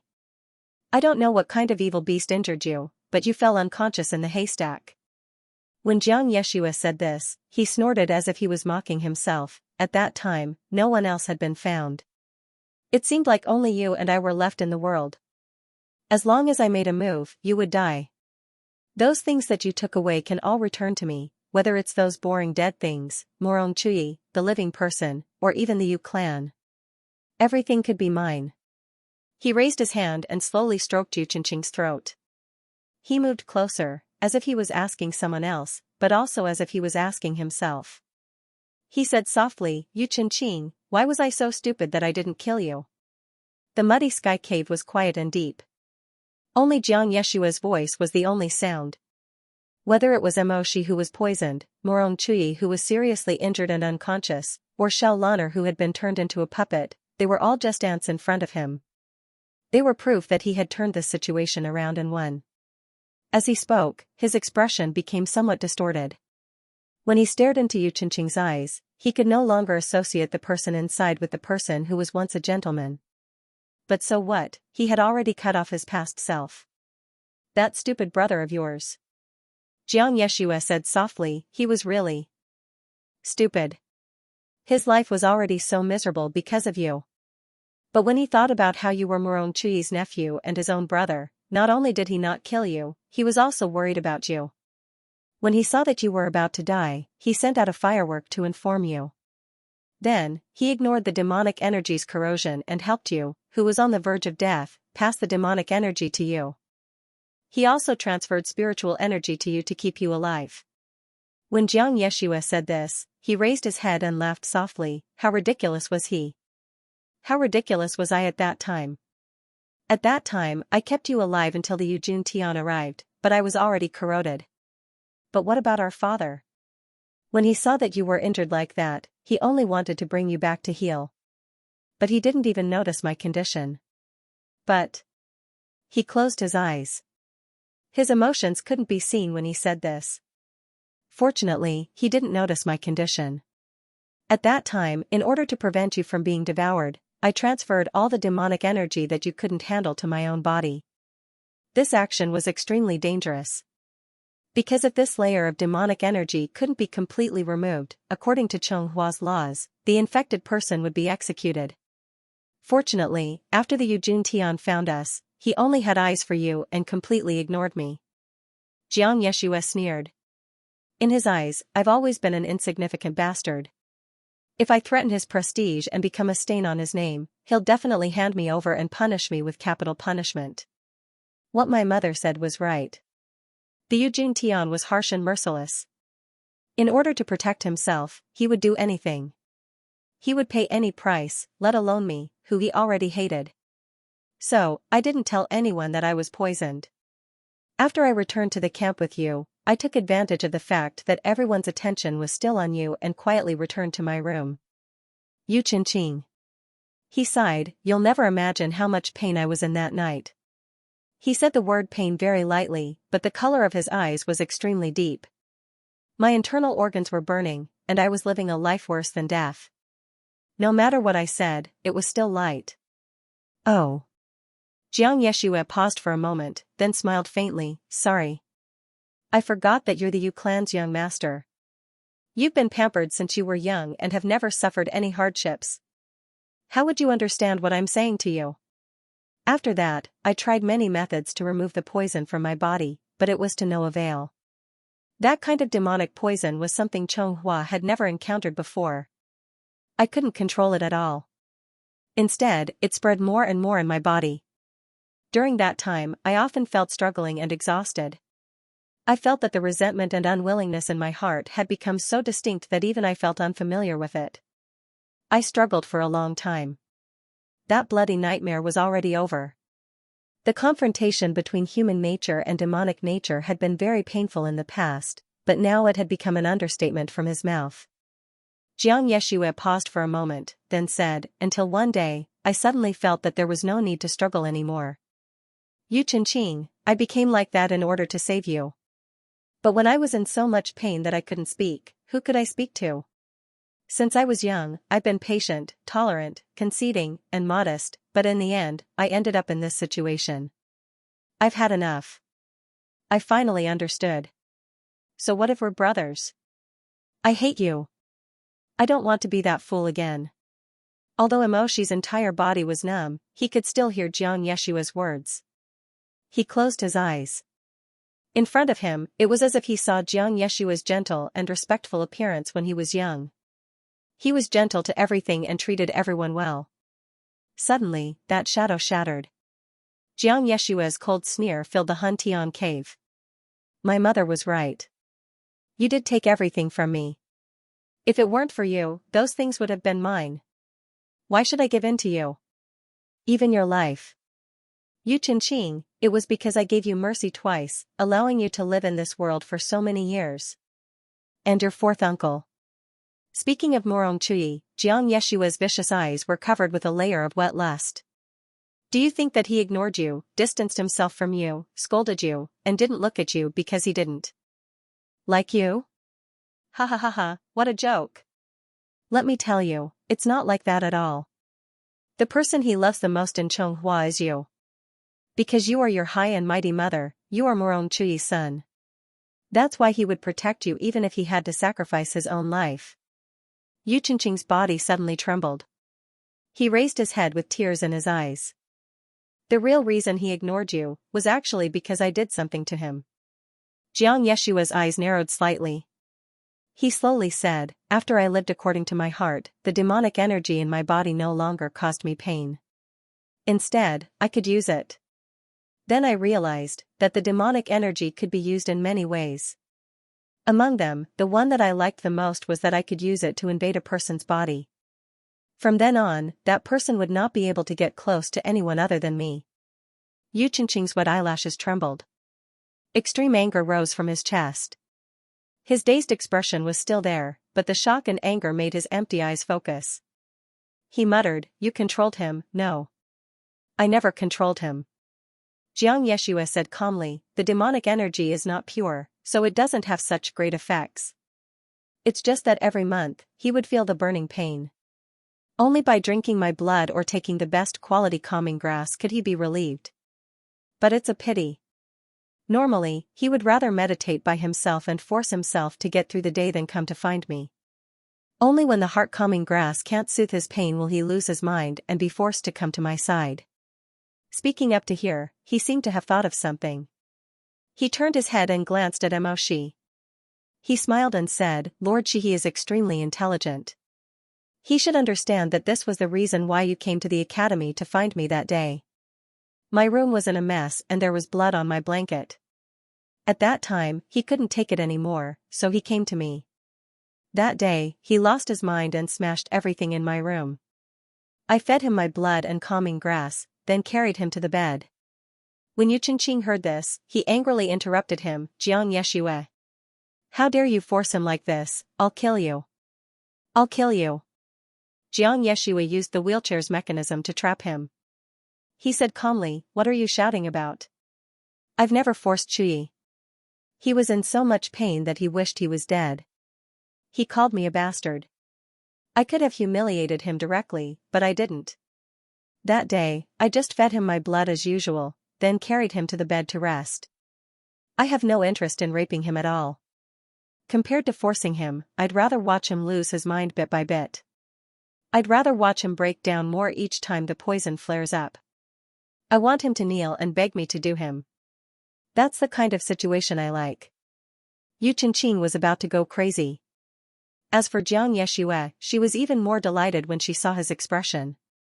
He said, "This principle of mine has never changed, whether it was before or after my mentality changed. I only want him to say that he wants me. If he doesn't say it, I won't touch him. Of course, I have to keep him by my side. No one is allowed to look at him, and no one is allowed to get close to him. For this reason, I cast the black demon curse. As long as he is too close to someone, the poison in his body will be transmitted to that person. Moreover, I won't allow him to speak of this matter. Once he speaks, he will immediately lose his mind and become a beast of desire that only knows how to submit to me, so, you see." Xianxia sneered, "Although I can't have him, there won't be any eyesores around him anymore. I can wait for him forever. 10 years, 20 years. I can even allow him to be stubborn and not submit to me. But I won't allow him to be surrounded by others. Especially you." Yu Chenqing said, You're simply crazy." "So what?" Xianxia said calmly, "I'm already tired of being a gentleman. There's nothing wrong with being a crazy person. Also, you don't have to be so angry. There are many truths in this world that will make your back shiver. For example, do you know that the current emperor already knows that I used the black demon aura to hurt people, and that he once fully supported me in doing so?" Juanshang? Xianxia's indifferent words were like a boulder thrown into a pool, creating thousands of ripples. Yu Chenqing was terrified. How is that possible? Mo Shi was not as young and ignorant as he was, but because of this, an even deeper coldness instantly enveloped him. Juanshang's face, which had sunk into the depths of fur all year round, was pale. He often had an unpredictable smile, and his eyes seemed to be filled with affection. However, he seemed to be a man with 1,000 masks. When he was affectionate, he looked so real. When he was high-spirited, he looked so real. When he hated evil, he looked so real. When he was heartbroken, he still looked so real. Mo Mia had seen many of his faces. Juanshang's emotions were like the makeup on an actor's face, which could be painted to the extreme.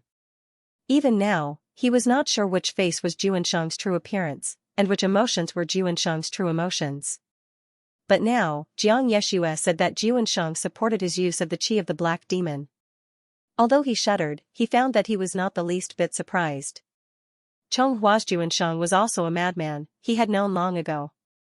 Xianxia stared at Yu Qingqing and said, "At the time, I saw you grow up bit by bit. I saw you take the initiative to stick to Chui. Even if he deliberately distanced himself from you, you were not angry or discouraged. I just feel that, you're just like a slug. You're so sticky and annoying. Since we were young, I would lose whatever you fancied. I was really disgusted by you." That kind of disgust grew until the end. Xianxia paused, his long and narrow eyes flashing with an extremely malicious light. "I could not help but want to cast a black magic curse on you. Don't be so surprised. Actually, I wanted to kill you directly. But if you died, Chui would inevitably be sad." Xianxia said slowly. "I loved him, so I had to spare your dog life. That's why I wanted to put a curse on you. I wanted you to become a muddle-headed fool and stop following Chui around. Originally, I was about to succeed. The spell has already entered your heart. As long as I wait for 2 hours, no one will be able to save you." When he said this, his expression slowly turned gloomy. Unfortunately, that day, there was a person. He didn't come earlier or later, but just had to come to the estate at that time to do something. He happened to discover your abnormality, so he thoughtlessly and affectionately sent you to Xianxia for treatment. Yu Qingqing. Who is it? Who else could it be? Xianxia looked extremely disgusted. Of course it's my good brother, our Marshal Gu, who has never changed his mind and is still struggling like a caged beast even though he's soaked in the dark demon qi. Emoshi! Exclamation point. When Xianxia said this, he couldn't help but size up Emoshi, who couldn't move or speak. He said eerily, "I really loathe him. So the more he doesn't want to hurt someone, the more I want to hurt him. The more he cares about something, the more I want to destroy it. Lord Shihi, actually, did you think that I didn't know what you would see after I restored Wang Jian? Did you think that I restored the scroll for you because I wanted to help you?" He sneered softly. "I only wanted to make your life worse than death. I wanted to make him fall deeper and deeper into the path of the dark demon. Who asked him to obstruct my plan and spoil my plans back then? He almost exposed my actions right under the nose of the elderly lord. How can I not hate him? Emoshi, it was him back then. He meddled in other people's business and sent Yu Qingqing to Xianxia. He let the medicine cultivator discover the dark demon qi in Yu Qingqing's body and reported it to the throne room." Xianxia clicked his tongue. "That was too dangerous. If the elderly lord knew that I cultivated the dark demon curse, I would definitely die." Fortunately, the elderly lord wasn't in the capital at that time. He was summoning the soul abyss with Yu Juntian and the others. Thus, this case fell into the hands of the crown prince at that time, who is the current emperor. Xianxia paused. "I have to say that the current emperor is a very capable person. He quickly found me and interrogated me with the water of accusation. At that time, I thought that everything would end there. Who knew that it didn't end there?" His eyes shone with a dim light. "After the crown prince discovered that I could refine the magic medicine, not only did he not sell me out, he even took me in as his subordinate and made an agreement with me." Yu Qingqing. "What agreement?"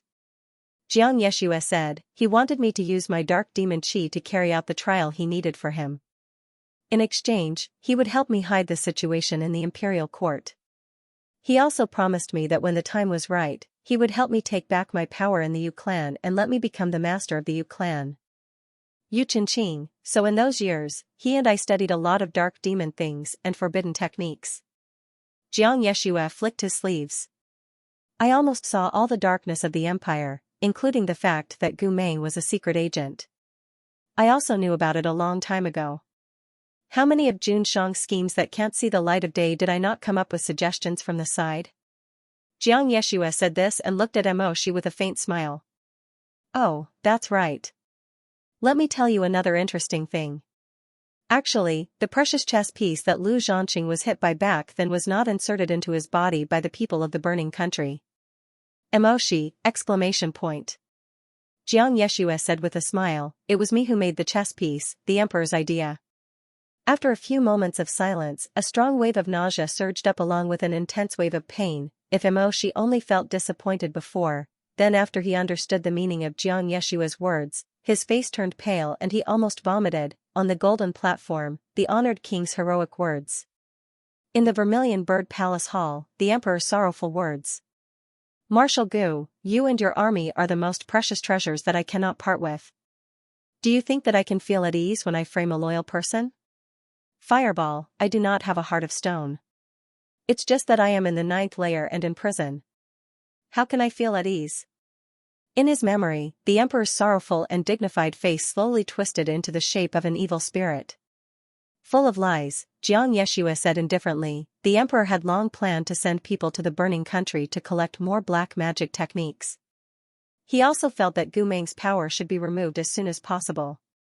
Lu Zhanqing was hit by the Gu, Fengming Mountain's army was defeated, and the agreement on the golden platform. The emperor calculated each step very clearly in order to remove Gu Meng's wings and make him his puppet. And in the end, he did it. At this point, Jiang Yeshua laughed coldly again, as if mocking Gu Meng's naivety and mocking himself. "So, who is not a chess piece on the emperor's chessboard? I am the same. It's just that I can see through it. There is also my fiancé, Qin Mujin." In the past, she was very dissatisfied with the fact that she was going to marry a bastard with no status. But after the emperor took me in, she gradually became more active and friendly. Later on, her family was convicted of the crime of illegally minting silver. She was isolated and helpless, so she pestered me more and more. Jiang Yeshua's face showed disdain and said indifferently, "How could I not know the whole story? The emperor did not know my feelings towards Murong Chui and thought that I had some feelings for Qin Mujin. In fact, this woman was a spy that he placed beside me. My heart was clear, but since I wanted him to help me take back the Yu clan openly, I did not want to offend him. Thus, I cooperated with him and insisted on marrying her despite the Yu Juantian's opposition." The smile on his lips was faint, but full of sarcasm. And the result that the emperor wanted to see was this. As long as I had a wife that he arranged by my side and I ascended to the position of Yu clan master, the Yu clan would be under his control day and night. That's what he's planning. It's a pity. Qin Mujin did not live up to expectations and died in a battle with Liao country.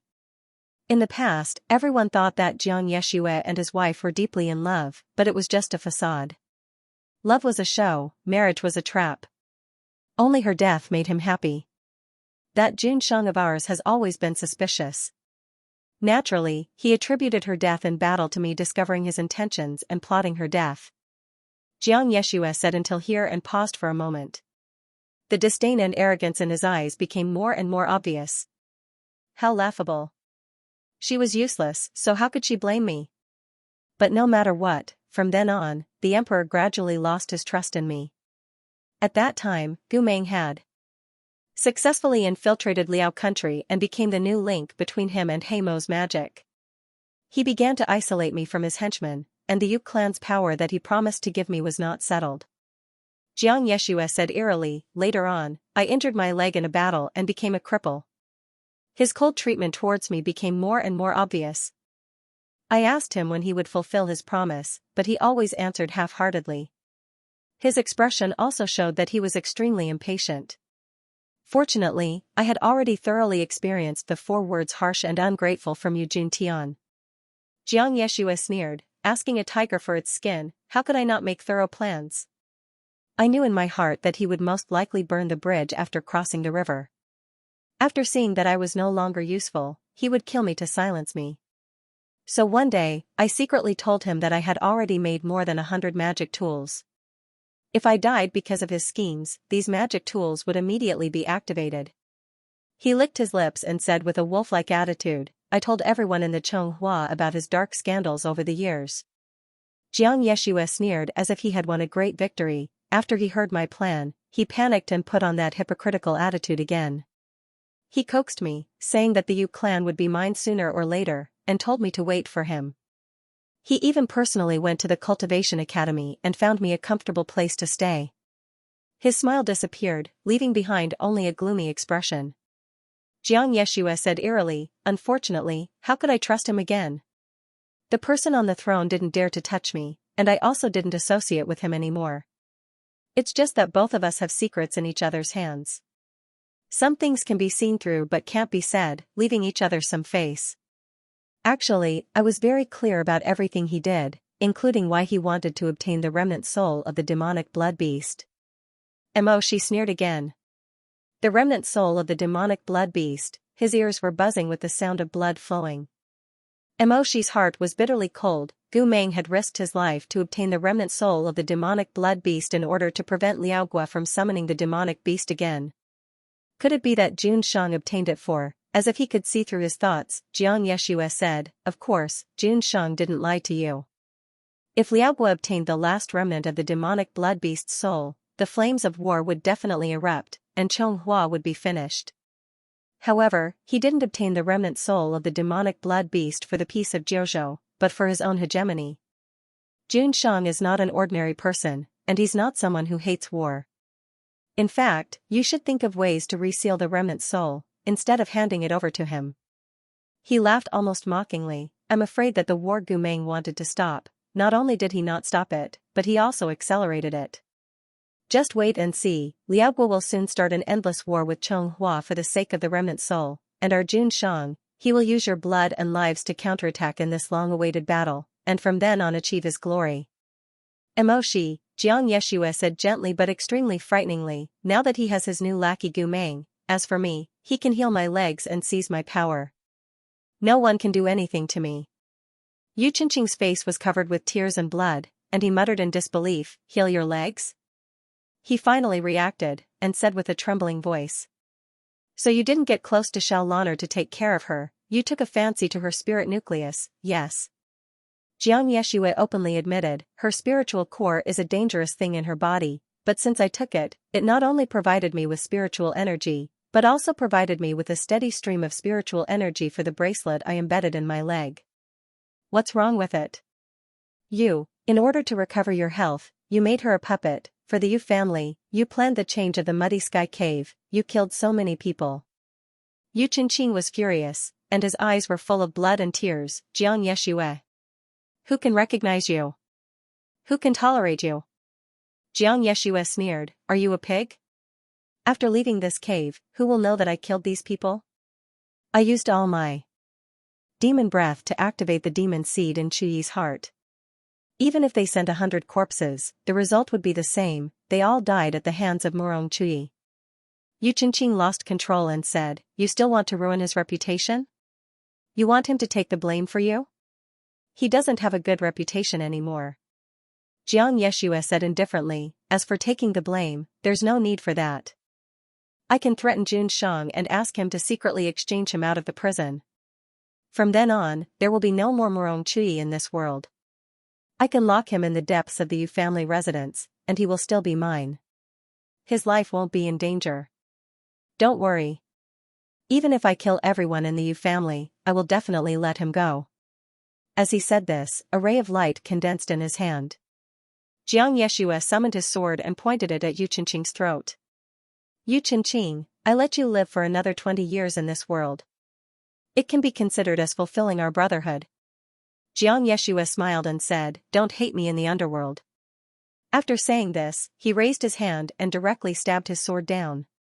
After he finished speaking, he raised his hand and thrust his sword forward. However, at this moment, a green light flashed in front of Xianxia's eyes. He immediately pulled back his sword and retreated. His long eyebrows raised sharply as he said in shock, bamboo warriors? The one who had blocked his killing move was Murong Chuyi's bamboo warriors. The green-skinned puppet was holding a scimitar. It let out a shout and stood in front of Yu Qingqing to protect him. Xianxia was shocked. He thought that Murong Chuyi had regained consciousness. However, when he turned around, he saw that Murong Chuyi was still lying in a pool of blood with his eyes closed. His heart suddenly turned cold.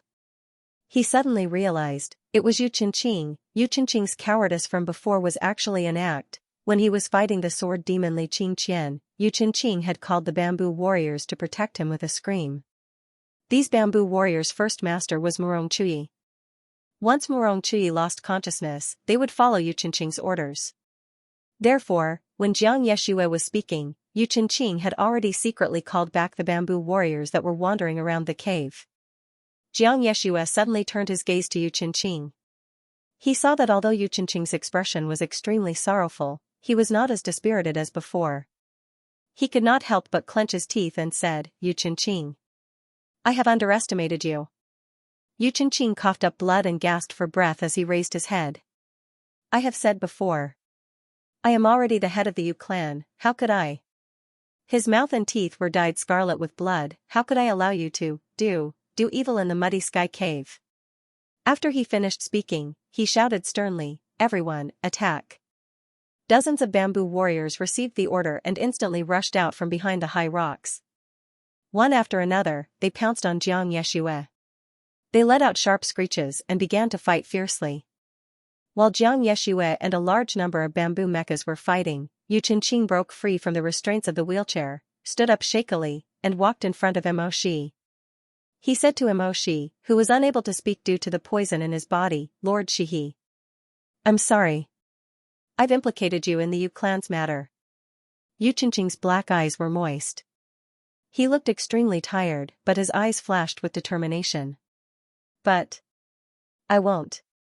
I won't let fourth uncle and you suffer for nothing." After saying this, he dragged his body that was riddled with wounds and turned around to walk towards the blood pool step by step. Mo Shi shuddered. Could it be that he wanted to sacrifice the vengeful spirits to take Jiang Yeshue's life? Jiang Yeshue had obviously seen through Yu Qingqing's intentions. He cursed silently, and the sword in his hand suddenly blazed with a golden light. He shook it violently, and more than half of the bamboo warriors that surrounded him were blasted away. Immediately after, a golden chain swam out and went straight for Yu Qingqing's lower body. Although Yu Qingqing's physical strength was weak, he had followed Mo Shi and fought outside for 2 years. He was not as weak and incompetent as his brother thought. He endured the pain and managed to dodge the chain. Yu Qingqing gasped for breath. Her eyes covered with tears, but her hatred was mixed with many other emotions. "Jiang Yeshue, I've never liked to quarrel, I don't like to fight, and I hate to fight over things even more. If your selfishness is to make me return everything that I've taken from you, then why didn't you tell me earlier?" Jiang Yeshue sneered, "What, you want to abdicate? Don't be stupid, Yu Qingqing. All the power in this world has to be seized, even if it's the crown prince. In order to seize power, do you have to kill so many people? Now you're standing on these corpses to get the Yu clan. How can you be at ease? Why can't I be at ease?" Jiang Yeshue sneered coldly, "I've already passed the stupid years of being at ease. Even if all the cultivators in Jiuzhou were to pave the way for me, I wouldn't feel the slightest bit uncomfortable, let alone a person from Han Tian Cave." Yu Qingqing looked at him with red eyes, as if he didn't want to talk to him anymore. He only stammered. "You won't get what you want. Whether it's the Yu clan or fourth uncle, you'll never get them." After he finished speaking, he jumped into the blood pool. However, right at this critical moment, a golden rope suddenly wrapped tightly around Yu Qingqing's waist, and it forcefully stopped his actions of sacrificing himself for the dead. Yu Qingqing suddenly turned his head. Xiao Lan'er expressionlessly held the chain and looked at him with extreme coldness. It turned out that Jiang Yeshue didn't hit Yu Qingqing hard, so he transferred the spiritual power of the chain to the puppet Xiao Lan'er behind Yu Qingqing. Xiao Lan'er took this opportunity to attack Yu Qingqing from behind. Caught off guard, Yu Qingqing was tightly bound by her and couldn't break free. Jiang Yeshue took the opportunity to shake off the bamboo warriors who besieged him. In the midst of the exploding bamboo shards and smoke, this seemingly gentle and refined man calmly walked closer and closer, step by step. Finally, he arrived in front of Yu Qingqing and raised his hand to pinch his neck. "Yu Qingqing, since you're in such a hurry to die, I can't wait to send you to the Yellow Springs." Jiang Yeshue exerted strength in his fingers. Yu Qingqing's face instantly flushed red under his ruthless grip, unable to say a word. "But you don't need to jump into the blood pool. Don't even think about using your soul to make a deal with the monsters in the blood pool. Don't try to stop me." He snatched Xiao Lan'er's tyrannical spirit core, causing a powerful flame to flow through his body. "Also, please don't laughably consider yourself as the Yu clan's patriarch. These vengeful spirits in the muddy sky cave are destined to not listen to you. Just now, after you stupidly self-destructed your spirit core, you have already become a useless person. You will never become the Yu clan's patriarch again. And the second successor is me. After he finished speaking, he suddenly raised his hand and struck Yu Qingqing's chest, where his heart was. Yu Qingqing spat out a mouthful of blood. The hissing spirit stream instantly shattered Yu Qingqing's spirit core, which was already on the verge of collapsing. Xianxia's eyes flashed with the cold light of a vulture's attack. He seemed to have made up his mind to make Yu Qingqing feel powerless and disheartened. Thus, after completely destroying Yu Qingqing's spirit core, he suddenly raised his hand and shouted sternly, "Listen to my orders." His voice reverberated throughout the muddy sky cave, followed by countless screams. Those vengeful spirits, who were previously confused and didn't know what to do, suddenly understood who the new patriarch was. They stretched out their necks and opened their mouths, letting out angry roars that shook the rock layers. The blood pool was surging with scarlet-red waves. Even more vengeful spirits that didn't jump out of the pool were drinking restlessly in the pool. Xianxia laughed for a long time. Then, with a sinister smile, he said to Yu Qingqing in an extremely disdainful tone, "Yu Qingqing, do you know who the new patriarch of the Yu clan is? You can't order them around anymore, because you're not qualified at all." "He's not qualified." Suddenly, a cold voice sounded from behind Xianxia, "Then what about me?" Xianxia was startled. The frivolous and arrogant expression on his face hadn't faded away. He suddenly reacted and immediately turned around. "Chui?" Morong Chui had already woken up. He struggled, covered his wounds, and stood up from the pool of blood. He was more miserable than ever. His white clothes fluttered in the wind, and he no longer looked like an immortal or a god. However, what made people uneasy was that his calmness and indifference didn't decrease at all. His face, which was extremely pale due to excessive blood loss, was even paler than usual. Morong Chui looked at Jiang Yeshue indifferently. "Yu Yeshue, am I qualified?" Jiang Yeshue was the son of Lady Xia, while Morong Chui was the son of Lady Chu. After Yu Qingqing lost the ability to control them, the blood pool resentful spirits were all the same regardless of whether it was Morong Chui or Jiang Yeshue. Morong Chui's spirit flames also burned fiercely. The light from the flames made his sharp phoenix eyes extremely bright. He shouted in a deep voice, "Listen to my command." The resentful spirits were stirred up again. The evil spirits that had obeyed Jiang Yeshua's command once again followed Morong Chui's instructions. They turned around and approached Jiang Yeshue and Xiao Lan'er. Jiang Yeshua's expression didn't change, but it was still cold. He narrowed his eyes and said, "Chui, you know you're no match for me." Morong Chui didn't answer. He just continued to offer his spirit energy to the blood spirits. Jiang Yeshue said, "Why are you messing around with me again? You're no match for me in terms of spirit energy. Besides, I can control your mind again. You, rise." Morong Chui shouted. The resentful spirits all roared and charged at Jiang Yeshue.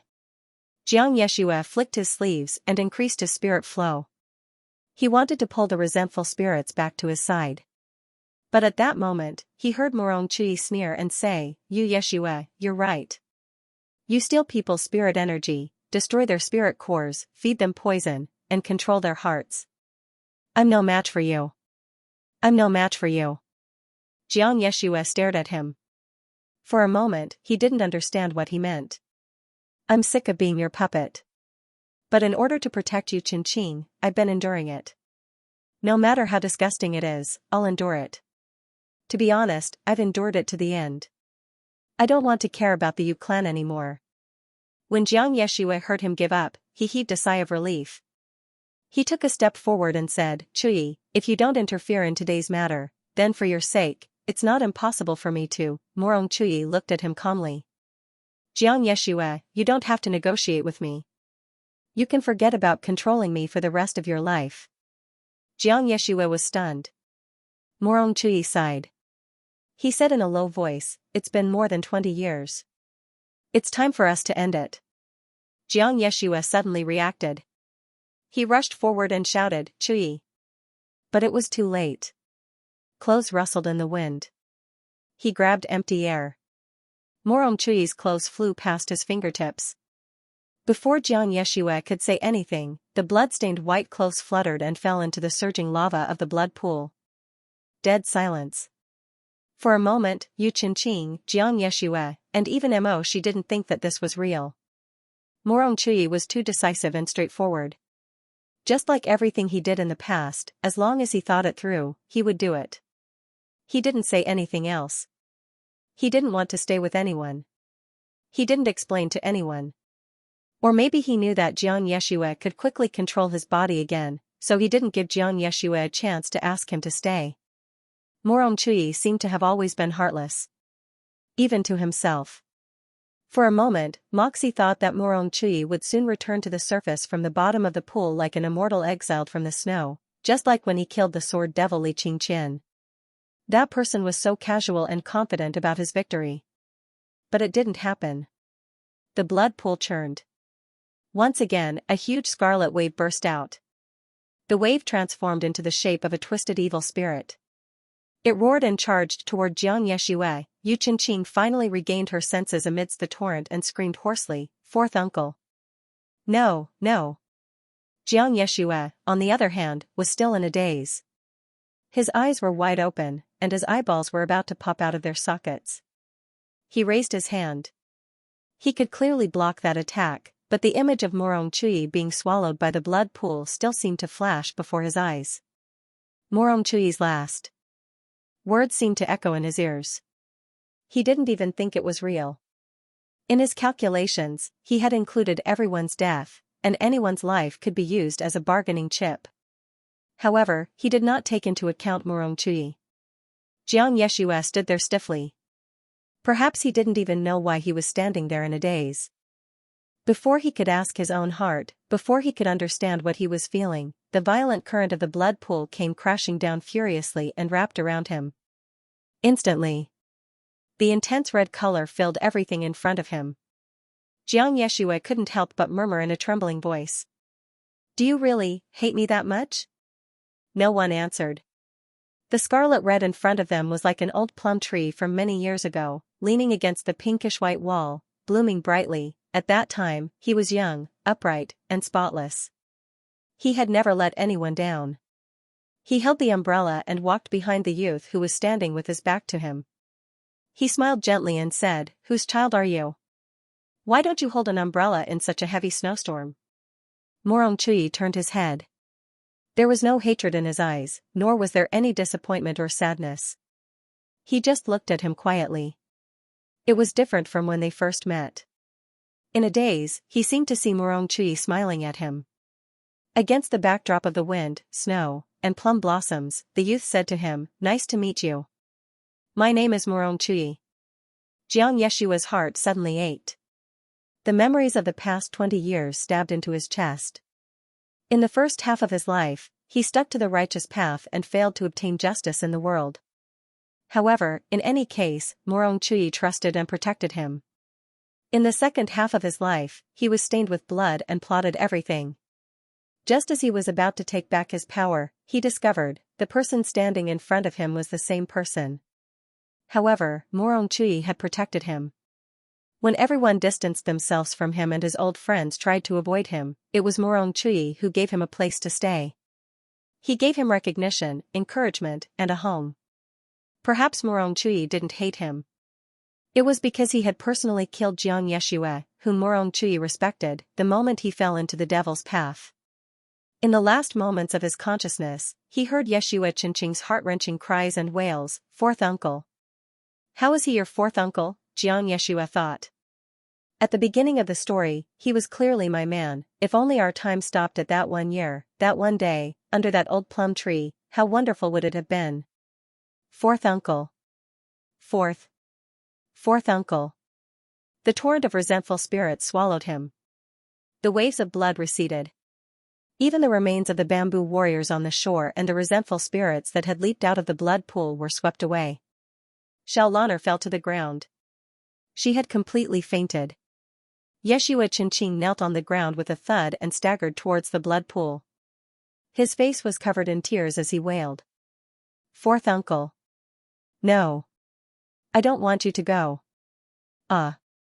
In the end, he could only vomit and wail in grief. I won't be angry with you anymore.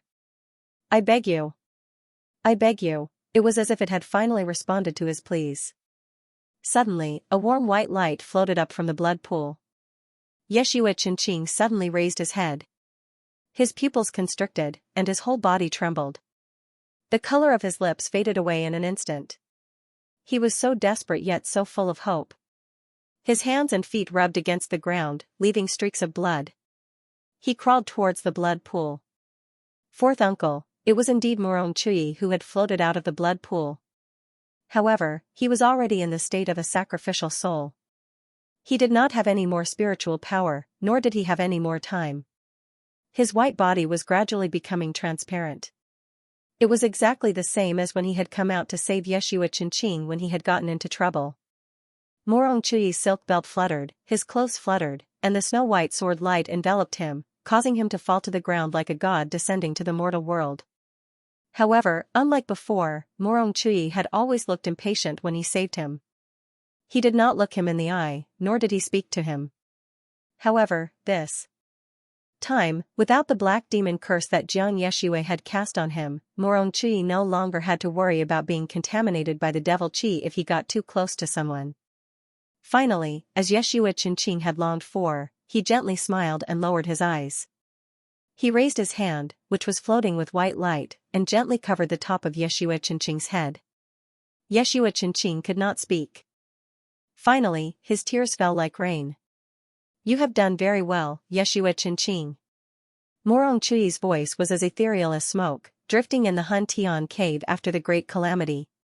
It's a pity that fourth uncle has never properly accompanied you, taught you, or cared for you. No, it's not like that. You have treated me well. I have let you down, it's me.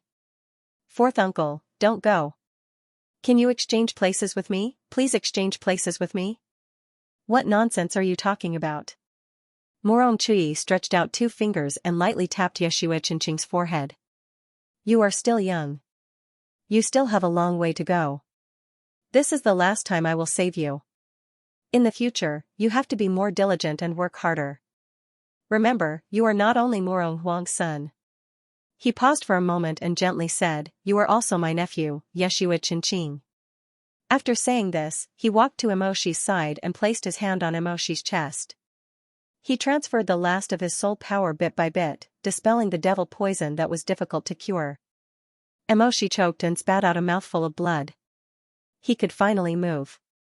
His throat was heavy and hoarse as he said, Morong. Morong Chui shook his head and asked in a low voice, you haven't told Gumain that I am his older brother, have you? Then don't ever tell him, Morong Chui said softly. I am sorry, Lord Shihi.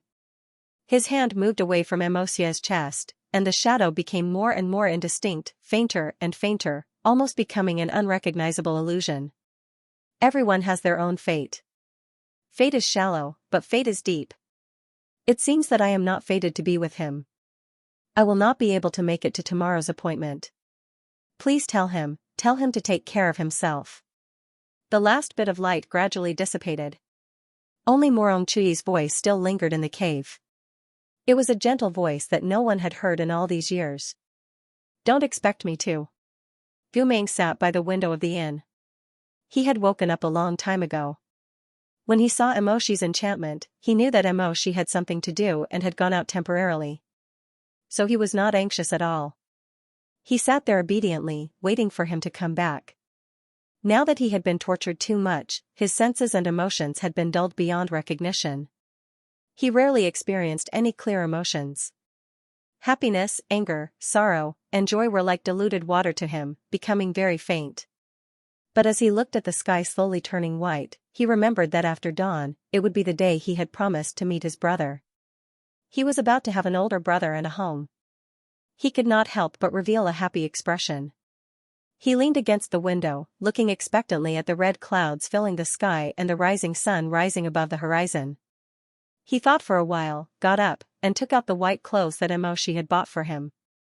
He felt that he was always careless, and such clean clothes were too easy to dirty. So even though he liked it, he did not dare to wear it. But today he was going to see his older brother, so it must be different. When Mok returned, the sky was just about to brighten. Dawn and dusk intersected. He pushed open the door and saw the person standing by the window.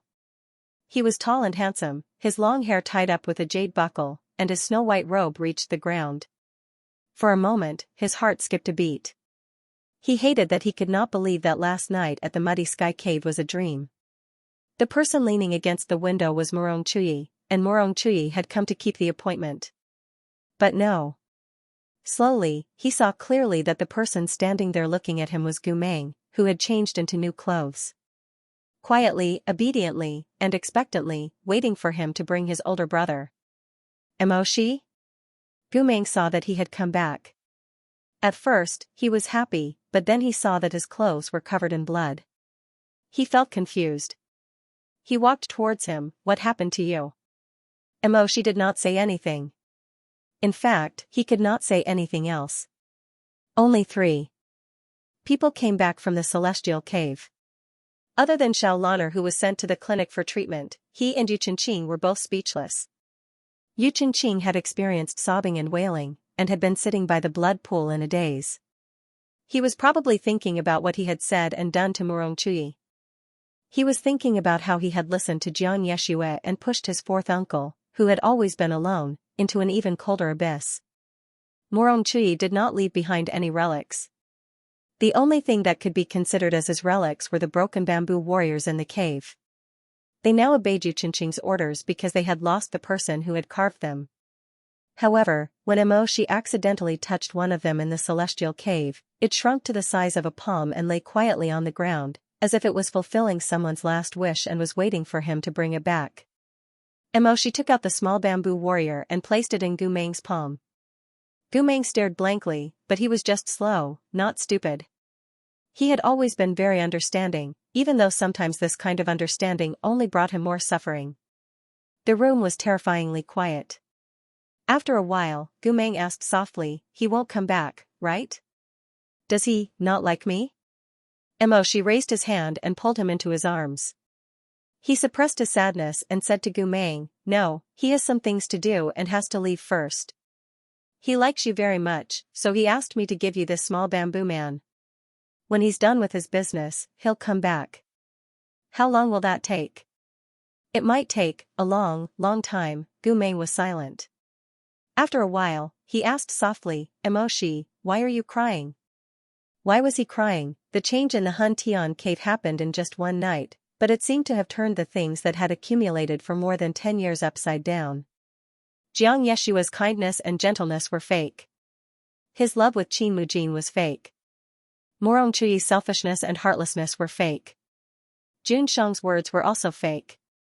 He seemed to be living in a series of interlocking schemes. He treated people with sincerity and showed them his sincerity, but in exchange, he only received one false face after another. He used to think that what he did for his country was right. He could clearly distinguish between right and wrong. However, after this shocking change, he found that they were all just chess pieces on the chessboard. How cruel was the current Jun Shang to be able to plot to let Jiang Yeshue bewitch Lu Zhanqing, sacrificing the lives of 70,000 soldiers, and then make Gu Meng have no choice but to listen to his orders, 5 years as a secret agent. Bearing the burden of sin and blood, he endured alone. In order to take back the last piece of Blood Demon's remnant soul, he once again lost the consciousness of being born as a human and missed the opportunity to recognize his brother. After sacrificing so much, they hoped that the war would end and Jiuzhou would be peaceful. But it turned out that they were just sharpening the sword in Jun Shang's hand. He only felt infinite fatigue. Because of the shocking change in the Hun Tian cave, Emoshi could no longer stay in Linen with Gu Meng to look for the hermit cultivator. The tragedy of the Yu family spread like wildfire from Linen to the whole Chonghua. The whole country was shocked. Emoshi and Gu Meng helped Yu Qingqing to clean up and accompanied him back to the capital. The funeral was like a silent absurd play. The royal family had to protect their face and couldn't expose the ugly deeds of Yu Juntian. But there was no crack in the world. In fact, everyone knew the truth of the matter in their hearts. The mourning and eulogy were particularly ridiculous. Emoshi looked at the altar through the fluttering white banners and the densely packed mourners. He looked at the solemn appearance of Jun Shang drinking wine. His nails dug deep into his palms. What did this person think of his officials, his soldiers, and his people? The mass mourning of the Yu family didn't last long. In addition to the fact that Yu Qingqing was no longer in the mood, it was more because the war between Chonghua and Liao country had happened frequently. While Jun Sheng was still paying his respects, there were already people from the military council waiting to report the situation at the border to him. The wind was filled with the heavy smell of gunpowder. Jiang Yeshua was right. The war between Chonghua and Liao country didn't end just because they got the remnant soul of blood-sucking scourge. Instead, it became more intense. Everyone at the funeral was anxious. Even the most optimistic nobles knew that the war between Chonghua and Liao country was imminent. I heard that the imperial preceptor of the Liao country created a new spell. He used it during the battle at the border. That spell was like a plague.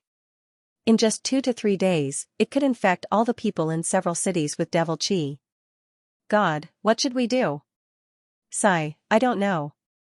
I heard that the swordplay platform and the Shenongtai platform have long been thinking of a way to break it. I just hope that they can think of an idea quickly. Liao country has been constantly sending troops to the border these days. I'm afraid that there will be a big war soon. The person who spoke had a pale face. If there is no way to resist the demon energy, who dares to charge and break through the enemy lines? Isn't that suicide? Anyway, I will never go to the front line. There was a lot of whispers. On one side, the Yu clan was in great pain. On the other side, a few old nobles were quietly discussing how to save their lives in the upcoming war. After all, people's sorrows, joys, and worries were not connected. Yu Qingqing didn't want to stay in the mausoleum. He didn't accept too many sincere condolences from those people. He returned to the Yu clan. So many people had died in the Yu clan. Now, it was terribly empty. He walked slowly under the veranda. Every time he went to a place, he would think of some past events and his heart would ache. He would hunch his body as if he couldn't breathe. He would have to sit on the same spot for a long time before he could continue walking. He was still so young, but it seemed that all his bones and joints had rusted overnight. Even walking had become difficult and stiff. He came to the door of Murong Chuyi's crafting room and was in a daze for a long time. This was one of the most difficult places to enter in Chonghua. It required a secret technique and a command incantation. However, Yu Qingqing seemed to be enlightened. He also seemed to believe in something. He raised his hand to push the door open. The small mecha puppet guarding the door creaked as it came out from a secret box. It asked him, "Who are you?" The voice was low and pleasant to the ears. It was the voice left behind by Murong Chuyi when he was still alive. Yu Qingqing seemed to be hurt by this voice. His chest hurt so much that he couldn't say anything. He didn't know what the secret technique and the command incantation were. He just bent down, buried his face in his palms, and choked with sobs. Fourth uncle. His sobs turned into howls. The small puppet just looked at him quietly. Yu Qingqing curled up and knelt outside the crafting room. He cried, "Fourth uncle, I miss you." The incantation was definitely not this. However, the door of the crafting room made a dull sound and opened with a creak. Yu Qingqing looked at it in a daze. He slowly stood up and walked in. The things inside were a little messy. The owner was a very busy person. Drawings were nailed all over the wall. There were all kinds of mecha and magic weapons drawn on them. Many of them were just Murong Chuyi's ideas when he was alive. He didn't have time to realize them one by one. Yu Qingqing looked at them one by one. Chonghua was greedy, angry, and stupid. Although it had a bad reputation, Murong Chuyi locked himself in the crafting room to refine things that benefited people.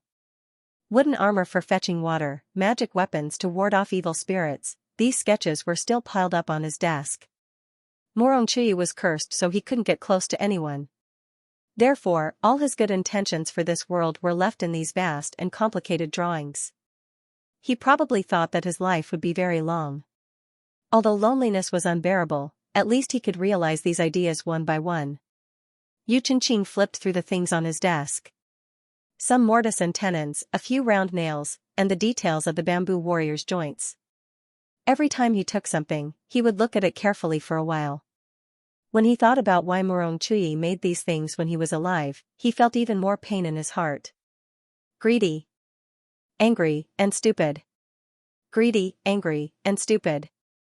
He was the most heartless craftsman. Curses were everywhere outside the window, but he was worried about the world inside the window.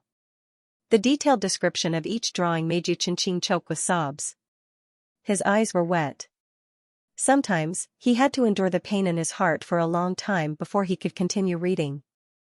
He understood that this wooden armor was to help the elderly and that the magic weapon was to protect the children. Yu Qianqing even found a stack of invincible Vajra talismans that imitated the Yu clan's craftsmanship.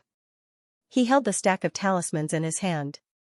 He suddenly understood that when the Xianxian sword demon caused mischief and when the poor people in Chonghua were unable to buy the Yu clan's protective talismans, the person who silently sent the talismans to the poor was not Jiang Yeshua at all. Instead, it was, Yu Qianqing held the yellowed talismans. It was as if someone had punched his stomach. He bowed his head and cried bitterly. It was his fourth uncle. All along, greedy, angry, and stupid had not been him. It was vigilance, determination, and wisdom that had been him. The gentle person, the magnanimous person, the person who persisted even when he was forced into a desperate situation, the person who always had a clear conscience, was his fourth uncle, Murong Chui, fourth uncle. Fourth uncle, Yu Qianqing wept bitterly. He had trapped himself in this small crafting room. The water in the crafting room was still flowing quietly.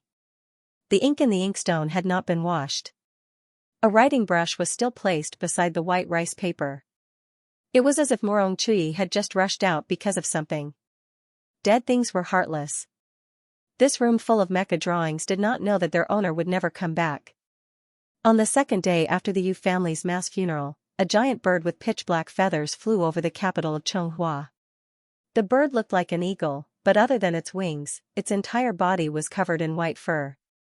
No one knew how the strange bird entered the country, but it flapped its wings and soared into the clouds. It was so fast that even the fastest blade master couldn't catch up to it. After circling the capital once, the strange bird turned into a black gust of wind and disappeared into the clouds. Following that, a torrential downpour fell on the capital for 3 whole days.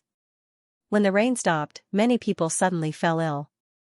After the medicine cultivators of Xianxia examined them one by one, they came to a chilling conclusion. Demonic energy. Every single one of those people had been infected with demonic energy.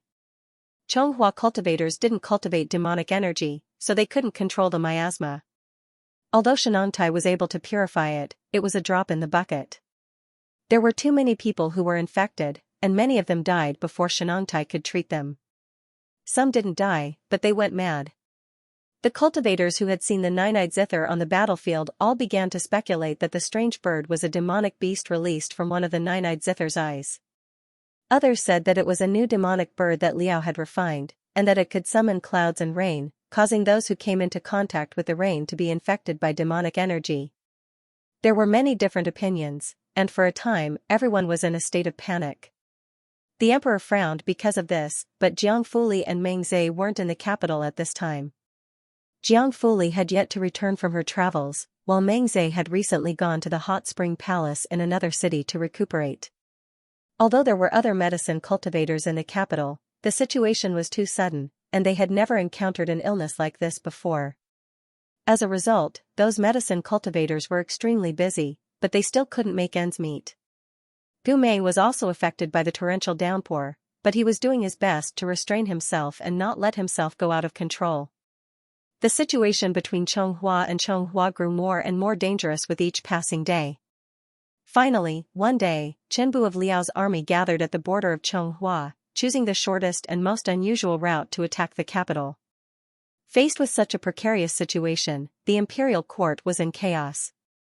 Some people said that they should rush to the front lines and take the initiative to fight. Some people said that they should use this opportunity to strengthen the defenses of the imperial city. There were even people who sighed at this time, complaining that the imperial city was built too close to burning country. In order to reduce the losses, they suggested abandoning the city and moving the capital. These people were usually like embroidered pillows. The heavy rain had soaked the grasses in their houses, and the stench had spread to the outside. Furthermore, he said with conviction, if that strange bird appears again and infects the cultivators with diseases, how are we going to fight this war? Let's retreat first. Where there's life, there's hope. Perhaps that strange bird is a new blood-sucking scourge that they have refined. Wouldn't it be impossible for them to win if they were to clash directly? At the very least, we need to develop an antidote that can expel the disease before we can confront the Liao country. Otherwise, we will be wasting our combat power. The group of people all had their own opinions. It was as if countless heads had popped out from the body of a monster, and they were all barking and biting at each other. The emperor had a splitting headache from the noise. He was unable to solve the problem of the demonic energy plague, so he could only write letters to urge Jiang Fuli, who was free somewhere, to return to the city. On the 8th day, Apothecary Jiang finally received the letter and rushed back to the imperial city. After 3 days of seclusion, the antidote was finally developed. Coincidentally, on this day, the Blue Pass sent a report of victory. They said that they had defeated the Burning Country's army and temporarily retreated to the north of the Phoenix River. The imperial court was quite relieved. The emperor wanted to celebrate the victory, distribute the antidote, and discuss the strategy for the war. Thus, he sent a message to all the emperors in the imperial city. Tonight, he would set up a banquet in the imperial palace's throne room. Emoshi originally did not want to go to this banquet. He loathed the emperor to the extreme. The reason why he did not go and settle the score with the emperor was because the country was in turmoil. There were internal and external troubles. Moreover, Gu Meng's health was very poor recently. After the incident at the Muddy Sky Cave, their plan to go to Linen to find a spirit realm cultivator had been delayed. He was worried about Gu Meng's health, but he did not feel at ease letting other people treat him. Coincidentally, Meng Zhe was not in the imperial city. He heard that right after they left, Meng Zhe fell ill and had to go to the hot spring palace to recuperate. Thus, since Jiang Fuli would also appear at the banquet and bring the antidote for the demonic energy, Emoshi thought about it and decided to bring Gu Meng along. Wearing a mask was a little stuffy after all. When Gu Meng sat in the carriage, he pushed the mask up, revealing a pair of misty blue eyes. He rested his chin on his hand as he watched the swaying shadows of the lanterns outside the bamboo curtain. His other hand was playing with the small bamboo warrior that Murong Chui had left him. Gu Meng had 2 treasures. One was this bamboo warrior, and the other was the brocade bag of unknown origin. Emoshi had been very concerned about this brocade bag since the first time he saw it in Luomei Garden. However, whether Gu Meng had recovered his divine sense or not, he had never told him the origin of this brocade bag. When he asked more, he could only say pitifully, "I don't have any impression of it. I can't remember at all. I only know that it is very important." Every time Emoshi saw his wronged expression, he could not say anything more. Later, he was even more unwilling to provoke him. He could only endure it and not let himself sulk when he saw the brocade bag. Gu Meng later probably saw that he was unhappy, so he showed him the contents of the brocade bag. In fact, there was nothing rare in it. It was just a piece of pure white shell money. He did not know who wrote the word fire faintly on it. Did some fire-type magician give it to you? Gu Meng shook his head. He pursed his lips and muttered, "I just don't know." He put the shell money back and put the brocade bag away. "I just feel that I like it very much. I can't throw it away." And who was the one who gave it to him that made him like it so much that he couldn't let it go, just like Murong Chui's bamboo warrior? It was still an unsolved mystery until now. When they arrived at the throne room, most of the aristocrats had already arrived. However, it still seemed deserted. Emoshi had attended many Chonghua banquets. He rarely saw a scene as bleak as tonight. Needless to say, Yu Qingqing did not attend the banquet. Princess Meng Zhe's seat was also empty. There was also Wang Shu Mansion. Looking at the Murong Lian's seat, Emoshi did not know what to feel. From what he had seen and heard in Lenin, he already knew that the Murong Lian was Gu Meng's other elder brother. Their blood relationship was even closer than the Murong Chui. However, the Murong Lian and the Murong Chui were not the same. He was like a floating dream that he had drawn himself, blown away by the wind and scattered into mist. No one could figure out what he was thinking. From childhood to adulthood, the Murong Lian had bullied and tortured Gu Meng. He even threw Gumeng into the falling plum garden to humiliate him after he returned to the city. It seemed that the more he suppressed Gumeng, the more he would feel at ease. However, when Gumeng was really in danger, he was unwilling. He would save him even if he had to die. The nobles around were whispering to each other. "Hey, have you heard? The Lord Wangshu seems to be dying." "Really? Didn't the Lord already send the best cultivators from Xianxia to treat him? How could he still? He's been hanging on by a thread. The Lord is also doing his best for him. Other than the Lord, who would care about him? He's so unpopular." The red-painted banquet table was empty. She suddenly remembered that after Madame Zhao's death, the Murong Lian no longer had anyone close to him.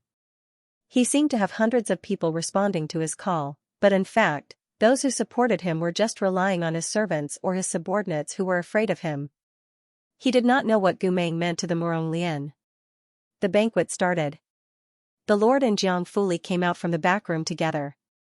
Jiang Fuli had been wandering outside for a long time and seemed to have become more simple. Probably because the country's fate was in danger, he was not as rebellious as usual. Instead, he stood quietly beside the Lord. His green robe was loose, and his wide sleeves were hanging down.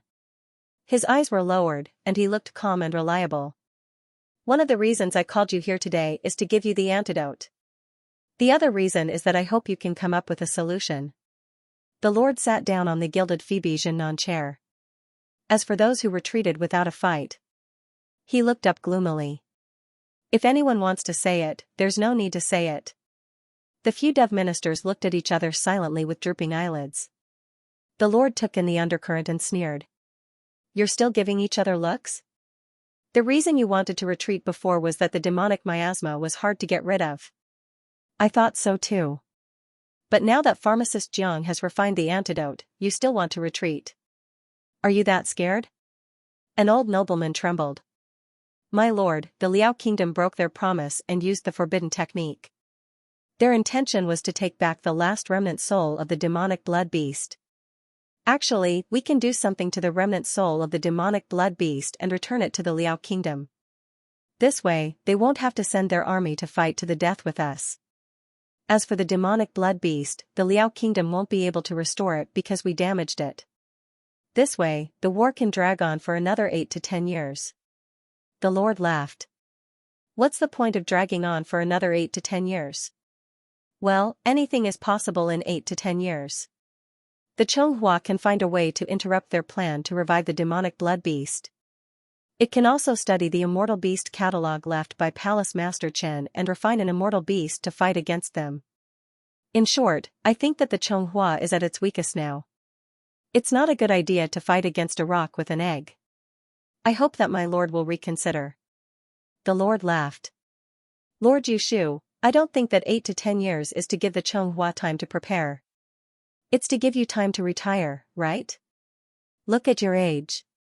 After 8 to 10 years, it's about time for you to retire.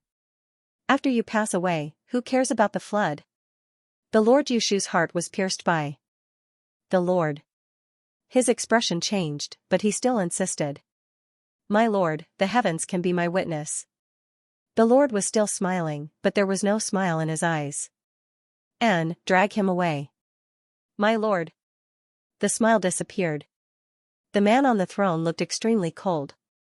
It was as if his entire body was emitting a chill. "I said, drag him away." "Yes. Dr. Zhang's antidote doesn't need to be left in the Yushu residence." The Lord said indifferently.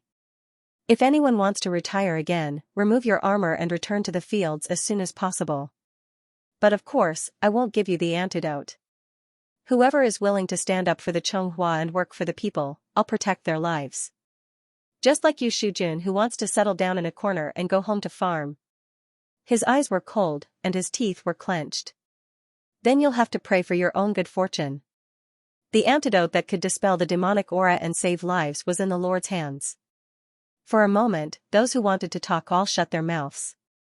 Jun Shang's pair of eagle eyes looked around the entire main hall, and then he smiled again. "If you guys are always like this now, so uniform and obedient, then there will be hope for Chonghua to unify the 9 regions and bring peace to the 4 seas." Emoshi heard this and couldn't help but feel disgusted. No matter what the Lord said, he would always talk about the happiness of the people and the well-being of the people. Even though he knew that the Lord's heart was unpredictable and that his words couldn't be completely true, he didn't know that he could be so hypocritical. In the end, the Lord's attitude towards the black demons wasn't one of using, but of coveting. Gu Meng had once risked so much pain to search for the Lord's techniques, so the Lord had probably coveted them for a long time. Bringing peace to the four seas was fake. It was just a trick. It was a banner that he used to drive the loyal officials and heroes. Unifying the 9 provinces was this man's true words. Since no one wanted to retire for the time being, the Lord ordered Jiang Fuli to distribute the antidote in the brocade box to the owners of each residence. While waiting, Gu Meng sat beside Emoshi, his blue eyes quietly following Jiang Fuli's movements. "Why do you keep looking at him?" Gu Meng said. "What did he distribute?" "Everyone seems to want it." Emoshi explained, "It's medicine." "Isn't the medicine very bitter?" Gu Meng frowned. "Why are they waiting to eat this? Will we have it too?" Emoshi raised his hand and touched his head. "I'll find a way to get some sweet ones for you." Seeing Gu Meng nodding with satisfaction, Emoshi sighed in his heart and turned to look at Jiang Fuli, who was distributing the medicine in the distance. He planned to wait until the banquet was over to talk to pharmacist Jiang alone. He didn't know if there was any way to alleviate Gu Meng's illness. Jiang Fuli was talking to Lord Changfeng. After the battle in the Muddy Sky Cave, Xiao Lan'er had been in a coma. Her spiritual nucleus was taken away by Jiang Yeshua and she was made into a puppet. Her small body had suffered too much. Lord Changfeng was full of regret. These days, he had been worried sick about his daughter's health. He pulled Jiang Fuli and kept saying something, but Jiang Fuli was always indifferent. She only replied with 1 or 2 sentences, and in the end, she just rolled up her sleeves and left. However, while he was talking to Lord Changfeng, he accidentally dropped a small pill of exorcism medicine on the ground. Lord Changfeng obviously didn't get the answer he wanted. He was extremely sad and didn't care about his own life. He didn't care where the exorcism pill rolled to. Jiang Fuli glanced at him and didn't want to talk to him. She picked up the medicine from the ground and pushed it back to the banquet table with her long fingers. Then, she turned around and went to the next table. However, Emoshi, who had witnessed the whole process, vaguely felt that something was wrong. Before he could figure out what was wrong, a creepy feeling crept up on him. He stared at Jiang Fuli and couldn't see anything strange. However, he felt that something very important and very obvious was wrong. He just couldn't figure it out at the moment. There was something wrong with Jiang Fuli. There was something very wrong. What exactly was it? Just as he was frowning and thinking, he suddenly heard a cold voice outside the door of the Golden Imperial Hall. "Put down the medicine in your hands. Don't eat it." Everyone was startled and looked towards the door in unison. They saw a man in a royal blue robe slowly walking up the stairs. His eyes were like a fox's and his expression was tired. He looked very weak, but at least he could walk and his mind was clear. Someone shouted in surprise, "Aya, Lord Wangshu?" Who else could this man who was slowly walking over be the rumored Murong Lian whose life was hanging by a thread and who was seriously ill? The hall was deathly silent for a moment. Only the candles with dragon patterns were still burning flamboyantly, illuminating everyone's faces. The Murong Lian slowly walked out from the shadows, stepped into the hall, and stood in the middle of the sea of eyes. Raising his face, his 3 white peach blossom eyes looked coldly at the man on the throne. Juansheng.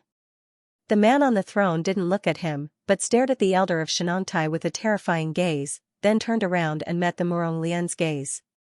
Obviously, his face was like facing an abyss, but he still reluctantly covered it with a layer of warmth, a bit of concern, and smiled. "The Lord Wangshu's body is in danger, why did he still come to the banquet?" The Murong Lian lightly said, "Thanks to Juansheng's blessing, he's already recovered." Finished speaking, he said to everyone, "Put down the medicine in your hands, that's not the antidote, it's the poison." Everyone was shocked. "What?" Juansheng was silent for a moment, his eyes dark, then he slightly raised his chin, indicating the elder of Shenantai to support the Murong Lian. "Elder Chen, the Lord Wangshu has been talking nonsense these days, you're the chief medical officer, don't you know how to look at him carefully?" Why aren't you taking him to rest? Ah.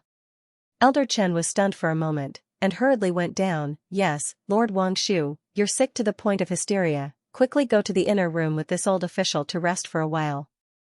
Saying so, he wanted to pull on Morong Lian's sleeve, but Morong Lian only glanced at him and said coldly to Elder Chen, "Old darling, you know very well what you've mixed into the medicine you've given me these past few days. Take advantage of the fact that my temper hasn't flared up yet and quickly scram. Otherwise, I'll let you know what pain is." Elder Chen's head was full of sweat, he shrank his neck from the Morong Lian's scolding, and trembling with fear, he looked at Junshang. Junshang's complexion gradually turned a little green, but he was still calm. He squeezed out a smile. "Morong Lian, I think you've lost your mind due to illness." The Morong Lian didn't make a sound. He was the one who looked the most like Junshang out of all the collateral relatives. At this moment, he was standing in front of the palace hall. His face, which was similar to the Junshang's, was devoid of any respect as he faced the throne indifferently. This made Junshang shudder. A long time ago, the prophecy about Ziwei Star is in chaos, brothers fight against each other, and brothers fight against each other, suddenly floated to the bottom of his heart. However, the Morong Lian was a branch family, not the main family. How could it be him? How could it be him? Little by little, he clenched his fists tightly on the Namu armchair, causing his meridians to bulge. However, he still gritted his teeth and smiled. "It's also my fault for not being able to cure you. Who told you to lose your mind and come to the throne room to cause trouble?" "Monarch, what are you saying?" The Morong Lian said faintly. "Monarch, these days, day and night, you've asked Elder Chen to take good care of me. You can't let me die immediately to avoid arousing suspicion, but you also can't let me recover my health because I know too much." Junshang sneered and said with a gloomy face, "You've smoked too much of floating like a dream, indulging in wine and women, leading a drunken life. I think you can't even distinguish between waking and dreaming." He repeatedly said that the Morong Lian was suffering from hysteria and talking nonsense. Originally, everyone was frightened and didn't believe him. However, at this moment, when floating like a dream was mentioned, some people's expressions relaxed. Everyone knew that if one smoked too much of floating like a dream, they would have hallucinations. The Morong Lian had never left his tobacco pipe in the past few years, so it seemed that he was indeed terminally ill. Looking at the current appearance of the Morong Lian, who was dressed casually and didn't take care of himself, he indeed looked like a lunatic. However, these people didn't include Emoshi. Emoshi knew too well what the Morong Lian looked like when he was about to cause trouble.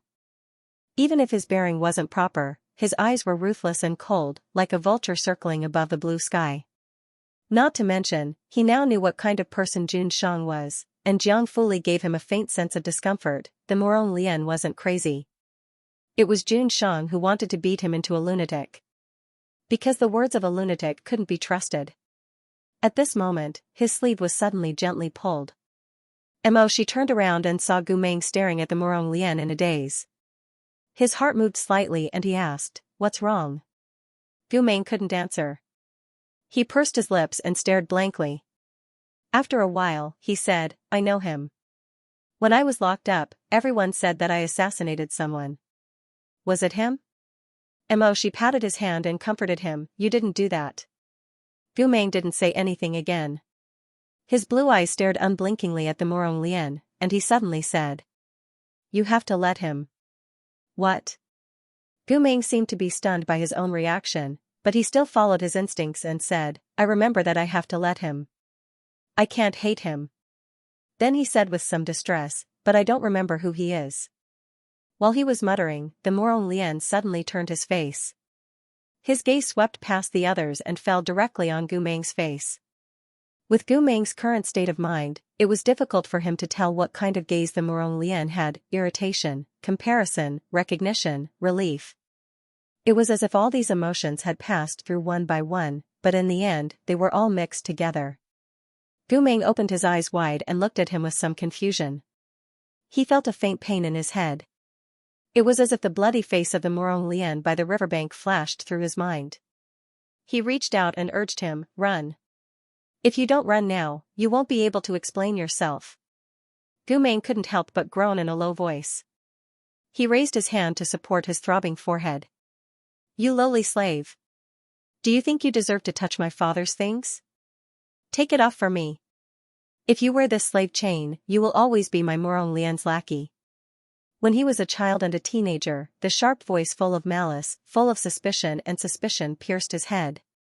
But in the end, it became a woman's gentle voice, Meng, they saved your life. There are many things that Aunt Lin can't explain clearly, but, don't hate them too much, okay? There was also the hoarse urging of the Morong Lian when he was attacked. Run, Gu Meng couldn't help but lower his head and frown. He gritted his teeth and his eyes were confused. Sensing his abnormality, Emoshi immediately asked, what's wrong with you? Gu Meng muttered in a low voice, I don't know. He raised his eyes and looked at the Morong Lian again. This time, he met the Morong Lian's eyes. The Morong Lian's eyes were a little evasive, but then he turned back and stared at him unhappily. In the end, he softened and became calm. Gu Meng suddenly said softly, I believe him. He's not crazy. The Morong Lian was too far away to hear Gu Meng's words, but he seemed to have made up his mind when he met Gu Meng's eyes. He turned to look at Xianxia again and raised his voice. The Morong Lian, only wanted to protect the prosperity of my Wangshu family for generations. I didn't care about the lives of others. Because of this, I have always been complacent and content. I was arrogant and willful because Xianxia didn't doubt me. For more than 30 years, there hasn't been a single thing that I can be proud of. But I have a brother who didn't forget what he was supposed to do even after I stepped on him. Even after being splashed with dirty water, he still stuck to his original goal of protecting the Chonghua people. When I was worried that he would covet my position and take away my family's wealth, he endured humiliation and didn't do anything for himself. I feel like I'm F**king inferior to him. The Morong Lian raised his peach blossom eyes and said each word clearly. Laozi is not happy. When have I, the Morong Lian, ever admitted defeat? I fought with Lord Shihe, I fought with Lord Chenglu, I fought with the heavens, I fought with the earth, I fought with my life. In the end, I lost to such a lowly brat. The Morong Lian sneered, but he didn't have any intention of mocking Gu Meng. He raised his pipe and took a deep puff. In the thin smoke he exhaled, he said calmly, I don't accept this. Xianxia narrowed his eagle eyes, Morong Lian, you should finish your nonsense. Morong Shen. When these 3 words came out, the entire hall was in an uproar. Xianxia's face was cold and pale. This name hadn't appeared in the Golden Hall for a long time, but who didn't know that it was Xianxia's name? Calling Xianxia's name in front of the hall was a crime punishable by death. Morong Shen. The Morong Lian slowly repeated these 3 words again, pronouncing each word clearly. He sneered, you listen to me well. In the past, everyone said that I, the Morong Lian, was a dandy. Today, Laozi has changed. Today, I want to be a hero. You are far from the word hero. The Morong Lian symbolically bowed, you let me win, you let me win. You are very close to the word shameless. Xianxia suppressed his monstrous anger and said word by word, Morong Lian, are you tired of living and want to die? The Morong Lian sneered, baby, didn't you already send someone to kill me? He turned around and said to the civil and military officials, everyone, look carefully. The pill in your hands is not an exorcism prescription, but a medicine that can influence people's hearts. Everyone was stunned and shocked. What? A medicine that can influence people's hearts? The bridge of Xianxia's nose wrinkled. His face was like that of a tiger or a wolf. He said gloomily, that's preposterous and ridiculous. Everyone knows that Jiang Fuli's medical skills are at the peak of perfection, and he is free and unrestrained. Morong Lian, even if you want to slander me, you should make up something not so outrageous. Then he turned his eyes, Dr. Jiang, the Lord Wangshu said that you helped me to bewitch people's hearts. I am curious, how can there be a method in this world that can easily influence people's hearts? Jiang Fuli said, the most effective method is the 8-bitter everlasting hatred flower and the precious chess piece. However, it is not easy. The former requires the soul of the demon race to cultivate, and it is extremely difficult to bloom. The latter is one of the 3 ancient forbidden techniques. Then he coldly glanced at the Morong Lian. Lord Wangshu, you really think too highly of me. Did you hear that? Jun Shang said coldly, Morong Lian, you can't be saying that I have refined one of the two, right? Moreover, whether it is the 8-bitter everlasting hatred flower or the precious chess piece, the method of execution is definitely not to make people take medicine. Pausing for a moment, her gaze swept across the ministers. However, if anyone is fearful and believes Morong Lian's words, you can return the pill to alchemist Jiang and go find a way to resist the demonic aura. How could the old officials who were greedy for life and afraid of death be willing after hearing Jun Shang's words? After hesitating for a moment, someone said, Morong Lian, are you crazy? Jun Shang is above tens of thousands of people. Why do you need to go through so much trouble to influence people's hearts? I think the person who wants to influence people's hearts is you. The Morong Lian sneered. Didn't Jun Shang say why he needs to influence people's hearts just now? Then he repeated what Jun Shang had said before. If you are always like this, so uniform and obedient, then there is hope for the Chonghua to unify the 9 provinces and bring peace to the 4 seas. When the officials heard this, they were silent. Some people secretly peeked at Jun Shang's expression. The Morong Lian narrowed his eyes and said with a kind of almost deliberate pity, Morong Chen, it's okay, I really understand you too much. You said that on your journey, when you were the crown prince, you were always criticized behind your back. Before the previous emperor died, they wanted to replace you on the throne.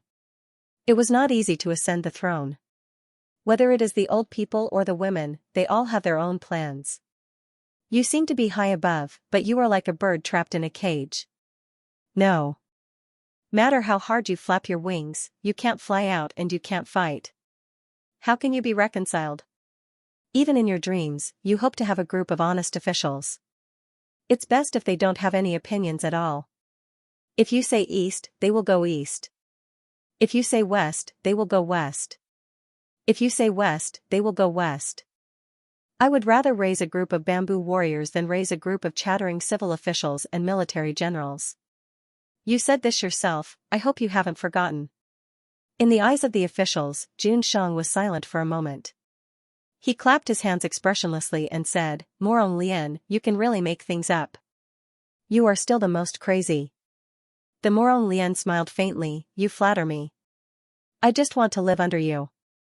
Day and night, I guess your intentions and cater to you. I understand you better than others.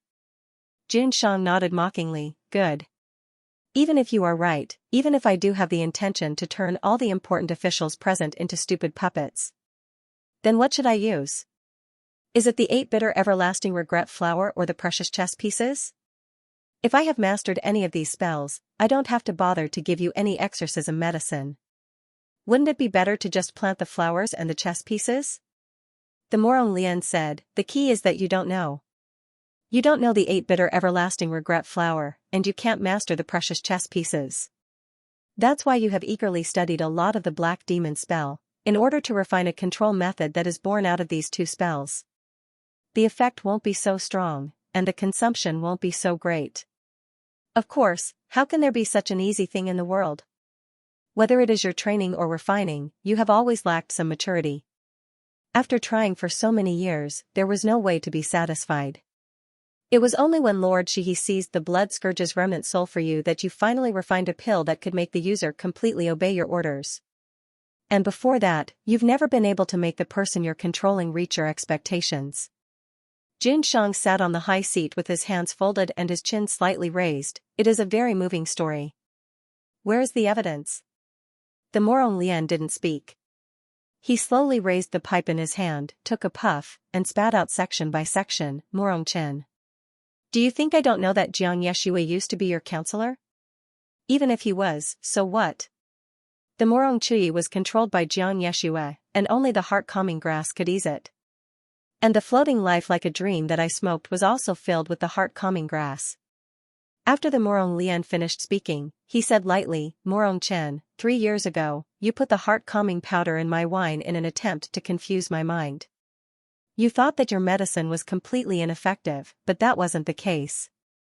Although the medicine you refined at that time wasn't perfect, it was already effective. I had been relying on floating life like a dream to keep my mind clear. As he spoke, he spat out the last of the thin smoke and sneered, Do you think that I, the Morong Lian, really didn't investigate the despicable things you did to me? Upon hearing this, Shi suddenly froze. He remembered that he had met the Morong Chui by chance in the academy and smelled a very familiar scent on him. At that time, he didn't remember what it was, but now that the Morong Lian mentioned it, he suddenly realized that it was a very similar scent to that of a dream.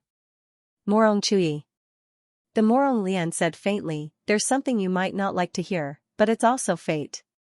You were born at this time, so you're bound to face these internal and external troubles.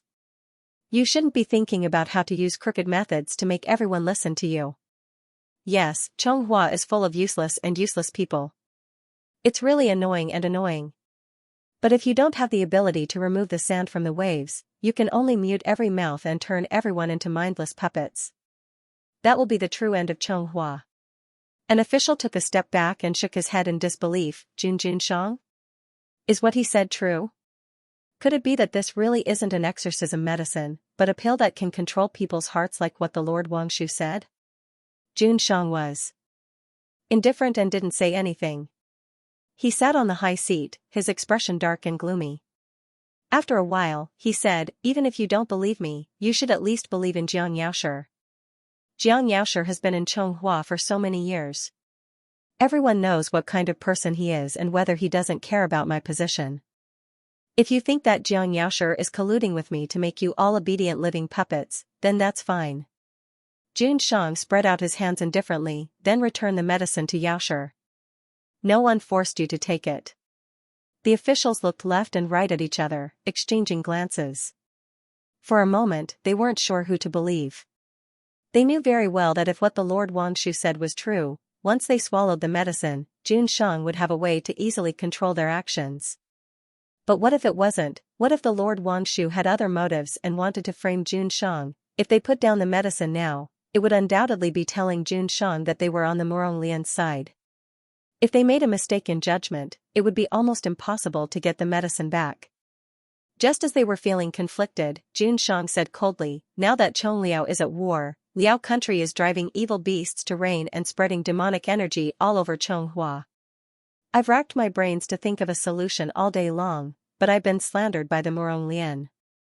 I have no reason to explain myself. If you all want to believe me, please believe me." He turned his head. "Jiang Fuli. Yes? Take back those pills that aren't needed. There's no need to give them to everyone." "Yes." Once they heard that the monarch was going to take back the pills, some people finally panicked. Some of the nobles who didn't really trust Morong Lian stood out. They threw caution to the wind and pointed at Morong Lian, scolding, "Are you crazy?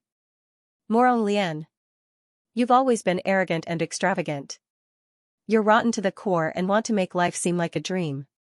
How shameless. Isn't he such an unscrupulous person? It's not like you don't know what kind of despicable tricks he used to defeat Lord Shihi in the competition." Some people heard this and looked at Shi. "Don't you think so, Lord Shihi?" Shi didn't respond. These people were noisy, but he kept staring at Jiang Fuli with a frown. Everyone was confused. Lord Shihi. Shi still didn't speak. Just when they thought that Shi wasn't going to say anything, he suddenly opened his mouth. He said to Jiang Fuli, "Medicine Master Jiang, you know best whether the Morong Lian smoking pipe is filled with a large amount of heart-calming grass. Why don't you test it on the spot?" The Morong Lian turned around and stared at him. "Shi, what do you mean? This Jiang guy is Morong Xian's lackey. You want him to test me?" Shi said, "Medicine Master Jiang has opened a clinic in Chonghua for so many years. I don't think he's as you say."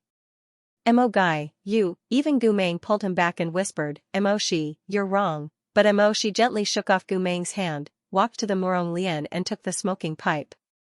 Under the angry gaze of the Morong Lian, he handed it to Jiang Fuli. "Medicine Master Jiang, please test it." Jiang Fuli was silent for a moment. She took the smoking pipe, took out a few strands of tobacco from the tobacco pouch, and examined them carefully in her palm. The candlelight in the main hall flickered from time to time due to the wind. Everyone's attention was focused on Jiang Fuli, who was carefully examining the Morong Lian's tobacco. Because of this, Shi finally confirmed his thoughts. The moment Jiang Fuli raised her head to speak, he suddenly condensed a snake whip, turned it into a sword, and pointed it at Jiang Fuli's throat. The ministers didn't know why this happened and exclaimed, "Lord Shihi?" This, Jiang Fuli narrowed her eyes and asked, "Lord Shihi, what do you mean by this?" "Mo," she said coldly, "Medicine Master Jiang. Aren't you night blind with your left eye?" Everyone. Yes. Wasn't Jiang Fuli blind with only one eye at night? Mo, she said coldly, "Medicine Master Jiang, you used to wear a glass mirror to see at night. Are you going to tell me that you've suddenly recovered from your night blindness? Or are you going to tell me?" He paused, and his voice was as cold as ice. "You're not Jiang Fuli at all?" When the officials heard this, they were shocked. Indeed, Jiang Fuli had night blindness, and it was a very special condition. No matter how bright the candles were, as long as it was night time, his left eye would not be able to see clearly. He would have to wear a single-piece glass mirror to move normally. Jiang Fuli's expression changed slightly. After a while, he said, "I've been traveling all over the world. What's so strange about me recovering from my illness? Do I have to tell Lord Shihi?" Although he argued like this, everyone's suspicions did not diminish. Jiang Fuli had been in Chonghua for so many years, and his night blindness had never been cured. How could it be so coincidental that he recovered at this critical moment? But Emoshi said, "Oh. Congratulations, Alchemist Jiang."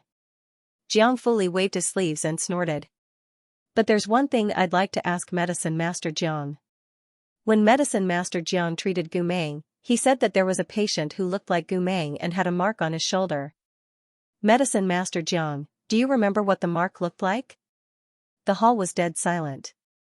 Only the sound of water dripping could be heard echoing in the hall. Emoshi waited for a long time. When he did not answer, he said coldly, "You're really forgetful." Under such a strange conversation, the others could not help but ask Jiang Fuli about things that only they and Medicine Master Jiang knew. Jiang Fuli's expression became worse and worse under the pressure of the crowd. Emoshi Shuiran's sword was still at his throat. He could feel that Jiang Fuli's spiritual waves were becoming more and more unstable in the chaos. It was even approaching tyrannical. Emoshi suddenly shivered. He pulled back his sword and said sternly, "Be careful." Some people reacted slowly and could not dodge in time. Emoshi landed on the ground and raised his hand to cast layers of bounded domains. Almost at the same time, the place where Jiang Fuli was standing burst out with dazzling silver light. The strong spiritual waves were like the north wind from outside the Great Wall. They smashed against the bounded domains and made loud bangs. What on earth is this? Monster. It's a monster. A terrifying hell tore out from the core of the white light. It penetrated the roof tiles and went straight to the sky. The hell of the ferocious beast was full of vigorous spiritual power. Some people with weak cultivation or old bodies felt their chests tremble. Some fell to the ground and some directly spat out a mouthful of blood. The Moron Lian was also bleeding from the corner of his mouth. He slowly retreated to the side of Emoshi and Gu Meng. He looked at Gu Meng first and met Gu Meng's blue eyes. He could not help but feel embarrassed. He turned his gaze to Emoshi and asked with a frown, "What on earth is this?" Emoshi stared at the shadow in the white whirlpool that was becoming clearer and clearer. He said, "It should be the remnant soul of the blood-sucking scourge that we captured for him." As soon as he finished speaking, as if to confirm his guess, a strong wind swept the ground, and the turbulence exploded. With a loud bang, the roof of the throne room was pierced with a big hole. The palace servants screamed and ran away. Amidst the turbulence that rustled like sand and sand, the white light rushed out from the roof and turned into a huge beast under the dark night sky with eyes as big as golden drums. It had the beak of an eagle and the body of a dog. Its wings were spread. Wherever it passed, wind and thunder surged. The sky was already filled with muffled thunder. It squinted its eyes. Its blue eyes were like two shining mirrors. Through the broken roof tiles, it reflected the people who were attending the banquet with different expressions. Someone screamed, It's the evil beast that made the rain. Isn't it the evil beast of the burning country?" But more people reacted. They turned around, their eyes full of shock and horror. They looked at the man on the throne with a look of looking at a madman. Lord Xianxia, Morong Chen, was still the same as before, extremely calm and indifferent as he sat on the high seat. The wind and clouds stirred up by the magical beasts and the lightning flashed in and out of his dark pupils. He looked at the ministers coldly, his lips actually carrying a trace of ridicule. Someone reacted and asked in a trembling voice, "Could it be you? Emperor Morong Chen. So the evil reign in front of the Chonghua was made by you. It has nothing to do with the burning country. It was you who wanted to force us into a corner and force us to take your exorcism potion. This evil beast was made by you." The questioning was like a tide. The emperor smiled slightly. There was a kind of suppressed madness on his pale and handsome face. He crossed his fingers and said lightly, "I gave you a chance. I hoped that you would be obedient. I waited for you for many years. You didn't cherish it. Don't blame me for being arbitrary. Morong Chen. Are you crazy? Even the burning country used black magic to fight against outsiders. As the ruler of a country, you didn't hesitate to refine magical beasts to harm the people of your country, deceive the civil and military officials into taking your medicine, and fall into your traps one after another just to make your subjects submit to you? You, how vicious you are. You are not worthy of being the emperor." All of a sudden, the truth surfaced with a loud crash. All of the nobles present, regardless of how cowardly they were in the past, couldn't help but burn with rage, their eyes bulging with rage. "Fatuous emperor. You are worse than a beast." Morong Chen sneered, "What? Do you all want to force me to abdicate? You did such a ridiculous thing. For your own selfish reasons, you cultivated evil ways and killed the people. You still want to sit on the throne? Morong Chen, you are not worthy of being the emperor. Is it up to you to decide whether I am worthy or not?" Morong Chen sneered and licked his lips. He looked like a hawk and a wolf. "You want to change the world? Why don't you see if you bunch of useless people have the ability to do so?" As he said that, he raised his finger and said, "Jingchen, it is difficult to discipline your subjects. Kill the traitor." The evil beast that was refined by him using the blood demon's remnant soul let out a roar in the night sky. In an instant, clouds gathered, sand and stones flew, and lightning surged. It suddenly turned into thousands of sword rays and slashed towards the main hall. In an instant, there was a shattering sound. Bricks and tiles flew everywhere. Countless sword rays fell like hailstones. The cultivators below panicked and angrily opened their enchantments to defend themselves. However, the blood demon was too ferocious. Even if it was just a beast refined from a remnant soul, it was still unstoppable. "Father! Lord!" The change happened too quickly. Some of the old nobles who didn't work hard and neglected their cultivation could not react at all. They were directly pierced by the blood demon's sword chi and died in the golden hall. The main hall was suddenly filled with cries and screams. "Open the enchantment! Quickly open the enchantment! Who can save my father? Woo woo woo, this evil beast is too powerful. I can't hold on." The tiles fell and the sword rays fell. There was no escape. A child who came with his father sat next to the corpse. Seeing that he was about to be assassinated by the second wave of sword rain, Gumeng suddenly rushed out of the enchantment. The Morong Lian was shocked. "Hey! Do you want to die?"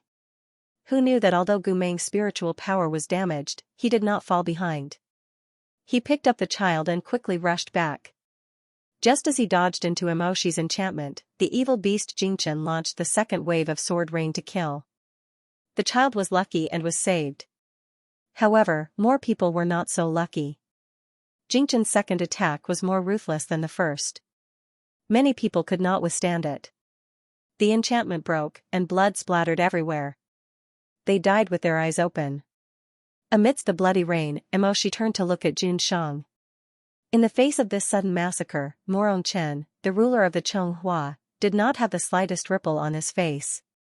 It was as if this situation had been rehearsed thousands of times in his mind. It was as if these people were really like bamboo warriors to him. They were just chess pieces that could be thrown away and discarded at will. The retempering of the evil beast Jingchen was still causing more casualties. Emoshi's palm condensed blue light. He stared at Jun Shang and ordered sternly. Swallow the sky, summon. The scepter broke through the air with the whale's cry. It spread out into a powerful divine weapon that was covered in flowing light. The swallow the sky whale appeared. Its huge tail swung and jumped, forming a natural barrier that covered the entire Jinluan Hall. Jingchen seemed to be very afraid of the spirit of the swallow the sky whale. Countless sword rays suddenly retracted and gathered in the sky again to form the original shape of an eagle with wings and a dog's body. It hissed and growled threateningly at the illusory body of the swallow the sky whale. However, it jumped in the sky and did not dare to fight. Under the protection of Mo Shi swallow the sky whale, the people in the hall were temporarily able to breathe. Some of them fell to the ground and gasped for breath. Some of them rushed to their relatives with tears in their eyes. There were even some who were filled with hatred. They wanted to rush up and kill Morongchen. Morongchen. Father. Woo woo ah ah ah ah. Father. However, what made people uneasy was that even though the situation had reversed, Morongchen did not have any fear or surprise. He used a kind of bone-chilling calmness to turn his eyes and look at Mo Shi. After a moment, the corners of his lips curled into a faint smile. Morong Lian narrowed his eyes. What are you smiling at? I'm smiling because Lord Shihi is indeed very capable. He has been gifted since he was young. His swallow the sky whale power is really enviable. Morongchen said slowly. But you, Morong Lian, why don't you use your brain and think about it? Do you think that you are the first person that I will use as a puppet for my test? No, I will only use the poison of the black demon on you if I am not confident in using it. Before I used you as a trial, I had the only medicinal pill left behind by Qin Tang. It was refined from the seed of the 8-bitter everlasting regret flower of the demon race. I used it to make a puppet pill that could hibernate in people's hearts for a long time without being discovered, the only one. 10 years ago, I chose a strong enough person and hid the pill in his body. If he met with any misfortune today, I will awaken the pill and make him lose himself and work for me. Suddenly, a bone-piercing chill rushed up from the bottom of his feet and covered his entire body. Who do you think I will use it on? Almost everyone's gaze fell on Mo Shi in shock and fear. Even Mo Shi's expression changed. Morongchen still sat calmly on the throne and said calmly, "This was originally my worst plan. I did not expect that I would still have to do it in the end." As he spoke, he raised his finger and a flame suddenly lit up. A faint light jumped in the depths of his black eyes. Monarch stared at Mo Shi, who was protecting everyone in the hall. His lips and teeth clenched as he said, "Puppet pill, disperse." Following Jun Shang's order, everyone trembled. Only Gu Meng was mentally impaired, so he didn't know what was going on. But when he saw this situation, he understood that it had something to do with Mo Shi. He was instinctively afraid that Mo Shi would be injured, but he didn't know what to do. He instinctively threw himself in front of Mo Shi, blocking the unknown danger for him. Other than him, everyone else was scattered at the edge, trying to protect themselves. It was no wonder they were like this. Everyone knew how terrifying Mo Shi's strength was. Once controlled by Jun Shang, the consequences would be unimaginable. They didn't have a deep relationship with Mo Shi, so why would they rush up to protect Mo Shi for no reason and do something so useless? Mo Shi couldn't imagine that Jun Shang had already planted a puppet pill in him. His head buzzed, and he pushed Gu Meng away. Gu Meng only stared at him with his blue eyes, unwilling to move. Mo Shi said sternly, "Morong Lian. Take him away." "I won't." Gu Meng broke free from the Morong Lian's hand. "I'll protect you." Mo Shi's eyes suddenly became wet. He didn't look at him anymore, and instead said to the Morong Lian, "Take him away." Jun Shang only smiled coldly at this scene.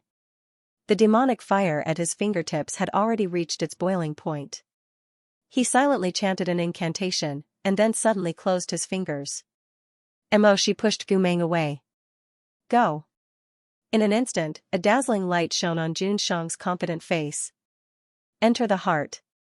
The light suddenly exploded, scattering into countless specks of light that flew into the air, and then all rushed towards Mo Shi's chest. Gu Meng was extremely anxious and clumsily tried to chase them away, as if they were insects. But what use was it? The specks of light passed through Gu Meng's palm, and unstoppably gathered towards Mo Shi's direction. Gu Meng was on the verge of tears. Emoshi, the Morong Lian saw that the situation was getting worse. He was afraid that the puppet pill in Emoshi's body would soon take effect. He grabbed Gu Meng's sleeve tightly and pulled him away. He said sternly, "It's useless no matter what you do." The puppet pill was made of the demon seed of 8 bitter everlasting regret flower. Unless one spent a few hours on it, no one would be able to neutralize it. "Let's go." Morong Chen's eyes were filled with mockery as he said indifferently, "It's already too late to leave." Those spark-like sparks of light had all gathered into Emoshi's body. Emoshi gritted his teeth, took one last look at Gu Meng, closed his eyes, and said softly to Tunchen, "Kill your master." The Morong Lian was shocked. Meng looked up at him.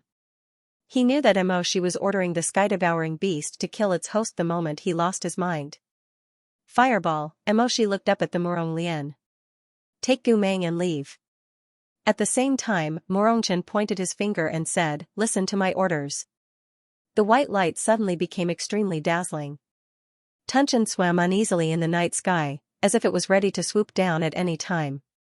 The rolling spiritual current made it almost impossible to open one's eyes. The light became stronger and stronger. Gu Meng looked at Emoshi, who was wrapped in the light. He looked at Emoshi's pale face and almost lost control. "Emoshi! Don't go over." But in this struggle, the white light suddenly seemed to have lost control. It scattered and turned back into sparks of light, floating in the air. Morong Chen's eyes widened. The others were also stunned. What's going on?" The white light that was supposed to sweep away Emoshi's consciousness floated away like fireflies. In the end, bit by bit, it was suddenly extinguished. Everyone in the throne room was silent. The lights flickered. Emoshi did not know why he looked up again. He placed his hand in front of his chest. He did not lose his mind as expected and become Morong Chen's puppet. Did the medicine that Morong Chen had refined in the early years lose its effect, or, Morong Chen suddenly stood up? The table was overturned and the cup shattered. His expression changed. He was no longer calm. His eyes were filled with shock, anger, and disbelief. He gritted his teeth. His voice seemed to be torn into pieces and then turned to dust. "How is this possible? I saw you take it with my own eyes. It's impossible, impossible." In his thunderous rage, a soft sigh suddenly sounded. That sigh was not emitted by anyone in the hall. Everyone looked towards the source of the sigh, only to see that a person had unknowingly stood outside the dilapidated vermilion door. She was wearing a thin black shawl with golden edges. Her long black hair was tied into a bun behind her head. She was not adorned with any ornaments, and only wore a golden hairpin, which could be considered as a decoration. Morongchen squinted his eyes in disbelief. "It's you?" The person who came was none other than one of the 3 gentlemen of the Chonghua. She was also the princess of the Chonghua, Morong Mengze. A wave of anger surged through his body, and Morongchen suddenly understood. He was so angry that his entire body was trembling, and his eyes were about to split open.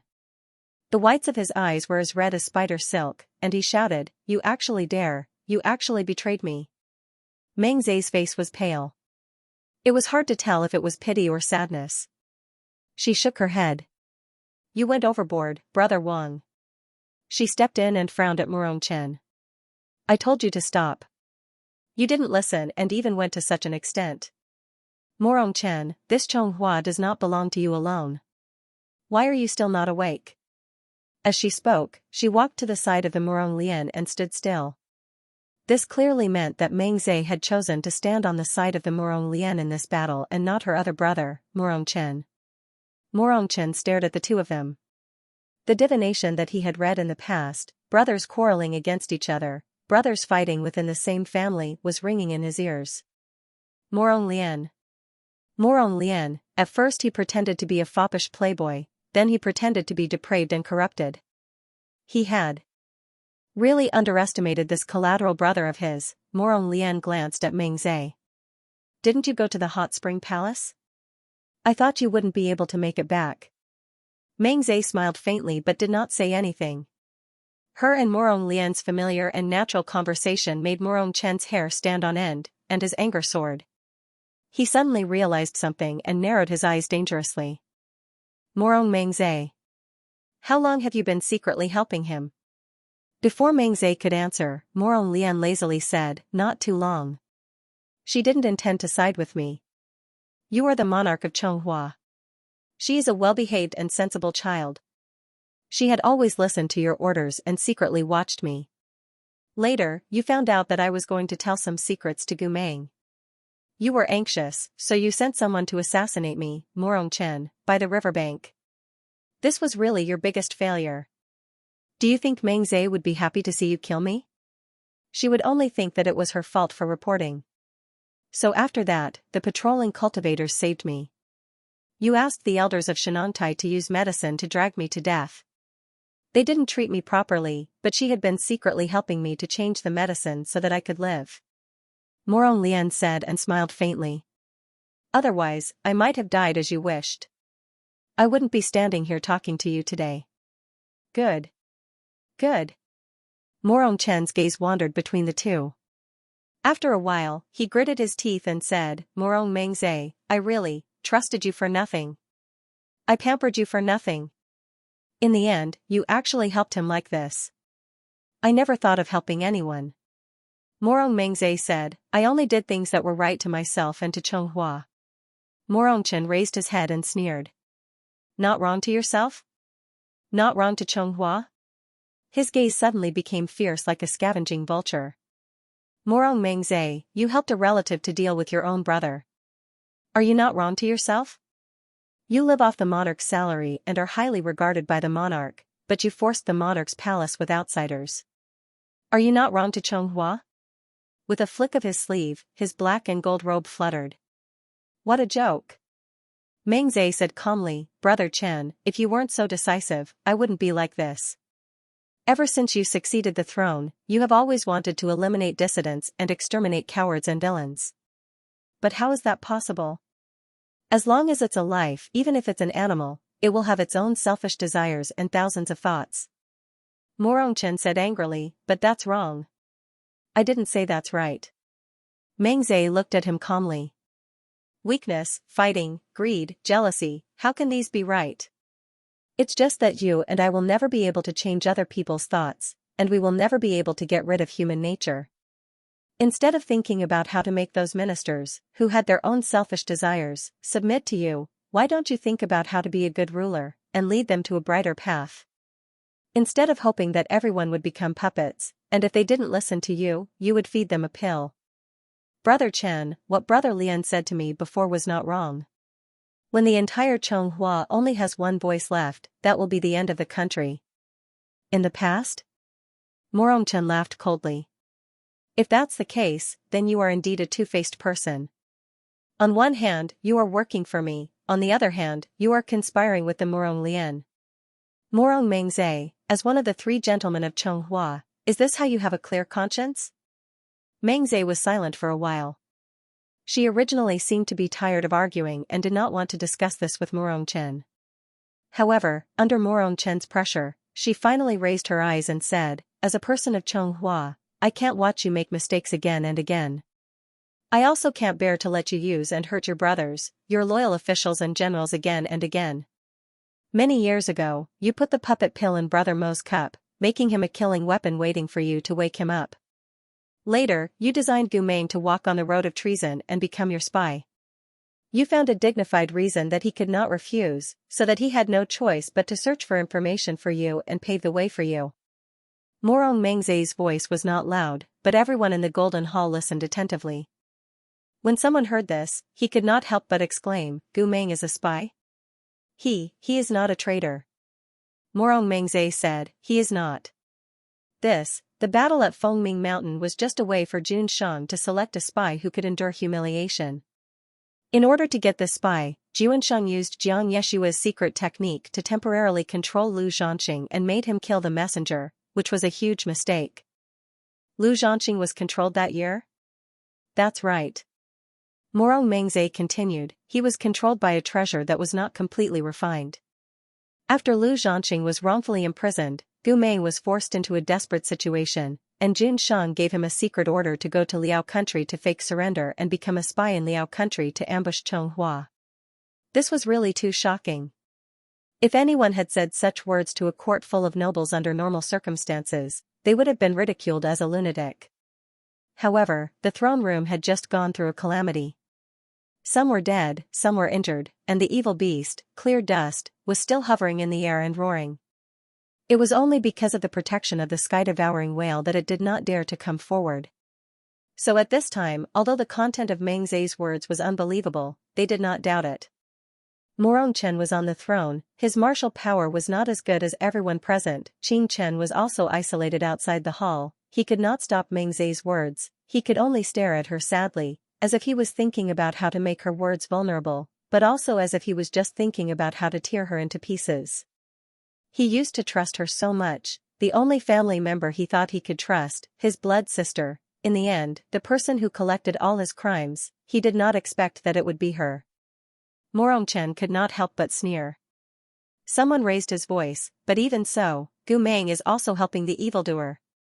He helped June, helped Morong Chen to collect the Black Demon's forbidden technique. What benefits did he get? Was it to let him come back to be promoted and rich, or to give him countless treasures? Emoshi was angered, he said sternly, he did it for the 70,000 tablets and a peaceful world. What promotion, wealth, and treasures? Gu Meng has been back for so long, don't you know what kind of life he is living? Meng Zai saw that Emoshi was angry, he raised his hand to stop him, shook his head lightly, and said, back then, Jun Shang advised Gu Meng to enter Liao, but did not tell Gu Meng his true goal. After Gu Meng received the order, he thought that Jun Shang was focused on dealing with Liao country, to know himself and the enemy, and to find a way to break it, so he kept on passing information to Chonghua. He naturally knew that he was being used, but he did not think that Jun Shang was so selfish. That person said, so. Gu Meng did not know that Morong Chen wanted to use the Black Demon curse for his own use, and even used it to control the hearts of the officials? Yes. He did not know. However, at this time, the Morong Lian suddenly said something. No, Mingza, you're wrong about this. Jun Shang wanted to use the Black Demon curse to harm his own people. Gu Meng did not know about this at first, but later, he was fully aware. Emoshi heard this and frowned, how is that possible? If he knew, he would have reported it to Chonghua. The Morong Lian shook his head, he could not report it. Reporting it would not have stopped anything, and it would have wasted Jun Shang's trust in him. But he did know about it long ago. After a pause, he said slowly to Emoshi under the shocked gazes of the crowd, Fireball, long before Gu Meng assassinated you in the Dongting water battle, he had already discovered Jun Shang's true ambition. The beast on the altar of the empire is not a fool who will always be used. The author has something to say. I was on the road today and could not touch the computer, so I asked my cousin to help me organize the words. If there is a mistake, then I will hit her. Deguzi, thank you. Shimada Naruto Scroll, Flying Rain Flying Dew, Chi Chen, 29376913, Pomelo, Kuei Xiaoxiao, Shadowless God of Darkness, Yun Yun Yenui, Finghe, Xiasu, Si Fumo Fumo, Linchan, Dill, Queen Cutie, Fish Eating Chi, Short Don't Want to Be Short, General Manager of the Eating Group, 38293005, Main Yenching is a little brother, Blue Crystal Flame, Brother Rabbit, M.O., Passers-by are shrimps, Tang Not Sweet, the most envious.